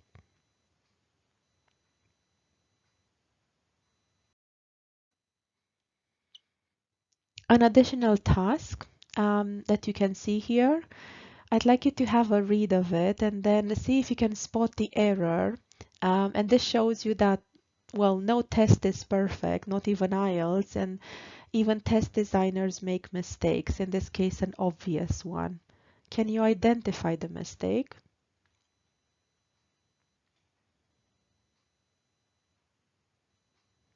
You might have found it, and I hope you did. It's about the countries that are part of the task: Great Britain, Sweden, France, and Canada. They are called European countries for some reason, and we all know that Canada is not a European country, so this is an obvious mistake. In case you come across such a mistake, don't make a big deal out of it. Just obviously don't make the same mistake yourself, but don't draw attention to it either. So you could talk about 3 European countries and Canada, or you can simply say 4 countries, or you can give the names of the countries, and so you wouldn't be making the same error. If you would like to, you can attempt this task on your own, take 20 minutes to do so, and then compare what you have written to what I'm about to show you.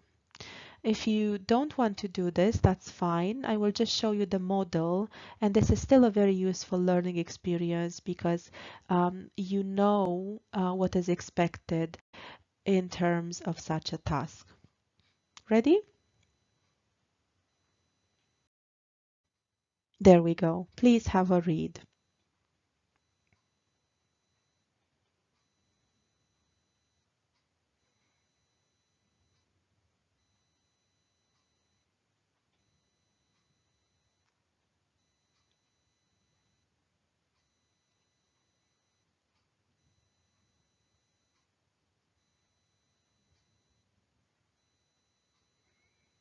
If you haven't finished yet, pause the video first. But I would like to highlight what we've been discussing in this part of the video. You see how the introduction paraphrases the task, and then you have a very clear overview which states the obvious, and this is what us examiners want to see. Then you have a report of the key features, and they are all nicely exemplified. And then, interestingly, there's no actual conclusion. This is perfectly acceptable. There doesn't need to be. There's nothing else left to say. So it's all right to just end with the final example of a key feature. The writing is a bit over long anyway. It's 173 words, so you can't afford to go beyond this. It would be time to start working on task 2, which is the essay.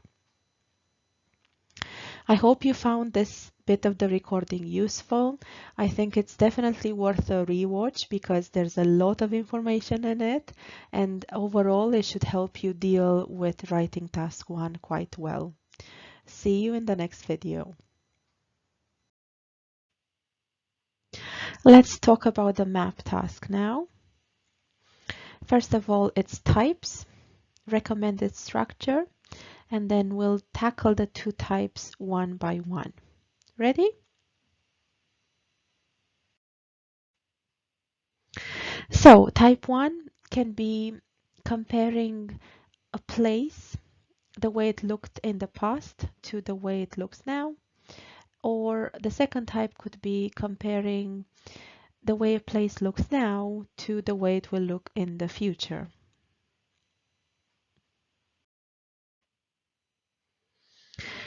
In terms of recommended structure, in the introduction, you should provide a summary of what is shown in the maps. Make sure you paraphrase the task. You should also state a general trend. Once again, provide an overview because otherwise your score drops from 9 to 5. So a general comment about the changes involved. Describe specific changes that are significant.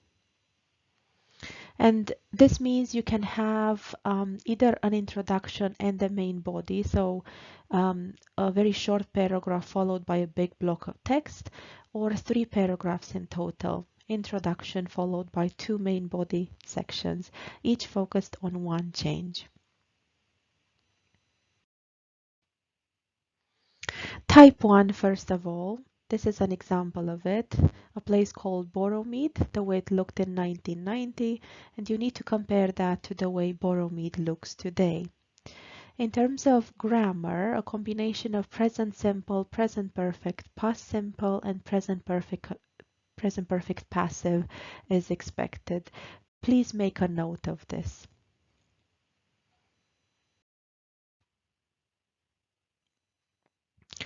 Let's start with a summary. This is how it can be written. The two maps illustrate the main development which have taken place in the Boromede area between 1990 and today. So you have a present perfect structure here. The overview could be, it seems that Boromede has been greatly modernized. There also appears to have been significant population growth as Boromede is now a town rather than a village. Two conclusions that anyone can draw. This is your overview. And then in terms of changes, specific ones, have a read of the last paragraph here on the slide.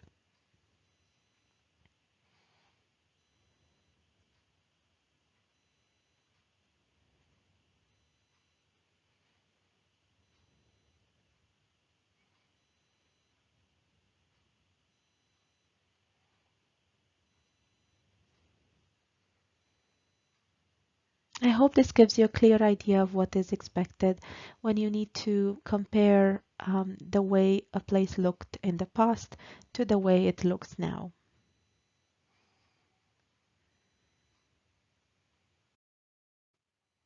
Type 2, we're also dealing with Boromede. The place has not changed. We need to compare it to the way it will look in the future. So a combination of present simple, and future simple passive is expected, as can be seen on the next slide. There we go. An exercise for you and your learning buddy to do. Can you fill in the gaps with the verbs in brackets using appropriate tenses? This applies to gaps 5 to 15. When you're ready, check your answers against the next slide.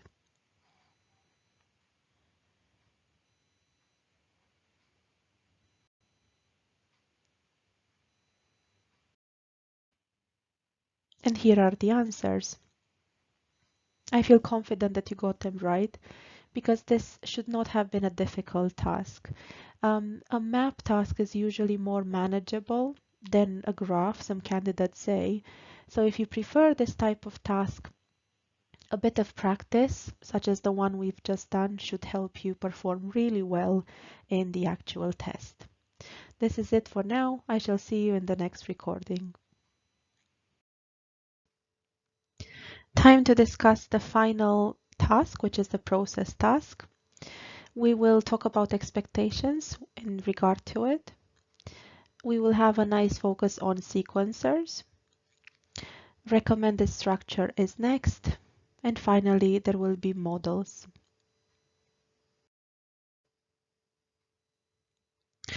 What you need to do when you get a process task is simply to describe what you see using the notes that are part of the diagram to give detail about the stages of the process.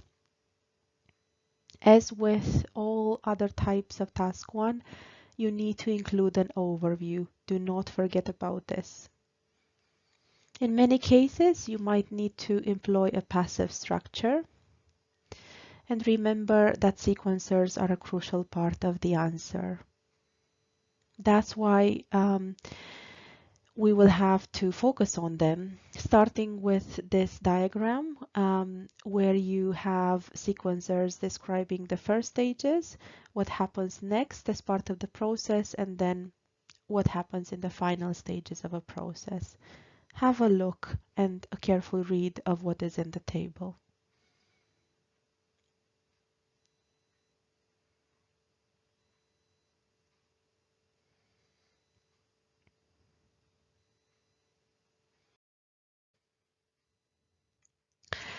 So this is a typical task. It might seem complex when you look at it, but it's perfectly doable. What I'll ask you to do is complete the model text below by choosing the correct alternative in each case. This has to do with sequencers, and if you're not sure about one answer, check with your speaking partner or simply Google that sequencer or that phrase and find out more about it before you choose your answer. You should pause this video now because I'm about to show you the answers.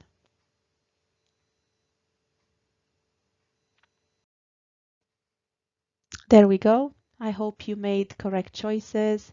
It should be first of all, after that, where, from this, following that, in turn, then, subsequently.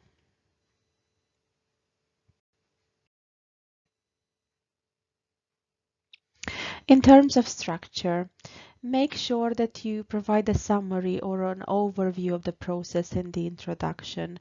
For instance, you could simply write how many stages there are, the first and final stages or the important stages that stand out.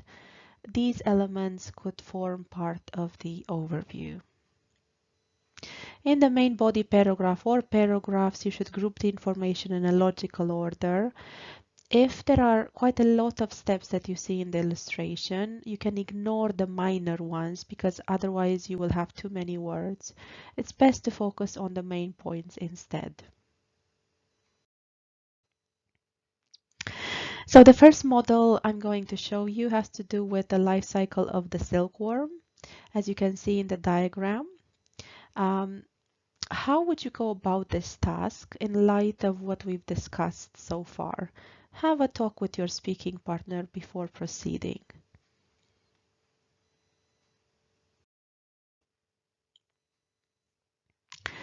I'm going to show you a sample answer for this task. Please notice how the recommended structure is followed. You have an introduction, you have an overview, and then the most important elements of each stage in a silkworm's life are carefully described.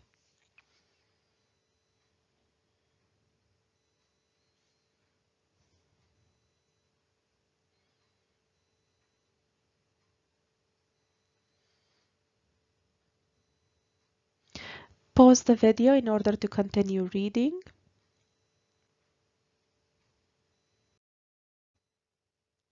Another model I'd like to show you has to do with the topic of desalinization. So that's ensuring that water is drinkable by removing the salt in it. Have a careful look at the diagram.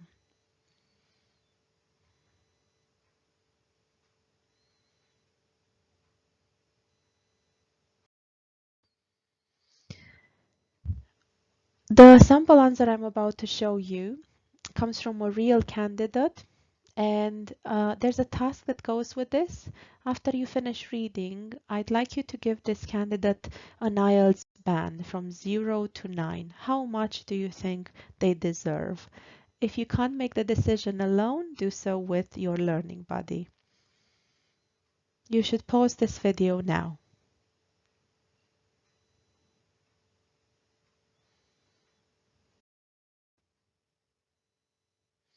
If you set band 7 or maybe 6.5 or 7.5, that's great, I believe.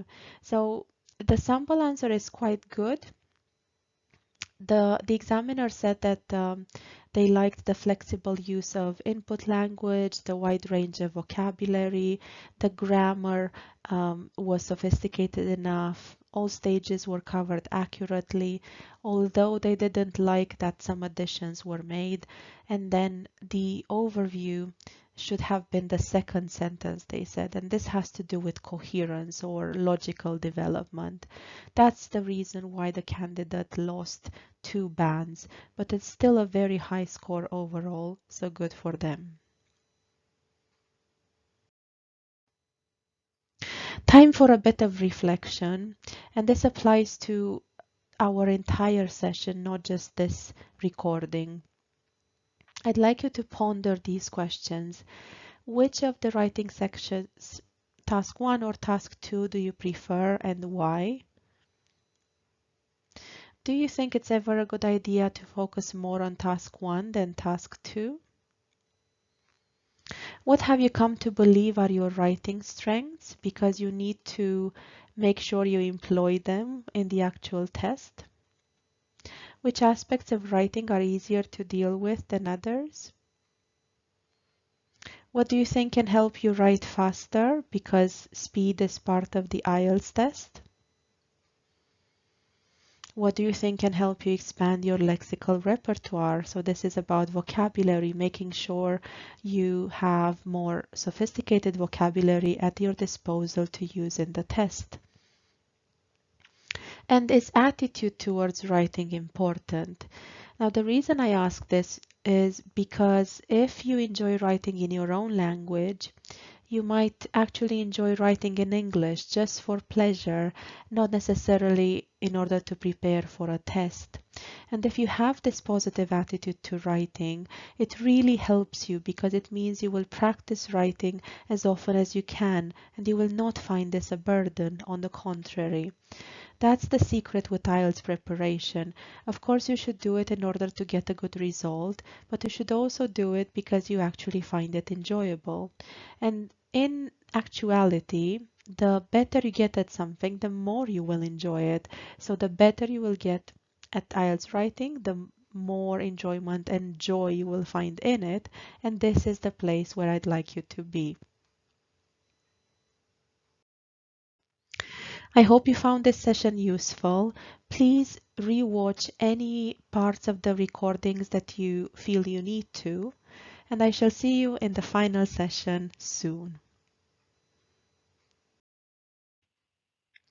Welcome to the final IELTS session. You made it. You've learned a lot, I believe, and now it's time to focus on the final aspects that should make you successful when you take the actual test. So, what we're going to do is focus on some error correction tips, common writing errors. We'll do correction practice. We will have a final speaking test practice followed by sample answers. And then we will conclude the course. Let's begin with writing as far as error correction tips are concerned. So my first suggestion would be to focus on accuracy because you are assessed on the ability to check your own written production. So check for errors. In the actual writing test, take the time to check your writing after you've finished both tasks 1 and 2. This can sometimes make a huge difference because if you write in a hurry, you might not notice you missed out a word, you maybe made a spelling error, and then if you don't go back and check, you just leave those errors in and they will definitely get you marked down. Now, you can cut words and write above the line, but you should ensure that spacing is appropriate for this. Perhaps use double spacing if you wish in order to allow for these corrections. In the process of correcting your errors, work on both macro level, that's the structure and organization, and the micro level, grammar and vocabulary. But always prioritize clarity of meaning, because if I cannot understand the ideas that you're trying to express, then I cannot possibly mark you up for anything. The language you use, if it doesn't make sense, if it's simply not clear what you are trying to say. So always prioritize clarity of meaning.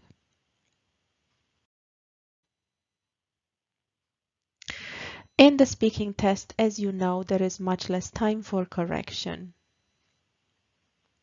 So what you should do is simply be aware of accuracy as you speak. If you can self-correct really quickly, do so. This will get you marked up because it shows awareness of small mistakes that you make in your spoken production, and it will not go unnoticed. However, if you're not sure how to correct your own mistake, just move on. That's far better than taking a pause from what you're saying and then trying to figure out what went wrong, and you would just be wasting valuable time. Overall, you shouldn't focus on accuracy so much that you forget about fluency. You still need to be able to produce as much language as you can, maybe these long sentences that are also grammatically complex, and they show the ability to use English in a sophisticated way. Do not prioritize correctness over fluency. Also, pay particular attention to the words that you might have mispronounced in the past. For instance, walk versus work. It's an important difference, and to be on the safe side, you might just want to avoid anything that you think might cause confusion when the examiner hears you. These are my writing and speaking correction tips. I hope you find them useful, and I shall see you in the next video. We will now discuss common writing errors that you should avoid. They might have to do with word class or part of speech. In a sentence like she was young and innocent, innocence is a noun and you clearly need an adjective in the sentence, so it should be she was young and innocent. Punctuation could be an error too. If you simply forget to use a full stop, or you use a comma instead of a full stop, or the other way around, this counts as well. Sometimes tenses are the wrong ones. For instance, since 2005, there were 3 major earthquakes in the region. This is wrong because the tense you need is present perfect. The period of time you are referring to is not completed, so this should be since 2005 there have been 3 major earthquakes in the region. Watch out for spelling as well. As you see, the word previous is misspelled on the slide. Singular versus plural. When you write it is one of the largest company in Asia, this is wrong because a plural should be used for the noun company. Missing words. The example that you have here on the slide has a missing article in the 19th century. Next, we have word order or syntax. 3 skills are needed for, not for needed. Or other times, some words could be confused. For instance, accept versus accept, or affect versus effect. Let's talk about these words that are commonly confused then.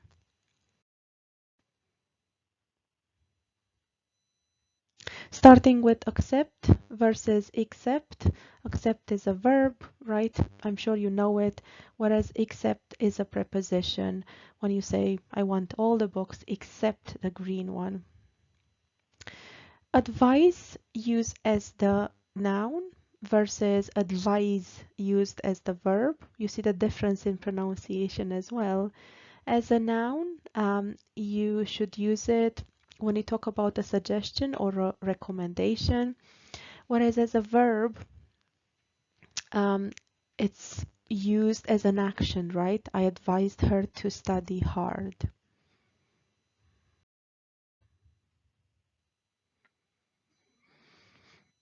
Affect versus effect are the next words.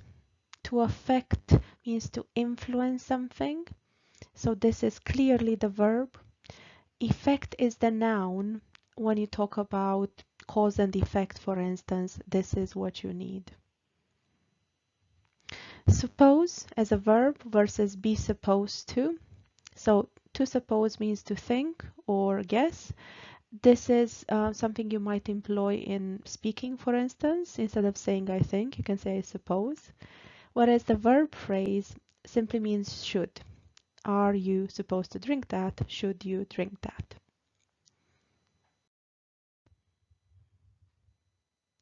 Next, we have the conjunction then versus the adverb then. This is more often than not a matter of spelling. I've often seen these confused. Make sure you use the conjunction when you are making a comparison, and then the adverb should be used when you talk about perhaps the stages of a process, meaning after that.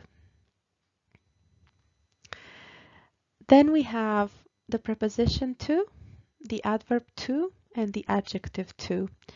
Again, watch out for the spelling in each case because it really looks bad if you write to, the preposition, instead of the adverb to when you mean as well, or if you use the number when you should be using the preposition.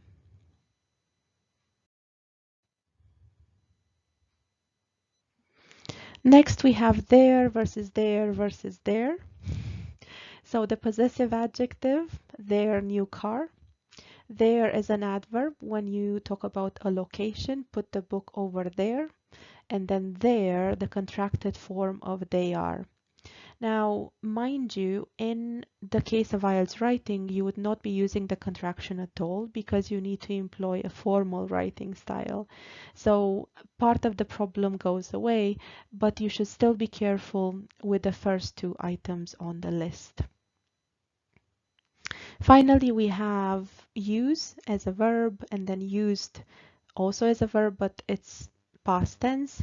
Be used to, the verb phrase, and then used to when you refer to habitual past. I will just let you read the information available here for this to be clarified.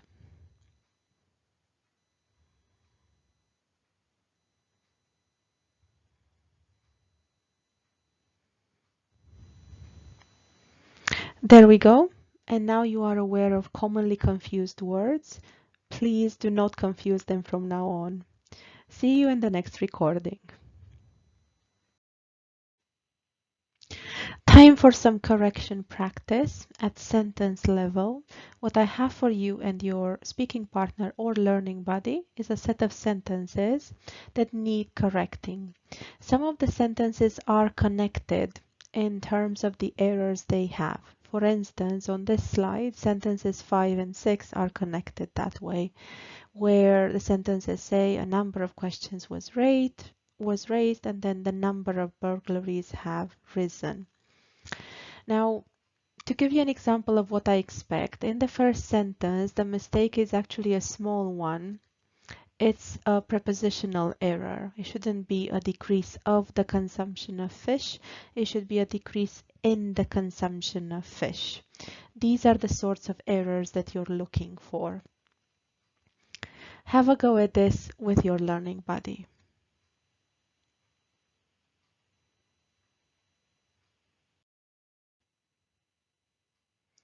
And here are the answers. I hope you found the mistakes. And if you did and corrected them the way you see on the slide, well done for you.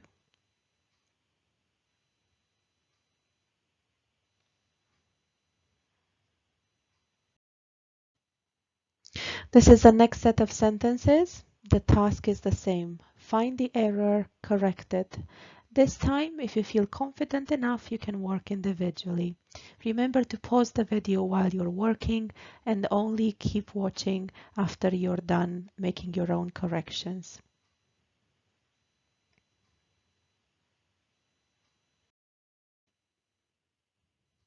There we go. This is the answer key.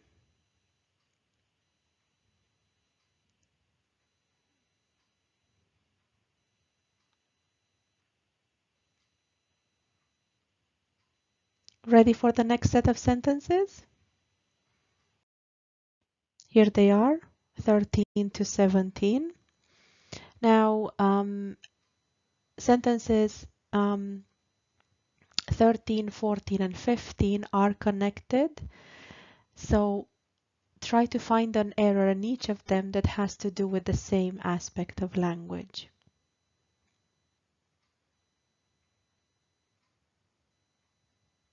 Ready for the answers? Here they are.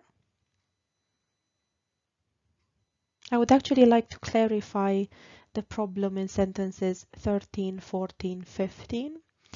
Now, use the adjective economical when you refer to something cheaper to buy or use, for instance, a washing machine.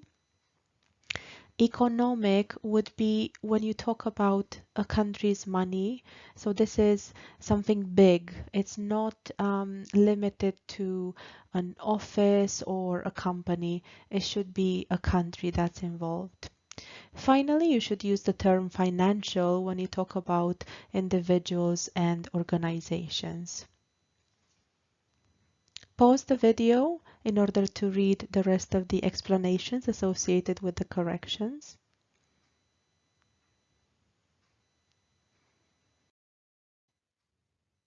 And this is the last set of sentences, 18 to 22. Good luck.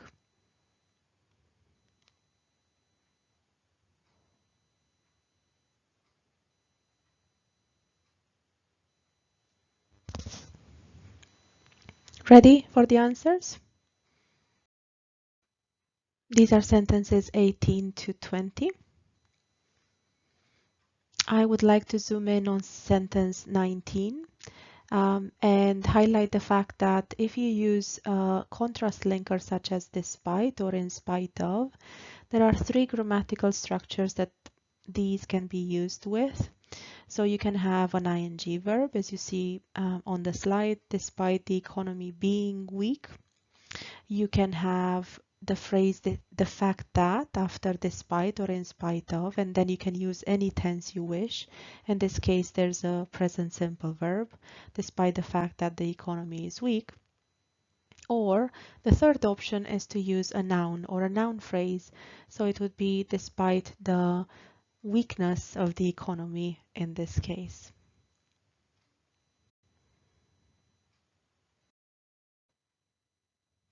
And here are the answers for sentences 21 and 22. In the case of sentence 22, the problem is a miscollocation. You might remember this term from a previous session when I talked about the importance of making sure that the words you use actually like each other, just like people, so they can be combined, they can be near each other. If they cannot, that's a miscollocation, and it should definitely be avoided in language. This is it then. I hope you did well, and more importantly, I hope you avoid these mistakes in your own speaking and writing so that you perform well in IELTS. See you in the next recording.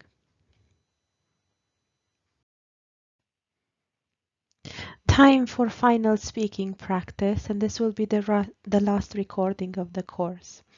The topic we're going to have are pets and animals in general, possessions, and then there will be the field of crime and punishment, eating habits, and then going to hospital, obesity, and healthcare. Overall, there will be quite a lot of reading to do when we get to the sample answers that I've prepared for you. So that will be the time when you need to pause the video, have a read of the sample answers, maybe make some notes, notice the collocations and the grammar of the sentences that you read so that you can learn as much as possible from those answers.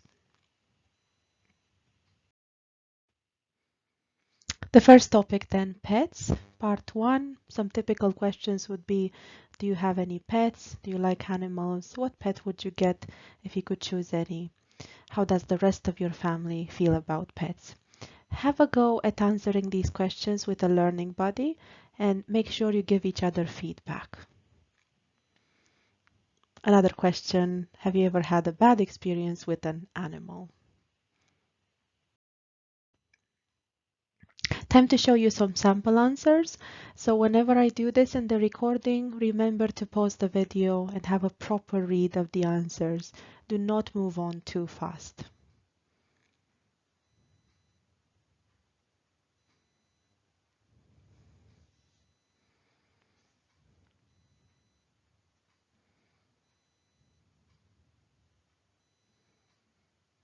These are sample answers for the first two questions. Now let's take a look at the other questions.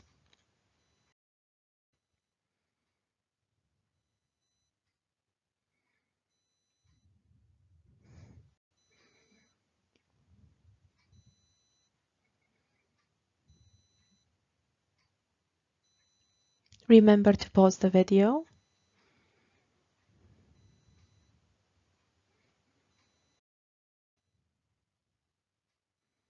And this is the answer to the final question.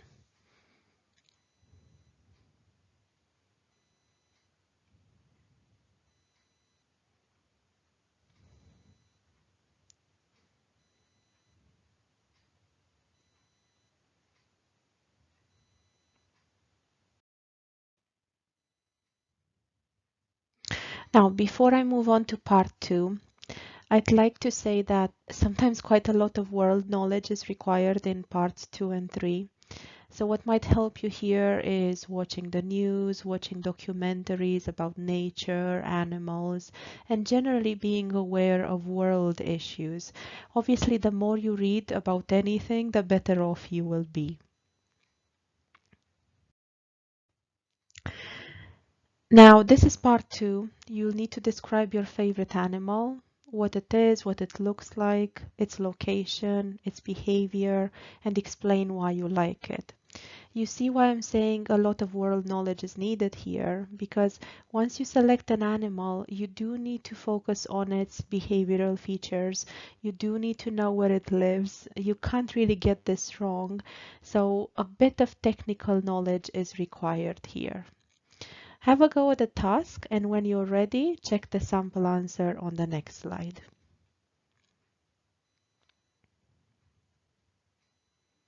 Ready?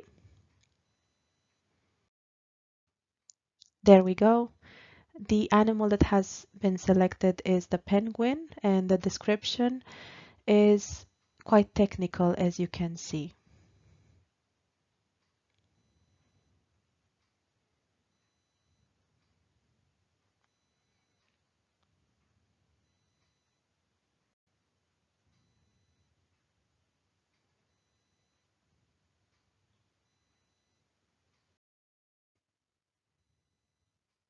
Let's move on to part 3.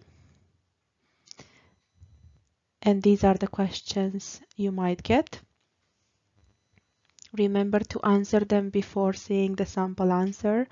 It's always a good idea to practice. Even if you make mistakes, if you feel less confident about the answer you can give, it's still a worthwhile activity because this is a preparation course and you need to put in the work yourself.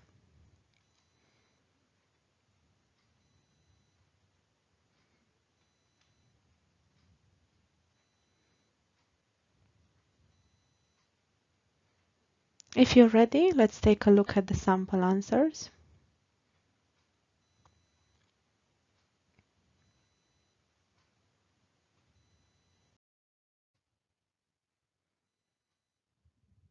Pause the video whenever you need to.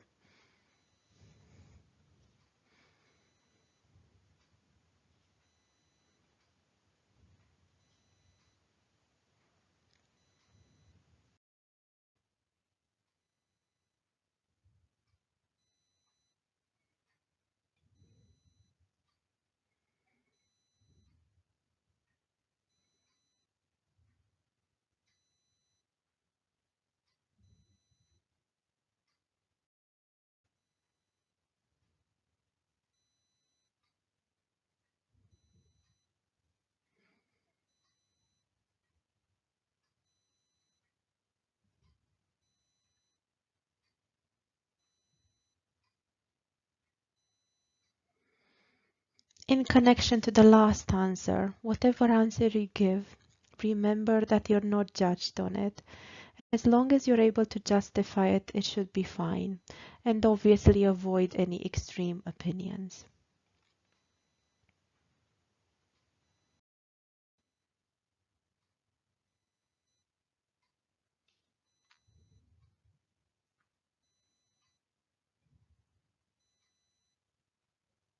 As you can see, world knowledge is involved here as well, because if you do mention some animals, you have to give reasons why you believe they're intelligent, dolphins or chimpanzees, for example.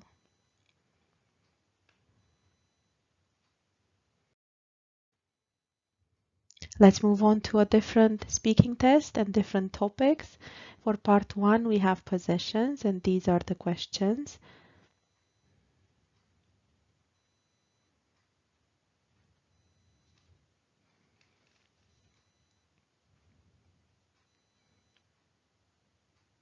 If you've answered them, let's take a look at the sample answers.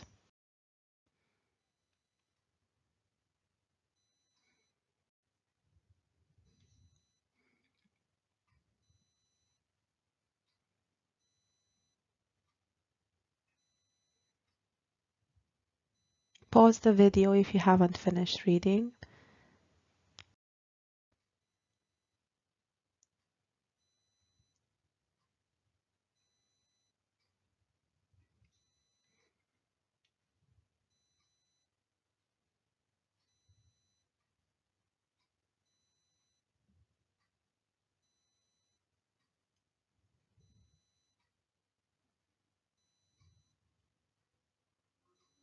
Same goes for this slide.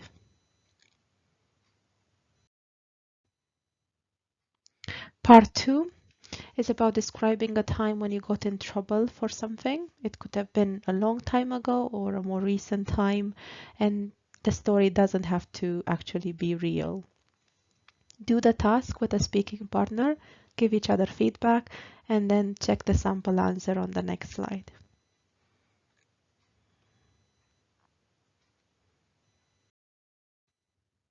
There we go. Have a read. It's quite an interesting story.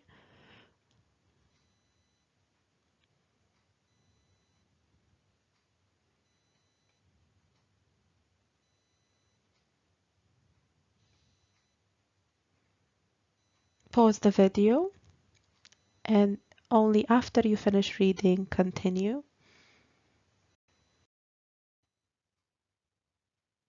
For part three, since the topic in part two was getting in trouble, it makes sense for the topic in part three to be crime and punishment. And these are the questions.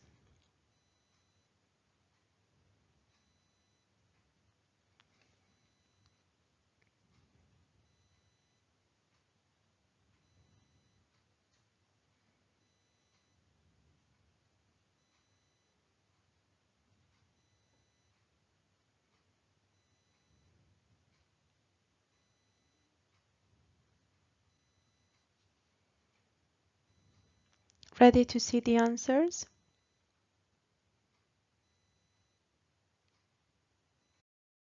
There we go.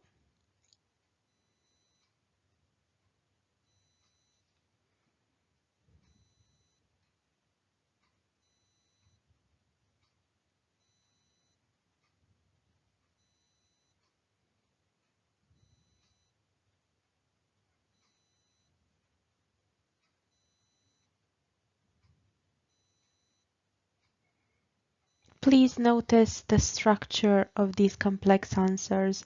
There are, for instance, linkers that show how a transition is made from one idea to another. In the first answer, you have firstly and then secondly. And overall, there are quite a lot of ideas that the speaker has, and you need to show the same ability in the exam. More ideas are better than fewer ideas.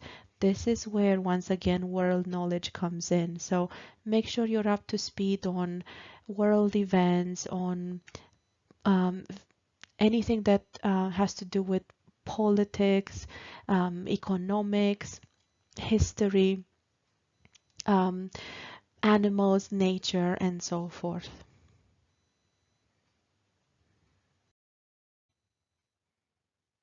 Please continue reading and pause the video whenever you need to.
The last speaking test, part 1, is focused on eating habits, and these are the questions.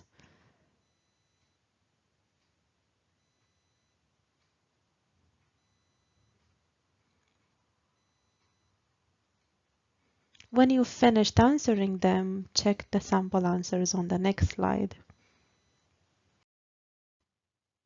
There we go.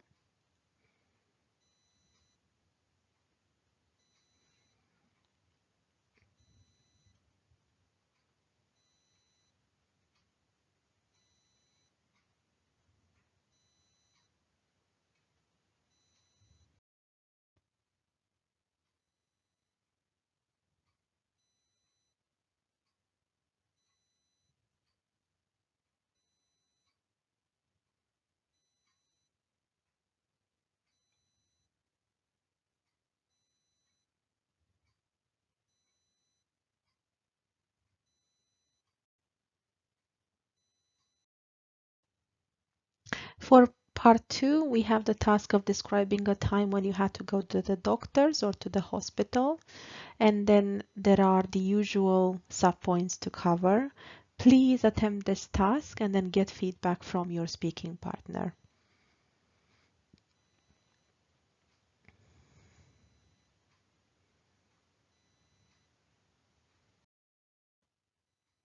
This is a sample answer I can provide you with.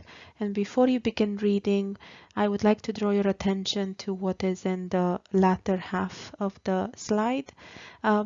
If the answer is too short, such as the one you see on the slide, because this is intentional, you will be asked follow-up questions. It's an examiner's duty to do this because they need to be able to assess your speaking accurately.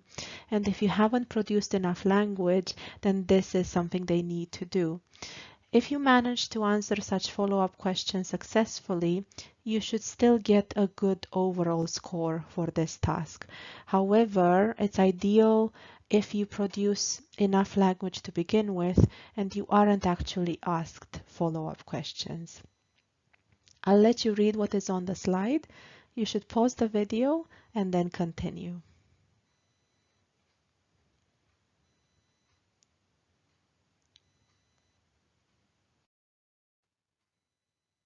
Part 3.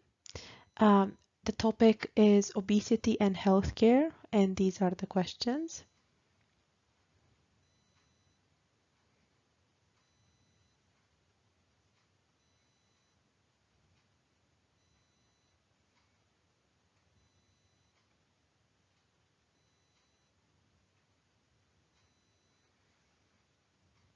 After you answer them and get feedback from your learning buddy, check the sample answers. And here they are.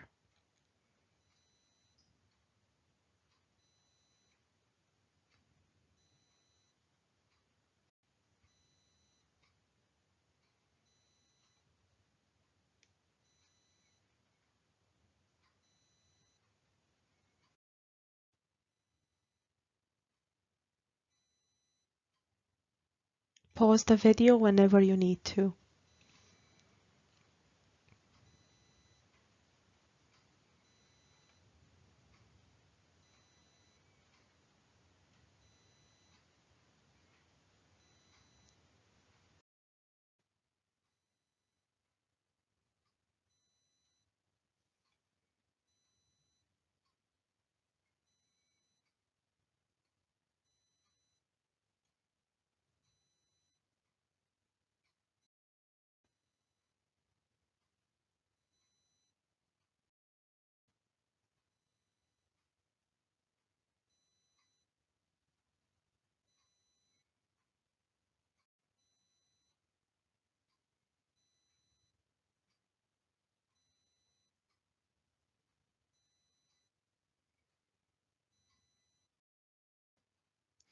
There we go. This is the end of the session, but not before I draw a conclusion. And I've also written it down. I don't believe there's only one way to answer speaking questions, to describe a diagram, to write an essay, to develop your receptive skills.